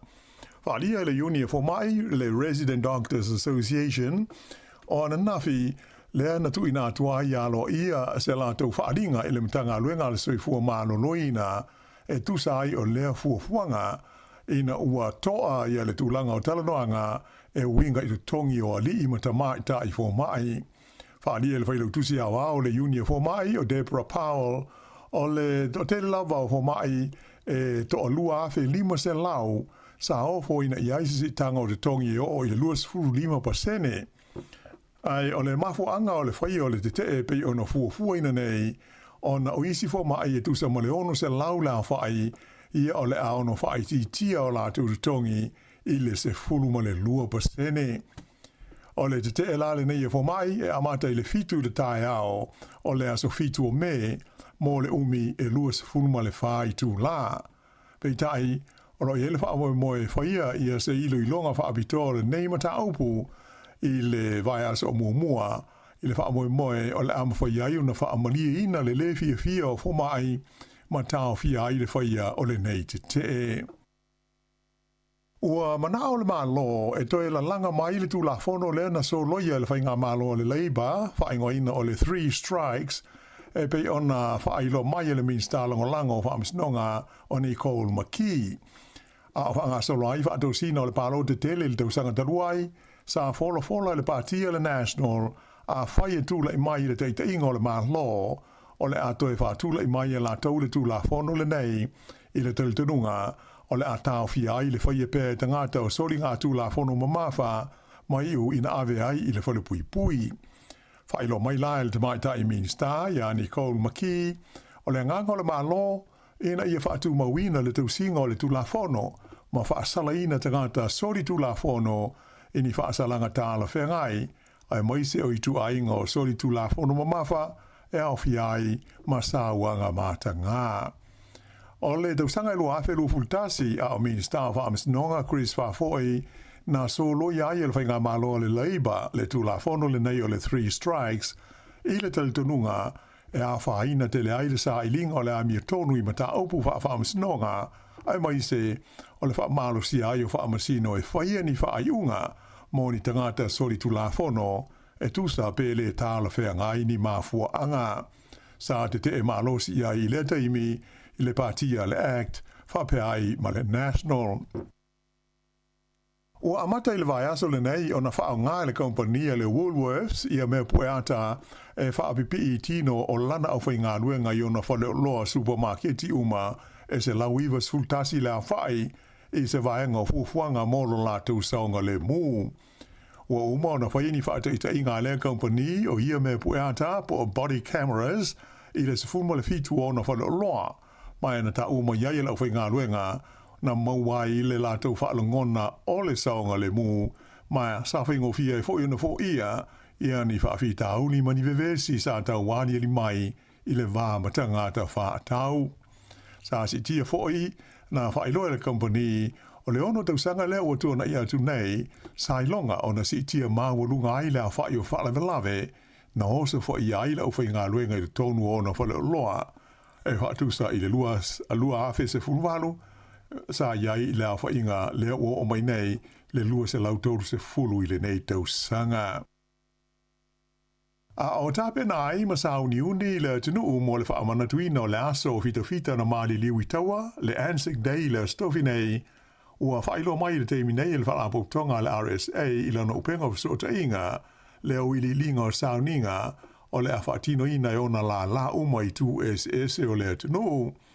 E tofu ale ai mali tu ma lo lantau ma sauninga whaamanatu e whai ai le waweao le stofi, i no huanga o fausi ai maa whaamanatu o lo tusi ai suafa o le whai tau fia se lau afe o fita na tau tua ma maali liwi tau o de tele le laulangi ato ai ma isi taua na muli mai ai. La stofi luas fulimo a perila i tau sanga uma o se aso e whaamanatu ai ia fita uma ma lo latu sao i le puinga o le saunga le mua New Zealand ma ona tangata mai o se aso malo lo foi mo tangata uma i New Zealand ai mai se ai o au se talia. Ua whailo mai e ofisa o le tau o le a lao fie mo le lewing o le tau i ai de tele umo le tenu i le taimi o sauninga whaamanatu o le Anzac Day i le asa tofi. Ewi ina e savili mo timu i anisi vaengo le tenu i lea fo o yaso malo lo. Ia o le whaiunga le nao telefau mo le nei vaenga o le au auli.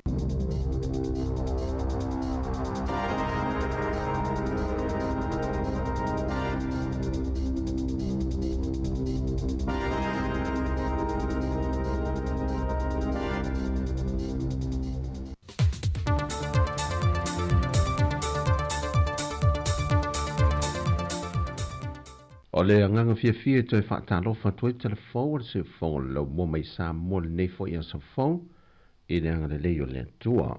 Ana maia o nisi nei mea lo tutupu i lo tātua tunu i Sāmoa. O lo mana o mia le whaatun sele o se fo maloloina ai ono Dr. Alec Ekeroma. Se vai ngā tupe e tolu se lau wafe tā la e whaatawina i a lava le vaila au. E whaaso e no whanga i o loto te lele numero i lanto wa a fia le tenki fiva. Whaatase ma onga ma no whanga ofisa o lo ngā lulu e tangata. E manatu foi ai ono. O te tau o na whaatino ni ai ai ngā mō tangata uru whare mai i le atunu pe malanga mai atunu e whafo mō Sāmoa. Ina ia malanga mai ma whango waila au ia lato te whaonga ina e mō le tino e pui mai ai le namu. O le whaamaumaunga mai le masino Novema, e lua se lau se funma le ono i lantou wa a fia. Wa tānu sang fol whaatono se fua maloloina e le whaalapo putongo se fua maloloina le laulangi po le WHO. Ina ia fesoswani mai i le antino. Whaatase ma le tāpalo se fesoswani mai le vaengo le vai whafo Sāmoa. Ina ia mawai se fesoswani. Sau nofo ia i ono, o le la sanga leo ngā yuinga wala atu iai le soifua maloloina. Ai te tau o na ngā lulue whaatasi mane atu no, e whaatino lo ngā luenga le wha maina leo te wha maota, e tinei ai le namu lo tau avena le siama. Ua toe whaafou le whaingapa anga le malo Australia ma le tātou University au Sāmoa i papa i ngana. Lea na amata mai le tausanga i lua afe ma le fitu, wa manu i aile to tele o alo mawhana o le atunu, ia o onga whaam tata SSLAPTC. E anga wa ai tusi pase o le ato na whaau umaya ia o onga. E sa ili e nisi ngā ruenga i ngā rue i atunu i whafo ato Sāmoa, e malanga atu i eima ngā rue ai. Whai lore sa unuanga autua le fionga le minister wa onga maanganu, le fionga se ula yoane tua au. O le toi whafowina o le whengainga malosi le nei da wao le tātu Universitea o Sāmoa, ma le malo Australia. O se whesoaswani matuate le tele lo nao ngā mōle tūtau ia o onga, mōle whaale lia atili o le to mai maanga vaai o tātu tama whanau, i so se matata o loa o onga ai. E le tausanga lua awhe se fun ma le valu, na te lele whesoaswani a lea onga ne le APTC, na whau uai whanau e se lau ono se funmaleono. E au fie matama e tai se funmale tolu. E tusi pasi o le vaengalo na lue me whai ona ngā lulue nei whanau i atunu o i whafo. e au fiai le palama o le welo fa le leo masini anu le wila maisi. Sau nol te maita komiseno le malo Australia i Sāmoa o se veso swani le tapu e nai le soifongo le lumanai o le atunu e maise i a inga o alo mawhanau ua maua hawa noa ea o oinai i le APTC. Ua lisi mai i se pepo whaamtalanga mailimtanga luenga o whaatu anga mwhainga whaiva i tu ai ngā tau mawha o le a wha ngā solo iei au whai whaatu anga o mai o na restalina i lalo o le mtanga luenga. Mō tau maftanga le mtanga luenga e iei ai ngā o le tai au pe o le vaisalo, kokoesi, panikeke ma le limo fua fua. O le tau maftanga o le au auli e au fie le lu au, sa laki, ia, po le povi masima. O le laasanga fau o whaatino le mtanga luenga o whaatu anga mwhainga whaiva, e le ngata ina i halu le se le ni le au whai whaatu anga le atunu. A ia whaonga ai na lava tau mawholo o moa i o tātou lava lau whanua, e moa ai le soifua maloloina nai lo le whaalanglango atu, e tau mawha o lo awina mai atunu e whafo. O a fwoi whontanga o le a whatou teia le mtanga luenga e whaia mai i Sāmoa, o le tūlanga lava i o tau mawha o le a wha ngā soloai, mai whaasolo lava le au whai whaatu anga, ma le au whai whaiva a le atunu. Ua polo ina le whaamasinonga le ofiso le loi e sili, e na i o lātou sa ili le ainga o se tala vau le o lo omoli e le whaamasinonga, na ia whaia ni winga mātanga i se tēnei tite na o le fitu tausanga le matua, e whaamau maunga le mtanga luenga o leo leo i le whaalawe lawe le nein tūla i mai le amatanga o le māsina nei, e se fulma le valu tausanga o le tala vau e pei o na tā ua, pei ta i lumba le whaamasinonga na ua whasilingia e vui Clarence Nelson, le tala vau i o na tausanga, na ia wha ai loa ai ua se fulma le fitu nei o na tausanga. I lalo fo i le polo inga ngai i le ofiso le loi e sili, i na ia sa ili atu mātua o le tala vau le nei, i na ia malu ai le pui pui ngape au o te tala mai i tua, mo lona saunga le mui na ia mauti noa e le mawhai o na toe wa ia i le taulanga, e meise o no whanga whai tele to tele fo i mawhanau e iai, i ripote leo leo le mata opule nei, o le tēnei titi nei o lo masano mia na ave sea wha malosi mai e le tala vau mai le no whanga e ta a aloi whanau i tu o le Friendship Park. Na maua mulmulia ne se ainga i le taulanga le tēnei titi nei lata i le se fulu i le pō, ma ripoti ai loa i le matanga luenga o leo leo. Mai o se whafangu fo i le mō mātua na au mia e vui Clarence Nelson le whaamsino le whaamsinonga, mō mātua umaya nga i le taulanga ai maise o no whangai whaata whawhao i whanau, e na ia mata i tuwina i teimi uma, ia mauti nolo lātou saunga le mō. Na whaai loe le tua leo leo, o se teimi mō mua le watula i mai ei se mata au whapene i te tono le taulanga. O le asolulu o le vai aso nei, e tula i eile te le vau tali o na mōrianga i luma o le whamasinonga. O tala ia mai sa momo le ne yaso, manduia tele lo tātua tunu i tiute whe au mga luenga o le a whenga iei, whasoi fuia.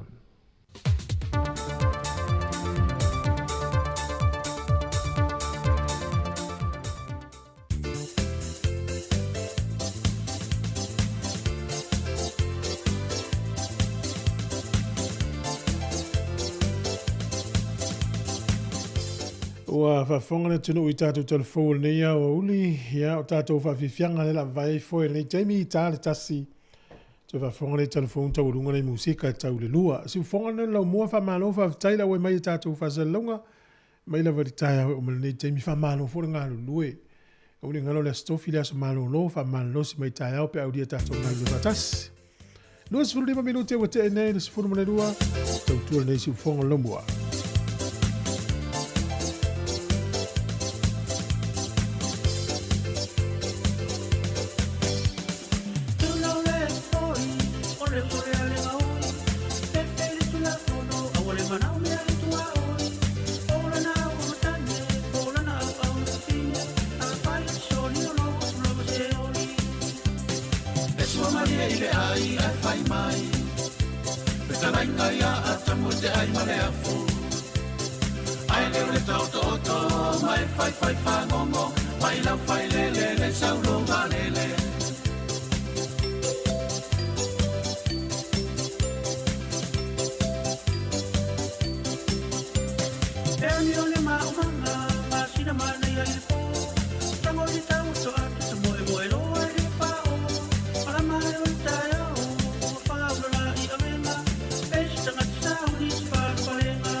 ai mare afu. Ai leo le tau to oto, mai fai fai whangongo, mai la fai lele le saulo walele.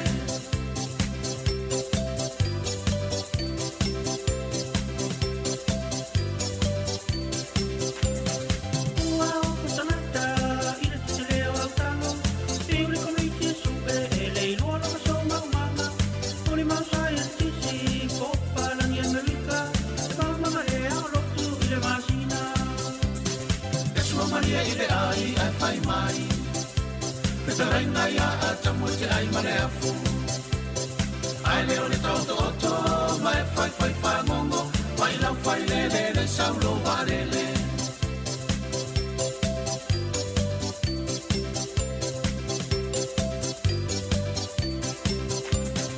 A fai te lo maa, tu lo totoa, pala ni leo sina mea, whato te tope ai o inunga.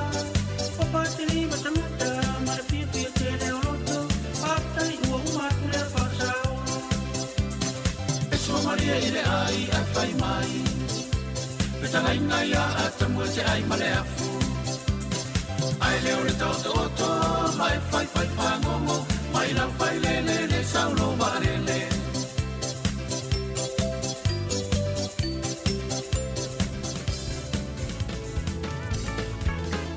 Talofa, I'm Tiana from Miti.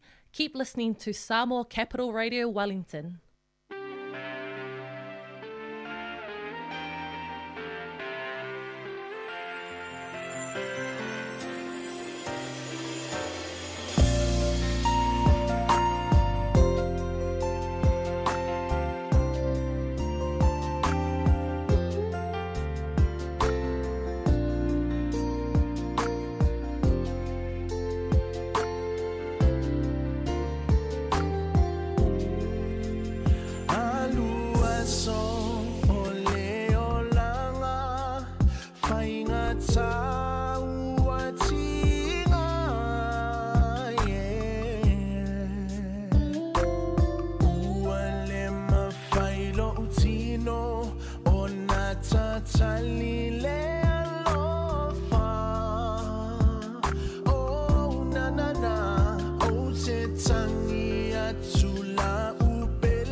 matangi se imomoli atula utali oh, oh, Tatana fa'atali tali O te tatalo ile atua alofa mai mo taua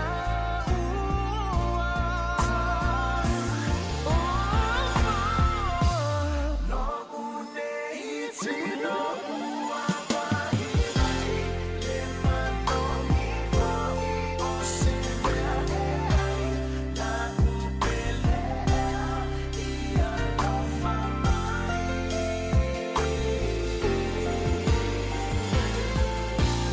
No une iti no ua mai mai le manoni foi o se mea ai la upelea ia alofa mai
Amelia la upele misia oia so uma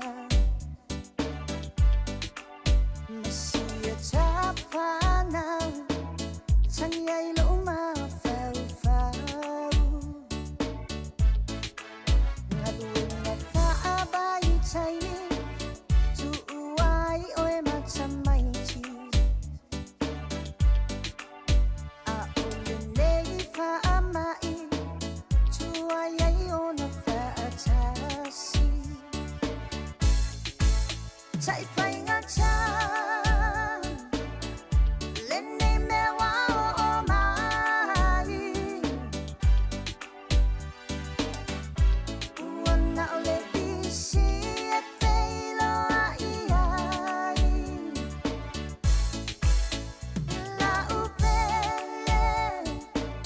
La upele fatali mai Me ifa aduaina ita ilauva ai Le mafai o ngalo Le mafutanga so se aso Tali e faatasi Vai ulelo tua fiafi Nisia ufanau Asili ai aloa Tafia fusi mau oe Seio o ina e moe Taifai ngata Lene mewa o mai Wana ole bisi e teilo ai ai Amelia la pele fatali mai Ne ifa alu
O le tautua le si ufafonga o le laumua o lo iai fo i le langolango a le New Zealand On Air.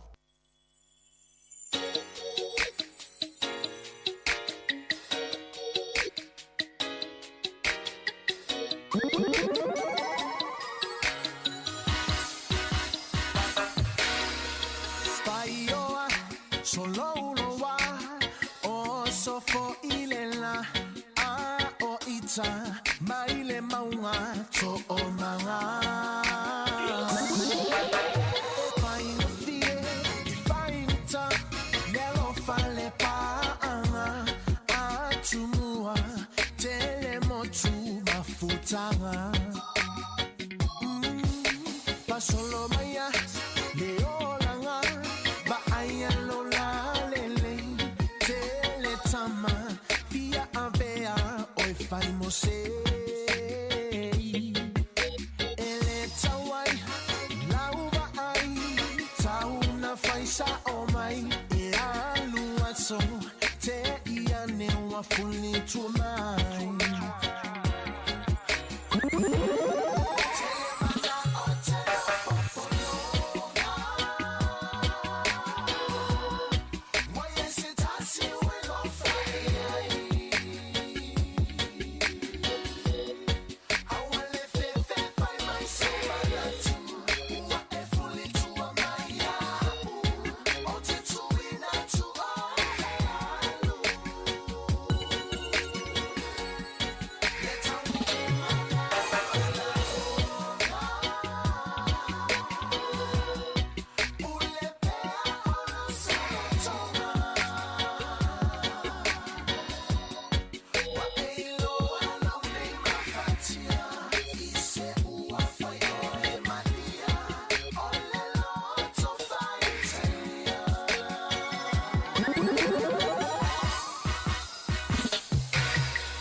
Mea manomi, atamai, ele foila uva ai, a ole aso, emo watu, toyo omai.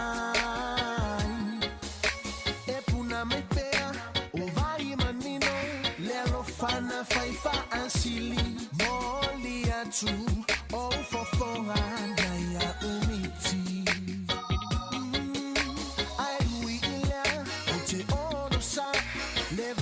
Natali ilangi aloyo faiva o tenofo matapuai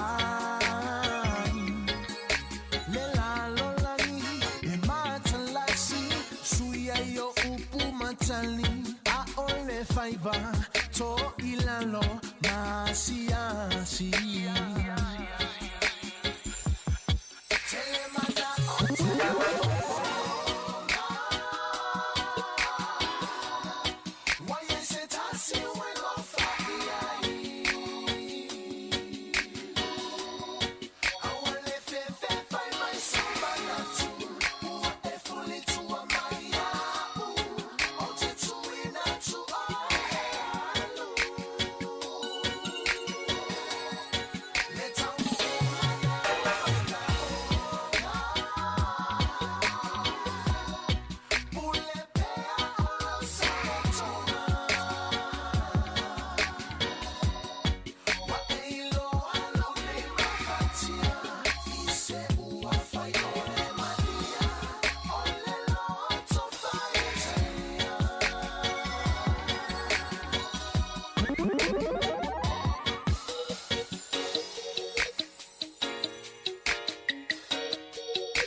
Talofa, Sunny here from Miti. Keep listening to Sāmoa Capital Radio Wellington.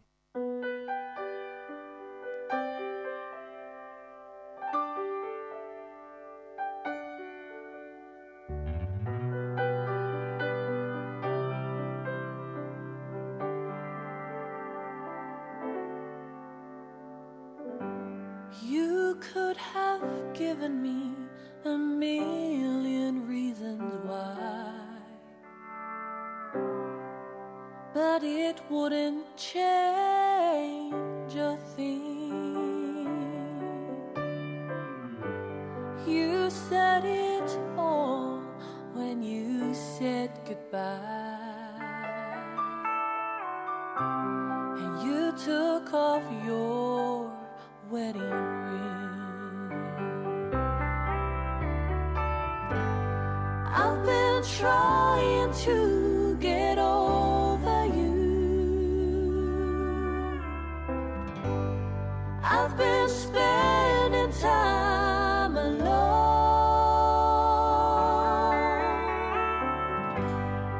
I've been trying to get over you.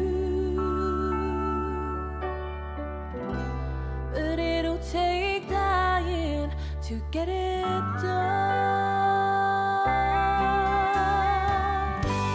All my friends keep trying to fix me up.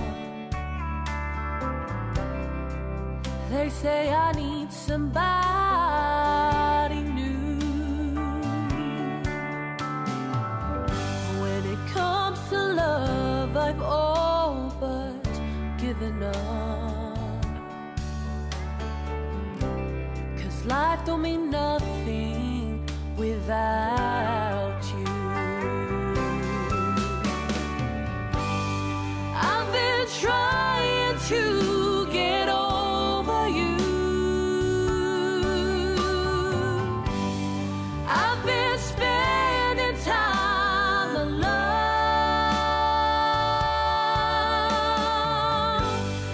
I've been trying to get over you.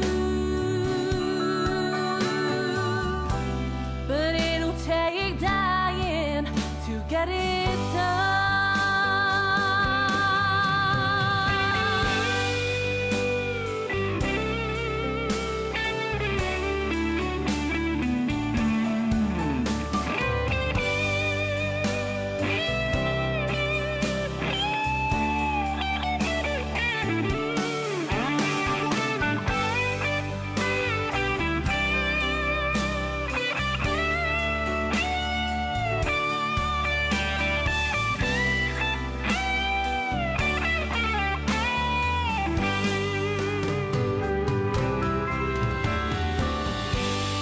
I've been trying to get over you.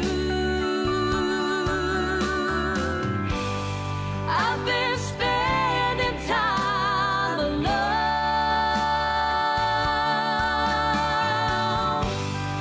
I've been trying to get over you. But it'll take dying to get it done. But it'll take dying to get it done.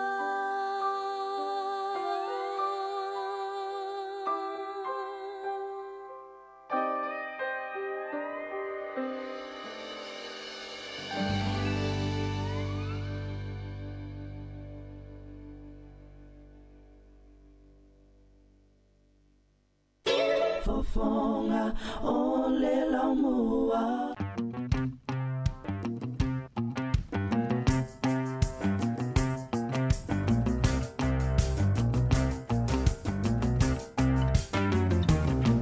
Well, I pulled out of Pittsburgh, rolling down that eastern seaboard. I got my diesel wound up and she's running like never before.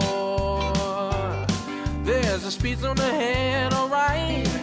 I don't see a cop inside. 6 days on the road and I'm gonna make it home tonight. I got 10 Fords and a Georgia overdrive. I'm taking little white pills and my eyes are open wide. I just passed Jimmy and White. Oh, I've been passing everything inside. 6 days on the road and I'm gonna make it home tonight. ICC is checking on down the line. Oh, I'm a little overweight and my log's 3 days behind. But nothing bothers me tonight. Oh, I can dodge all the scales, alright. 6 days on the road and I'm gonna make it home tonight.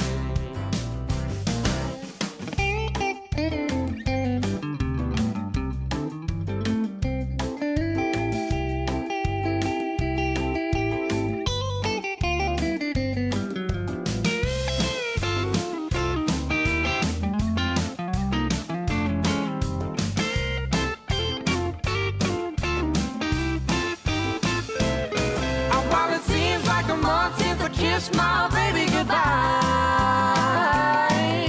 I could have a lot of women, but I'm not like other guys. Oh, I can find no one to hold me tight. I can never believe that it's right. 6 days on the road and I'm gonna make it home tonight. Woman raised a little old, but that don't mean that she's slow. There's a flame from a stack and the smoke is blowing black, it's cold. My hometown is coming in sight. If you think I'm happy, you're right. 6 days on the road and I'm gonna make it home tonight. 6 days on the road and I'm gonna make it home tonight. 6 days on the road.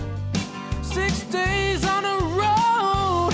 6 days on the road and I'm gonna make it home tonight.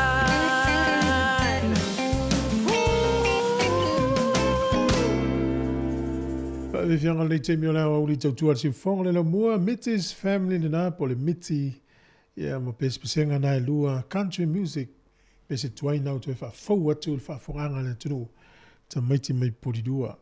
Sfuru minuti o lo turn tale o tasi tale tasi o mai ale o tau tua lungo le tanto wala leo si fonga le mua tasi ono tesi ma le tasi fa mo ai fa wa le tato Facebook o le app ma le YouTube le tato tau tua sei pa ia le lua ona fa mutalea au le tatou app Sāmoa Capital Radio app e wha wau pe tau lava i le fitu tai au to te talai fo ile o tatou whaasala launga mori atu le whaavitai ma le whamalo le ngā lulue whamalo le whaiu le whaiva so o se ngā luenga o e ngā lue mai ai po e mafuta mai fo i lo ainga fo le mai, fo le pui pui, tono lo sa nei ma tua mātutua ia lo whātu te porokalame nei musika su whiwhilo i o leo auli. Ta lofa Sāmoa le tiongi e whakpo au lalo o le tia maa le nei manuia fe au mga luenga o le nei astu whaafonga mai pea i le si ufonga o le lau mua i Wellington. Pesa nen tu sia le sunga le tiongi e whakpo au lalo rangina ia ma whaafuina mausuina le sunga ia tau langa tanga loa tau tēna wau ia whaafonga mai i le nei teimi o le asto to iwa miru te o na tāne o le tasi.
pele ia oa ona.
Moli atu le whaaftaitele lau whaafonga i runga o le tātou ala leo o le tasi ono tesi ma le tasi whaamo whaaftaitele lava tātou whelo i tai o le fitu ia mana o lava e te whaafonga le tātou tautua ia ki mai i runga o le tātou au nanga ia o le YouTube o le Facebook o te minia mai a tātou pese lea ia o na tau runga leo o ina whaafonga le tātou telefou le toi au inatu whaaftai lava.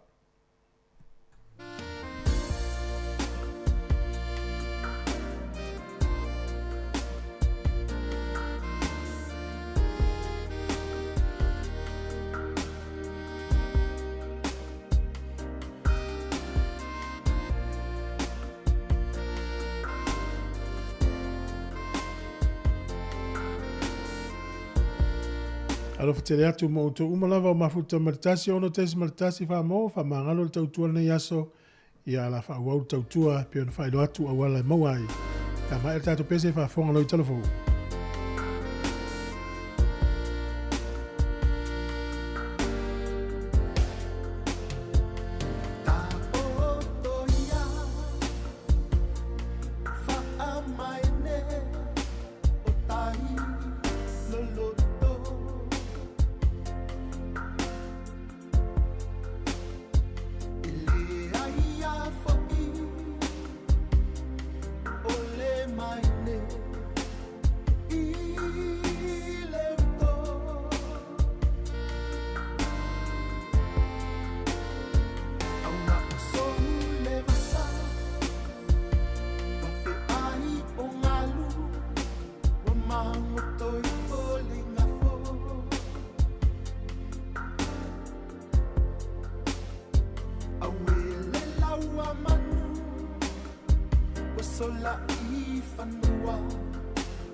Talo falava o telefau mo le nei au auli, mai le si fonga le lo mua I Wellington o le talo mua. E le anga ma fa le tonu le whainga e pule ai ngā ruenga so swani ma ngā ruenga la vea ai I taimi e te tupu ai ni wha alwe lave wha fuasei I te tonu o New Zealand. O le nei tūlanga, ua wha ailoa manino mai I le lipoti o se suenga wha apitoa sa whaia I le mala wha le natura lea sa I longa o nā whaina ai nisi vaenga o le motu I mātu o le tunu I le tausanga o mawai. O le nei suenga wha apitoa sa te ia lea e le li na veo mua makowa na sili o New Zealand o se Cherry Mataparai. Ma ena whaalia manino mai ai le lātou lipoti le sa uni o New Zealand e tari atu I ni whaalwe lave mātu ia e ono te tupu mai whaafusei. O le nei lipoti alo ia pei ona whaalawa I tele ina mai I le so, wa I loa ai le matua lea o ngā lava o le whainga e tari etuai I ni whaalawe lave whaafusei whaapenei. E le ngata ina e le aini vese o ta inga le lei, a e lea I fo I manila po ta inga sa ma whai na whaia, mo le silo fio le tunu I le mea e te tau na whai. Ma e sa halia ni mai fo I le whale tonu o le tūlanga I tomai, ma le silo fia o le au whai ngā ruenga. Sa manino I ni mōri mau sa whaalia I lumo le nei komiti su e le mamaru lau tele le tunu sa iaira lātou langona ua tuu lafua ina I lātou le mta ngā ruenga o le pui ngā lau tele po le civil defense I le taimi sa whenga iai ma pua ngā ma mawhatianga ona o le wha ma winga low wā o le tau. E se fuluma le whāle a whai ni whautuanga mai le nei suenga o lo fia I le lipoti le nei ua taatia atu nei I le whainga malo e whaia I ai se whaati tau. Mai ua no foil mai le mamado le tinu e ma whai ona whaitau ma sila to toa iai. O lo o mausali pēr le tau fia le minister tupe ia Nicola Willis e le to e fia whaia e le malo nisi ai tā lafu e wha tupe nai le wha pa uwina le ilano le fua o la fonga tutongi e pei ona polo misi ai I le au whai la fonga. Ai o le manatu o le au whai tō whai ma ta aupu tau tupe, a ato ai whai malatou walo anga ua whala waitele ina mai I whapea, e mana o mia e le malo, ona no mai ma ai tā lafu se vai ngā tupe wha au pōpō, e o atu I le se fuluma le 5 piliona tā la le a whai, mō lana tala wha te tau o tū o le tupe, e pei ona tā pena ina nei. Pei taila, o le whaaringa mai le minsta, sa ia wha mawhai nai, e le ai seisi e mawhai ona ia whai loa ina mai ia mea o loa o fia I le tonu o le tala wha te tau o tū o le tupe. Se ia wanga nā, ua uma ona lo mia le tala fua o le tūlanga o le tamau ainga ma mea tau tupe le tunu mai o lo fo ia te ia na te le I maua ia le li poti le taimi nei. Ta ua el te mai taimi star, o lo tu mau pēr la tau fuanga e le whaia nisi ai tā lafu wha au pōpō e wha tino I nai le wha pa u I lalo o le fua o la fonga tutongi e pei ona fola ina mai I le amatanga. Sa wha lia fo I o la wha tupe le neipolo misi le national e awala lea I le toe wha tu langa ina o se leni ia sa fua e wha alu I nisi o ngā ruenga ma au nanga a to ai ma polo ka lame whaia le malo a to ai fo I manisi fuanga mo ni tupe maua. O le tamaitai minsta ia Nicola Willis, o le whaato ato e taliu mai I New Zealand, na malanga I Washington mo se whontanga whaalewa o malo. Ua tāpena ina nei fuanga le malo mo le whaio ni teuteunga I le tūla whono e fili ai e le tangata ngase ia le wha uma o lona soifua. Tūla whono ho il nei e taua o le Life Choice Act, lea e te tau ona toe lau li liwina I se taimi o le nei tausanga. O le minister se fua maloloina ia Shane Retty, lea ua whenga I nei ma le whaatulanga ina o tūlanga o le a o fia I lea ilo I longa, mai o lo ngā lue whatasi ai ma le teitai o le pātia le Act ia David Sāmoa o ia lea e ana le pili e pei ona pāsi ai le pālemene ma vea ai matula whono. E pei ona sila fia o se pālota whaapitoa referendum na whaia I le lua awhe lua se fulu na talia ai e au pālota o New Zealand nei mata aupu na mafuai o na faul nei tu la fono e ave ai le whaatangana i le tangata mai e whili ai pe mawe o na wha umalona soifua ona o ni tūlanga o ngaonga o se ngā se e a whia ai. O le tasi o vaenga o loo mana o si mo e whaia i aise swinga i le nei tūla fono o le aia inga lea e anga waa aise tasi e wha o ngā le tūla fono o le teimi nei e na o tangata e a whia i ni mai whainga tā mai le o toe a toa se ono masina e soifua i pēa. E manatu le i tai o le act i a si moa e re tau na ave sea i le whaopunga lea e winga i le atoa o se ono masina e soifua i se ngase o lona te turunga e do tele isi ngase sili atu na mafotia ai le o mawhai o na lato whaonga ina le neitu la fono ona o lea whaopunga. E langolango ina i a lea ta awhi e le whalapo tonga o le hospice lea e whea ngai ma le wainga o ngase ua o i se tūlanga whaingata ma le toe umi se taimi e soifua ai. E to tele tanga tele motu matu o New Zealand, sao la tau langona ina le lulu o se mafuie, e whate si ma le ono lona malosi, e le mamau mai le ai o tau pō i le tai au anali la. Whailo mai lo visa e whea ngai masu suenga o mafuie le tionet, sa o ngā te tonu le mafuie, tu sa e fast 5 kilomita, i saute sa ai o le ai o tau pō, i le loloto e tu sa tolus 4 kilomita. E le aini mea na lipotia mai o whaalenga inai, a e sa mawhai o na whaalongo ina mai le lulu o le mawhui e ino ue au fiai au kilani i anga i mātū, ai mai se o le tu malo le Hawke's Bay, whaapea ma le Bay of Plenty. O atu o ia le sosa iete a tangata whainga renga le malo, le pisa a le whainga malo so whaatasi i le whaata mala lea i le tau fio sori ngā tu la fono, e awana lea i le vae ai o tangata whainga ruenga o loo whea ngai ma le puinga o sori tu la fono e a fia ai ta maiti a e whaapea le whesui ia whaana nao tupe ma le whaatino ina o ni sori ngā tu la fono ma mawha. Whailo mai e le pisa a e fitus furuiva la whaio ni ngā ruenga o le a whaamuta ma vae ai tangata whainga ruenga i le tonu o le ofisa o le tiute po le customs. Ai e se ai isi tu langa tofi e fast futasi i le tonu o le matanga luenga o mata opu whaalotu i whale le Department of Internal Affairs.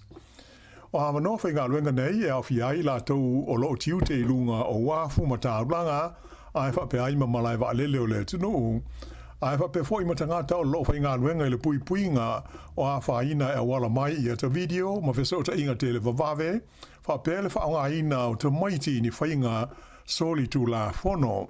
Le ngata i lea o le te atu i whainga wha terrorisi ai mai se aile whea ave ia leo tupe ni whainga whaana nā soli tu la fono. O le lopteinga mai pisa a o le whai unga le whainga malo e wha malo no ai ma vaea nei tangata whainga luenga te le lama se a whaina ai o le atunu o a toa.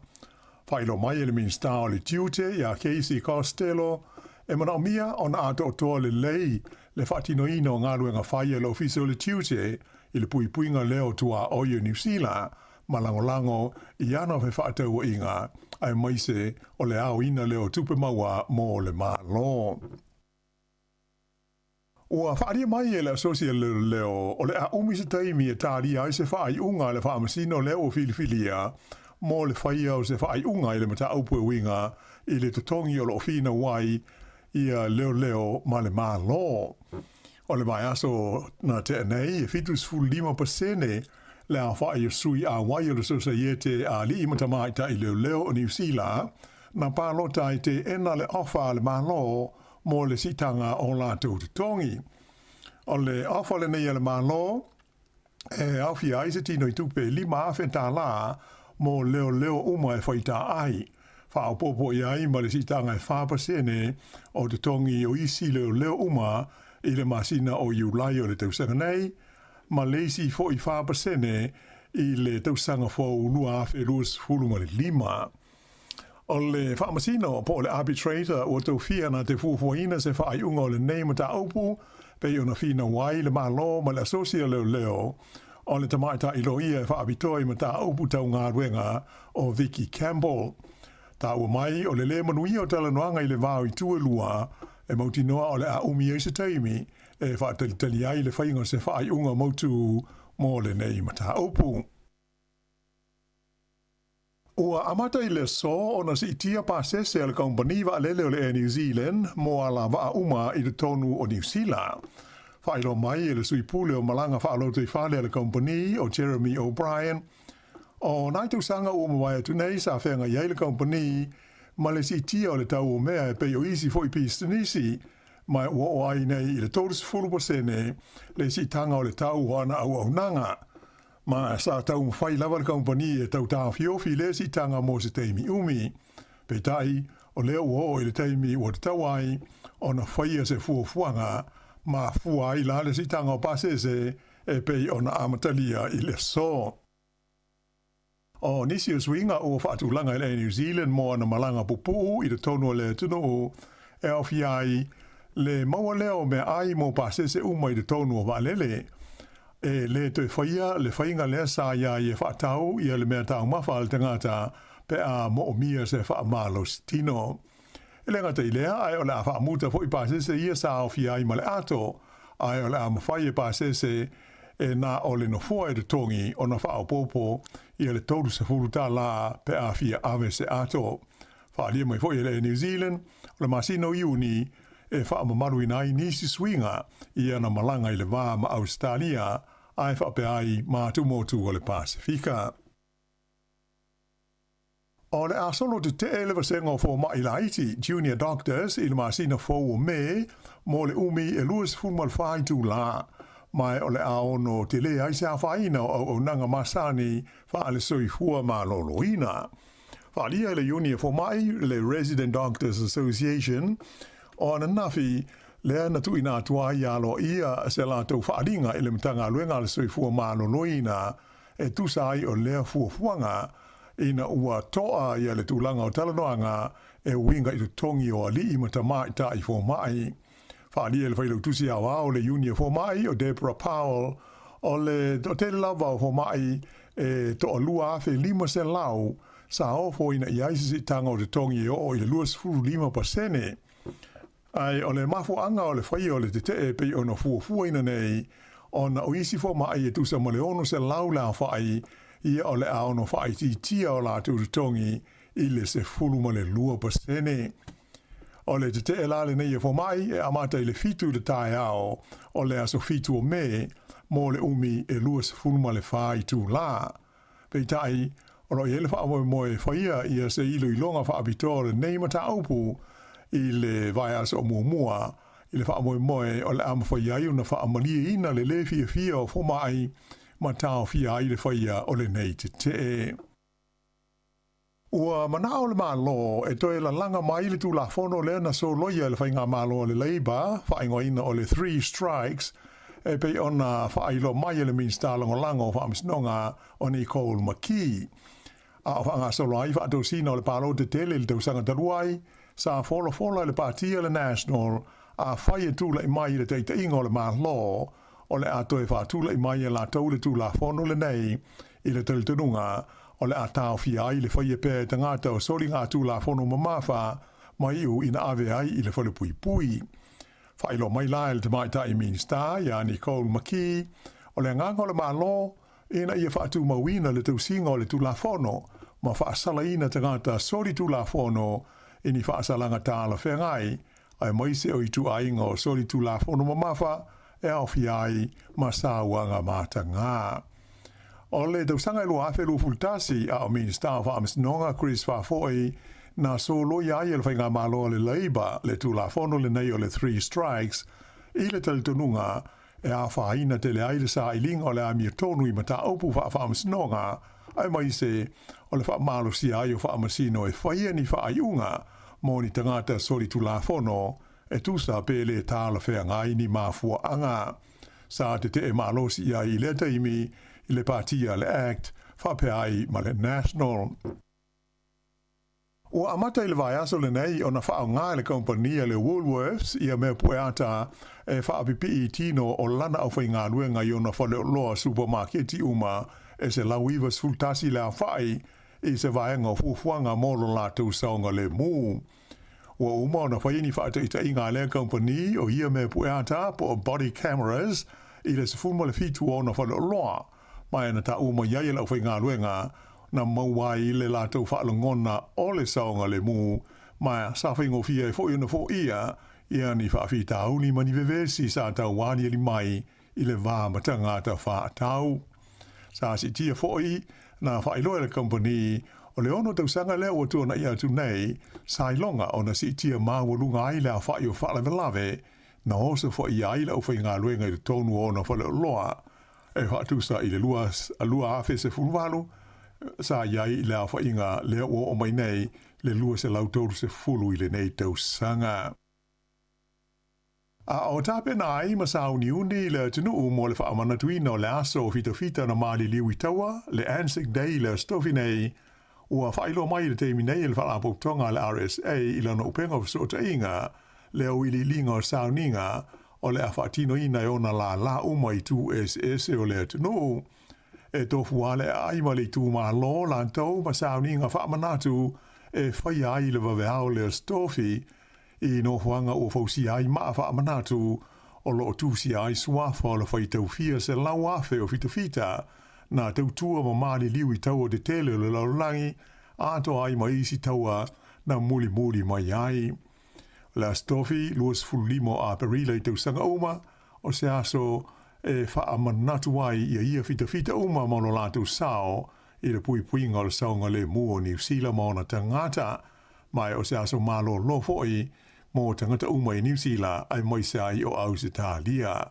Ua whailo mai e lo fiso le tau, o le a lao fie ma le winga o le tau, I ai de tele uma o le tunu I le taimi o sao ninga whaamanatu o le Anzac Day I le asa tofi, ewi ina e savili ma timu I nisi vaenga o le tunu I lea fo o yaso malo lo.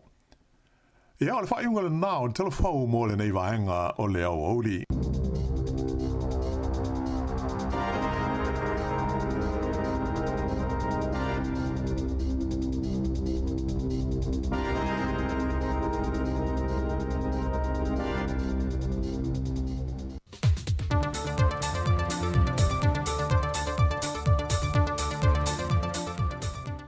O le anganga fia toi whaatalofa toi telefou le se whonga lau mua mai Sāmoa le nei fo ia sa whong I le anga le leo le tua. Ana maia o nisi neu meo lo tutupu I lo tātua tunu I Sāmoa. O lo mana o mia le whaatun sele o se fo maloloina ai ono Dr. Alec Ekeroma. Se vai ngā tupe e tolu se lau wafe tā la. E whaatawina I a lava le vaila au. E whaaso e no whanga I o loto te lele numero I lanto wa a fia le tenki fiva. Whaatase ma onga ma no whanga ofisa o lo ngā lulu e tangata. E manatu foi ai ono. O te tau o na whaatino ni ai ai ngā mō tangata ulu whare mai I le atunu pe malanga mai atunu e whafo mō Sāmoa.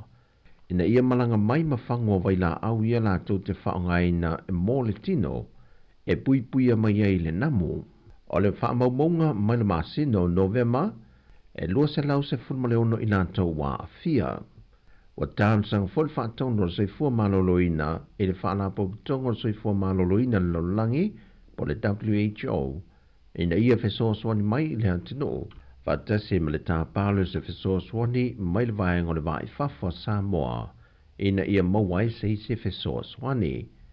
Sau nofo ia I ono, o le la sanga leo ngā yuinga wala atu iai le soifua maloloina, a e te tau o na ngā lulue whaatasi mane atu no, e whaatino lo ngā lue ngā le wha maina leo te wha maota, e te nei ai le namo lo tau avena le siama. Ua toe whaafou le whaingapa anga le malo Australia ma le tātou University au Sāmoa I papa I ngana ngana, lea na amata mai le tausanga I lua afe ma le fitu, Wa manu I aile to tele o alo mawhana o le atunu, ia o onga wham tata SSLAPTC. E anga wa ai tusi pase o lato na whaau umaya ia o onga. E sa ili e nisi ngā ruenga ngā rue atunu I whafo ato Sāmoa, e malanga atu iei ma ngā rue ai. Whai lore sa unuanga autua le fionga le minister wa onga maanganu, le fionga se ula Ioane tua au. O le toe whawhawina o le whengainga malosi le nei na wā o le tātu Universitea o Sāmoa, ma le malo Australia. O se whesoa soani matua tele lo na o ngā mōle tūtau ia o onga, mō le whaalelea atili o le tomai maanga waai o tātu tama whanau, e so se matata o loa o onga ai. E le tausanga lua whese fun ma le walu, na te lele whesoa soani a lea onga ne le APTC, na whau uai whanau e se lau ono se fun ma le ono, e au fie matama e tai se fun ma le tolu, e tusi pasi o le vaengalo na lue me whai ona ngā lulue nei whanau ia tunu o i whafo, e au fiai le palama, o le welo, wha le leo masini anu le wila maisi. Sau nol te mai tai komiseno le malo Australia i Sāmoa, o se vesoa swani le tapu e nai le soi whango le lumanai o le atunu, e maise i a inga o alo ma whanau, ua maua hawa noa ea o oinai i le APTC. Ua lisi mai i se pepo whaamtalanga mailimtanga luenga o whaatu angam whai ngā whaiva, i tu ai ngā tau mawha o le a wha ngā solo iei au whai whaatu anga o mai o na restalina i lalo o le mtanga luenga. Mō tau maftanga le mtanga luenga, e iei ai ngā le tai au pe o le vai salo, kokoesi, panikeke ma le limo fua. O le tau maftanga o le au auli, e au fie le lu au, sa laki, hia, po le povi masima. O le laasanga fau o whaatino le mtanga luenga o whaatu anga mwhai ngā whaiva, e le ngata ina i halu le se le ni le au whai whaatu anga le atu no.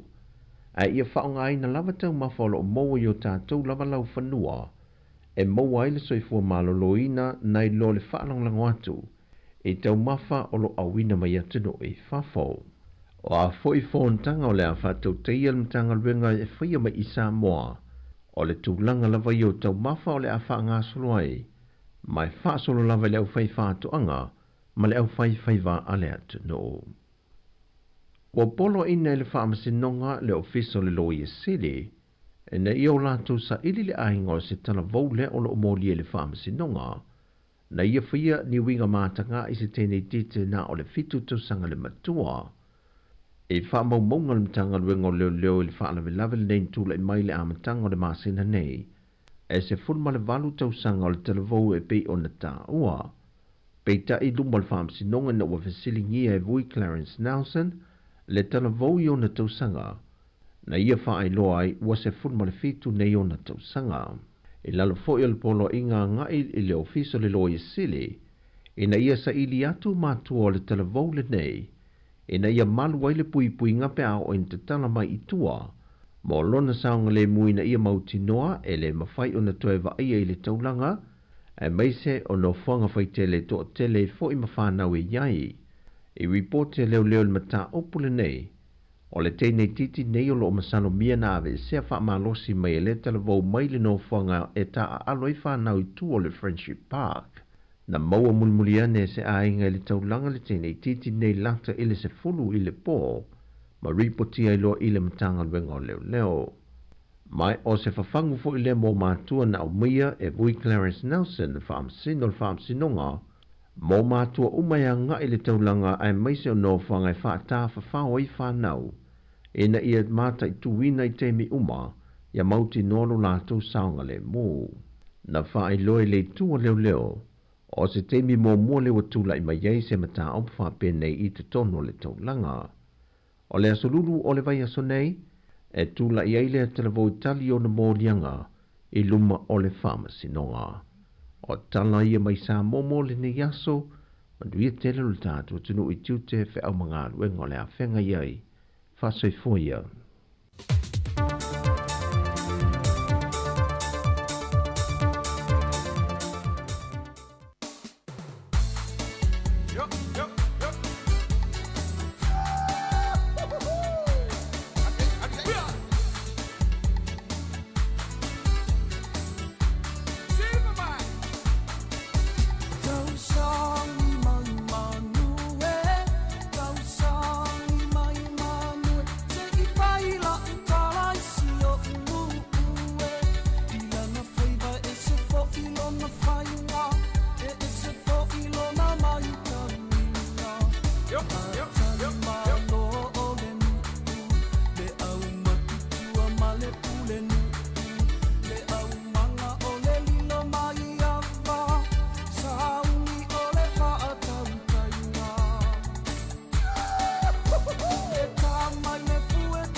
tuman ile feano fani ia alofa merisiletasi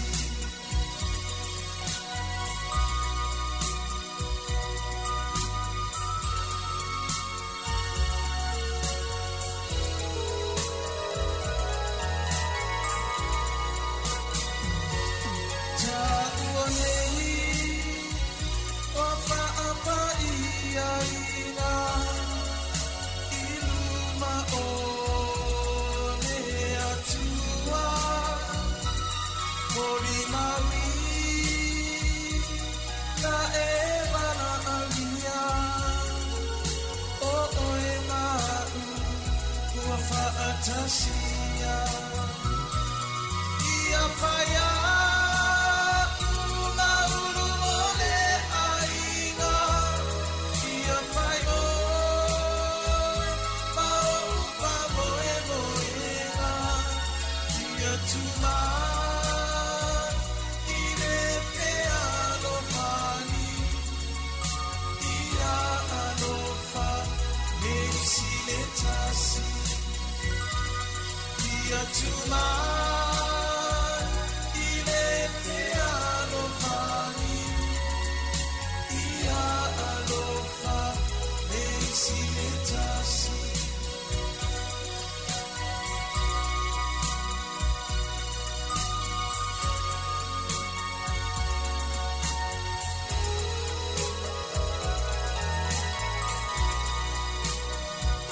mana tumama fafanga sa femomoa singanu e faafua a elefati me asolele asofia fia inale ifanalo ia tusia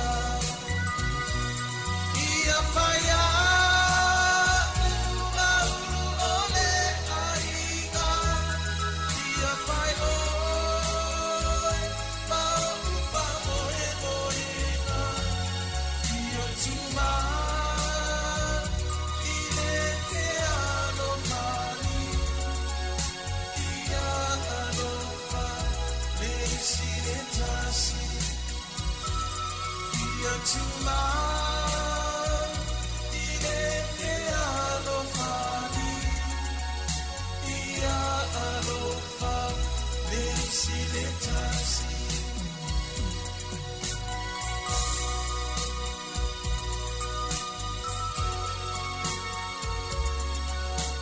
tu mau fa fani ma no fa leisi to spruiva minuti ana tana lua mai al tau tu tana lua se eu foi tana o fitu to tana le pasa longo si fongo le mua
Siva fa'aona poni siva ilunga siva mai ilano siva mai siva mali tuki mai along lima tasi siva ilunga oh oh oh si siva himale aule ni ma fa oh oh oh sha la la la la la la la la la la la la la sha la la la la la la la la la la la la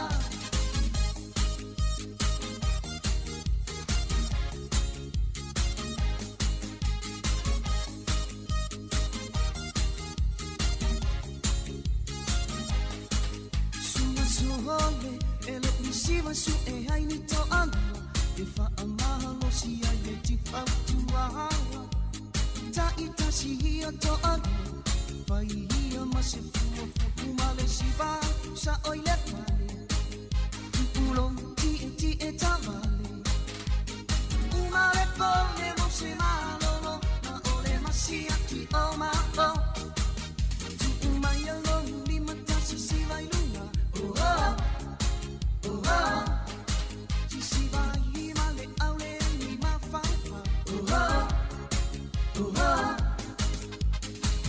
sha la la la la la la la la la la la la la sha la la la la la la la la la la la la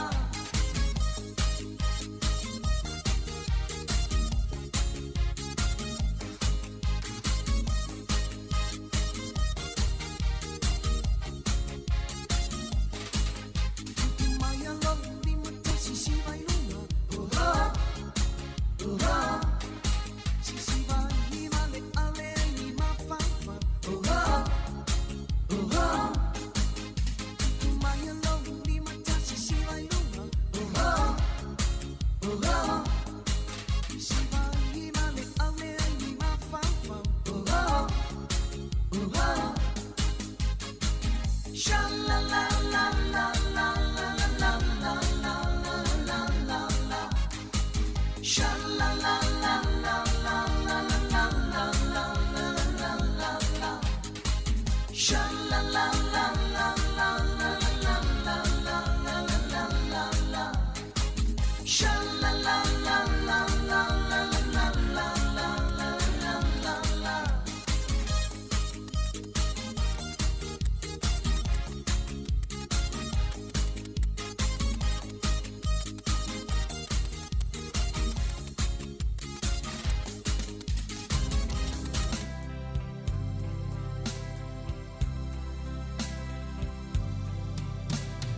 Whoa, my lady to love. Sao Patania.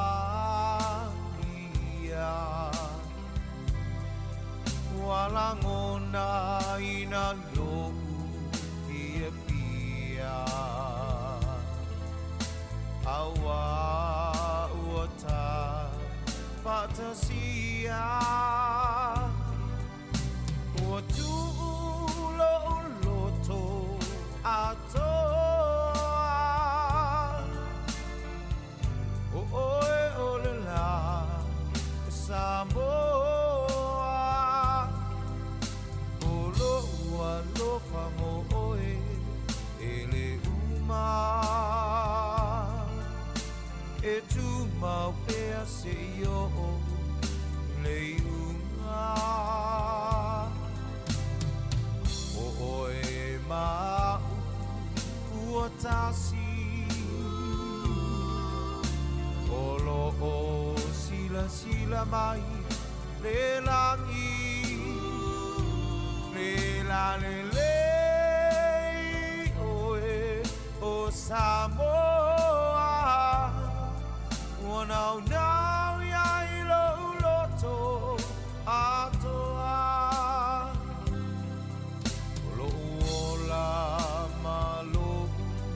malosi e mo ile oti tu mau pea o ilo anganga e o ile ngata anga o tu lo loto atoa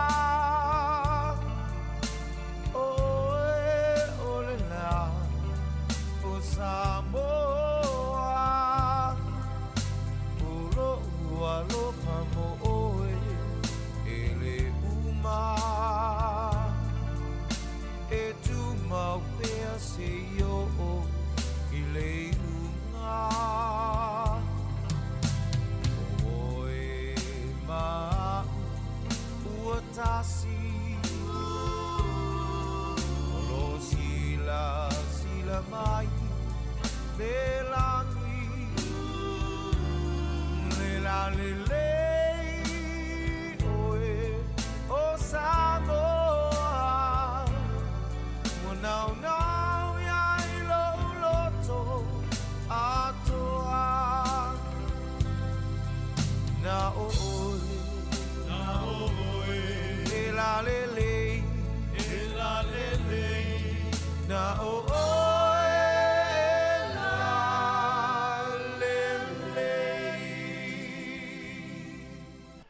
O oe e la lelei. Ua tau lunga fo i mara tau tua si fonga la mua ne yaso. Mori atu il whaftai tele ru tātu tunu. Wha malulu fo i le tau tua mai le tai au. Ia e whaua le tātu app le waunanga mai a le taimine tau tai au. I le tātonu le fitu to e whaua fo i le ale. Sa maui mata o ana le tātu whasa launga. Manuia tele to engo le yaso. Wa le tātu app na le Sāmoa Capital Radio app. Le whaua to le tau tua mo le isi. Fia sfuru i tu la o luma se tau fitu tai au. Ia le taimi whaso i fua ma ia manuia to engo le nei au.